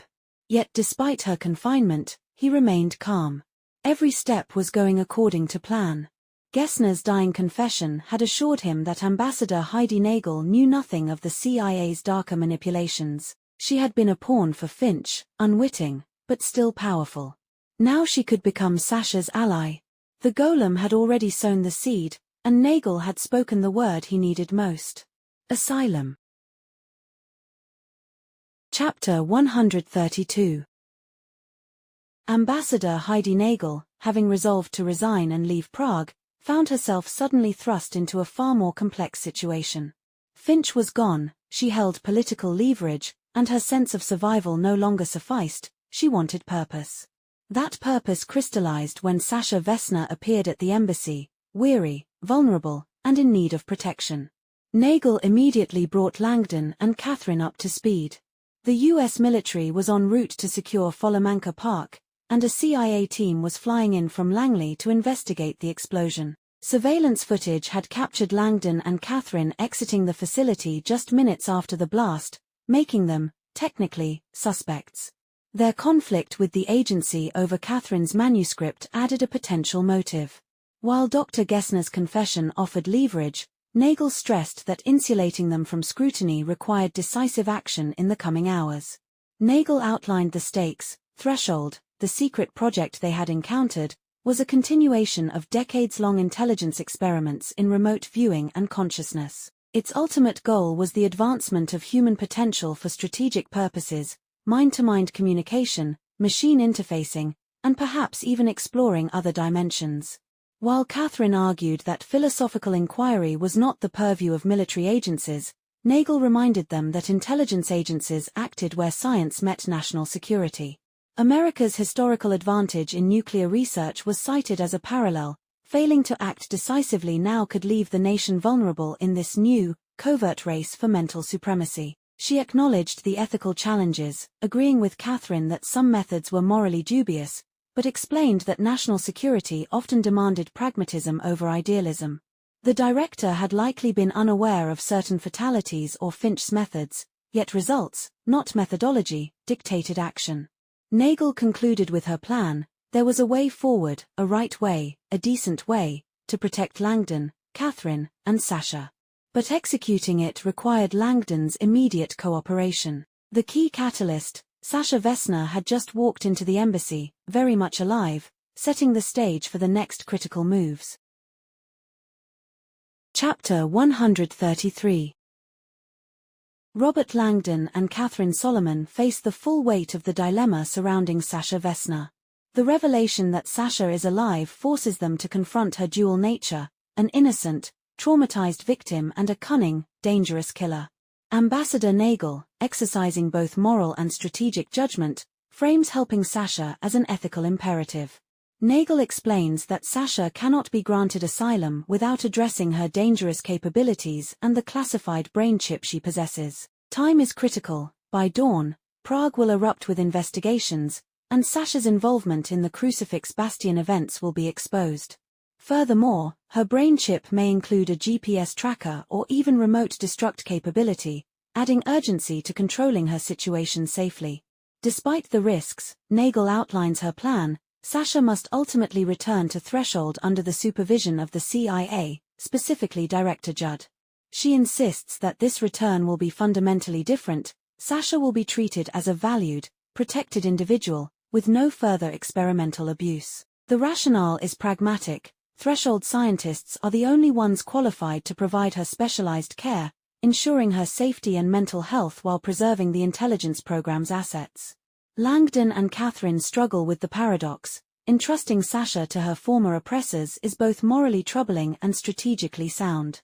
Nagel reassures them that Judd is a fundamentally decent man, and that her oversight, coupled with leverage such as the video of Finch's crimes, will enforce Sasha's protection. She emphasizes that without this plan, Sasha could face arrest, prosecution, or exploitation. Chapter 134. Langdon descends from the ambassador's office, reflecting on Nagel's plan to personally oversee Threshold and serve as Sasha's protector. Nagel intends to ensure Sasha's safety, mental well-being, and living conditions while simultaneously redeeming herself for past mistakes. However, a critical step remains: gaining Sasha's consent. Without it, the plan cannot proceed. Nagel emphasizes that Langdon may be the only person Sasha would listen to, given his prior interactions with her, or her alter. He is tasked with persuading her to trust the ambassador and the proposed plan for her future, which involves returning to Threshold under strict protective oversight. Langdon notes the complexity of Sasha's dual personality but recognizes the trust she had shown him during previous encounters. Langdon prepares to meet Sasha in the embassy's conference room. He finds her alone, wary, and still physically disheveled. Sitting at a respectful distance, he calmly begins explaining that the ambassador wants to protect her and has devised a plan for her safety and relative normalcy. Before explaining the details, Langdon asks a crucial question. He needs to know who he is speaking to, Sasha or her alter. The response is unsettling. It is not Sasha herself, but her alter who has not yet released her. This signals that Langdon must navigate a conversation with a part of her mind that is protective, calculating, and aware of the risks, rather than the vulnerable victim who sought help. Chapter 135. Catherine wakes from a brief nap on the ambassador's couch and notices that Langdon is still inside with Sasha. Ambassador Nagel explains that Robert had spent half an hour speaking with Sasha, meticulously navigating the complex situation.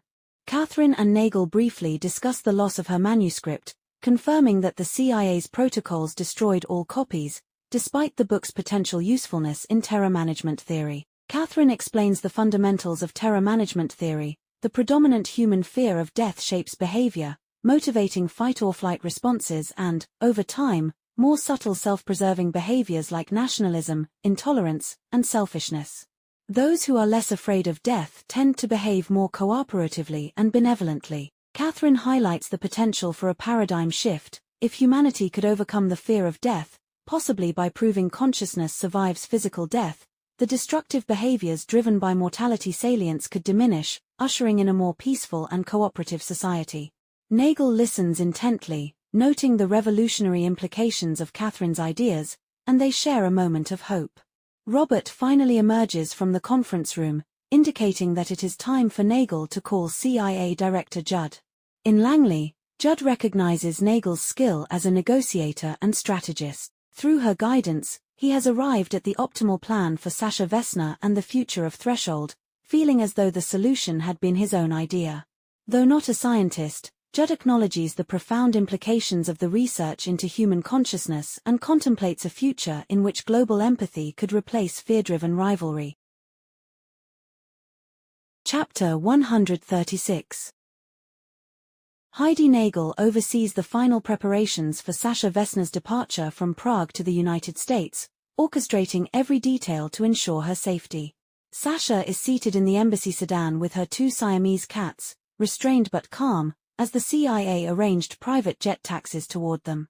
Nagel has taken extra precautions, including securing 4 encrypted hard drives containing Gessner's interrogation video, with instructions for their release only in the event of her death or disappearance, a sophisticated deadman's switch to maintain leverage. Nagel reflects on the delicate nature of the situation. Sasha requires psychiatric care, personal safety, and stability, while her protective alter remains a wildcard. The plan is to give Sasha asylum in America, far from the imminent chaos of Prague, where the U.S. military will soon begin cleanup and cover-up operations at Folomanka Park, erasing traces of Threshold. Sasha, despite only having fragmented memories of the day's events, feels unusually at peace. Her inner voice reassures her that everything is for her safety, and she experiences a quiet excitement at the prospect of starting a new life in America, a dream she's held since childhood. She reflects briefly on her past, including Michael Harris, but senses that she must look forward rather than dwell on what she is leaving behind. As the transfer to the jet begins, Sasha interacts warmly with the Marine and embassy staff, feeling trust toward Nagel. Upon reaching the plane, Nagel shares a heartfelt farewell and embraces Sasha, offering her the first genuine hug she has had in years, reminiscent of the comfort her mother once provided. Chapter 137. Langdon and Catherine enjoys a leisurely breakfast at the Alchemist Hotel in Prague, reflecting on recent events and the delicate resolution of Sasha Vesna's departure. The hotel's winter charm, with an ice rink, Baroque architecture, and luxurious decor, sets a peaceful, almost storybook backdrop, contrasting the tension of the prior day. Observing a young woman skating and taking selfies, the pair discuss the nature of the online world. Catherine explains that the internet offers a non-local experience, an untethered consciousness that allows individuals to interact with the world beyond physical limitations. She relates this to broader ideas in her book, suggesting that technological immersion could be part of a spiritual evolution and preparation for a consciousness that transcends physical death. Langdon is impressed by her vision, recognizing it as part of her ongoing exploration of mortality, consciousness, and the possibilities beyond death. Their conversation briefly touches on her book and the CIA's agreement not to interfere with its future publication, so long as sensitive material is removed. Catherine is still cautious but intrigued by the prospect of rewriting it, given the circumstances. After breakfast, they prepare to visit Prague Castle. Langdon expresses concern about a loose end he must tie up before leaving the country, hinting at unresolved business from the previous day. Despite this, he encourages Catherine to enjoy the walk to the castle, promising to meet her later at a specific, mysterious location, the door with 7 locks. Chapter 138. Scott Kerbel aboard ON, the private jet carrying Sasha Vesna to the United States. Exhausted from the events of the previous days, Kerbel makes a final check on Sasha, ensuring her comfort and safety. Her handcuffs have been replaced with a single ankle restraint, and her 2 Siamese cats, Harry and Sally, are peacefully curled up beside her. Kerbel reflects on the encrypted hard drive he carries, a safeguard entrusted to him by Ambassador Nagel. The disk contains sensitive material, protected by a 16-character passkey derived from a Henry Kissinger quote frequently cited by CIA Director Judd. Although Kerbel could access the data, his loyalty to the ambassador prevents him from doing so, and he carefully stores the drive for delivery to the director. Meanwhile, the golem, Sasha's protective altar, manifests quietly in her mind. Though Sasha sleeps peacefully, the golem observes the world below, the dark expanse of the ocean symbolizing the transition from the old world to her new life in America.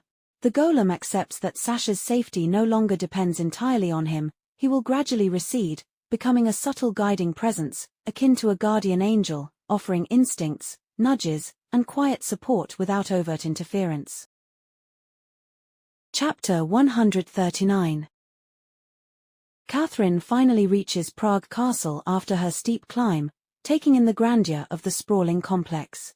She reflects on the castle's vast size, which includes palaces, halls, churches, and St. Vitus Cathedral, marveling at the architectural and artistic mastery that humans devoted centuries to create. As she navigates the courtyards and tunnels, she locates the Wenceslas Chapel, home to a royal sarcophagus and the gateway to the Bohemian crown jewels, which is secured behind the legendary door with 7 locks. While waiting at the chapel, Catherine admires the cathedral's interior, contemplating humanity's search for solace and eternal life amid suffering. She worries about Langdon, who had gone ahead to handle some important paperwork. Langdon soon arrives, and Catherine discovers the 7-lock door is locked, prompting him to jokingly describe the complex protocol needed to open it. He then guides her to the pulpit to reveal something remarkable. He had retrieved Catherine's manuscript, which she believed had been destroyed in a fire. Langdon explains that he only burned the bibliography and some blank pages to create the illusion of a complete loss, keeping the main manuscript safe. Catherine experiences a flood of relief, gratitude, and disbelief. Langdon explains he withheld the truth during the crisis to protect her and her work. Catherine embraces him, overwhelmed by joy and affection. Epilogue. Robert Langdon wakes in his Manhattan hotel room to an unusual wake-up call, a snare drum and flute playing Ravel's Bolero, set by Catherine. Playful and intimate, the moment establishes their deep, comfortable bond. They enjoy breakfast together in their robes, sunlight streaming over Central Park, reflecting a calm after the storm of recent events. Langdon thinks about their upcoming meeting with Jonas Falkman at Random House Tower, where Catherine will officially deliver her manuscript, safely stowed and photocopied in 3 secure copies. They discuss the book's title, and Langdon suggests The Secret of Secrets, inspired by Catherine's previous idea that uncovering evidence of consciousness beyond death is humanity's ultimate mystery. Catherine responds with a mix of skepticism and emotion, acknowledging the significance of the suggestion and her gratitude toward Langdon. After breakfast, they prepare for a sightseeing excursion in New York City, with Langdon promising a thoughtful tour and Catherine delighted to follow along.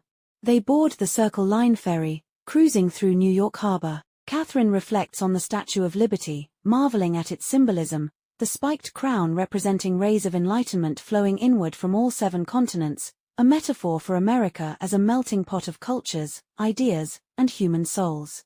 Catherine internalizes a profound understanding about consciousness and existence beyond the physical world, feeling clarity and peace. She rests her head on Langdon's shoulder, savoring the moment, yet aware that life, and the delivery of her book, awaits. Thanks for watching. If you enjoyed this book summary, don't forget to hit the like button and subscribe for more summaries. Do you have any thoughts or questions? Drop them in the comments below.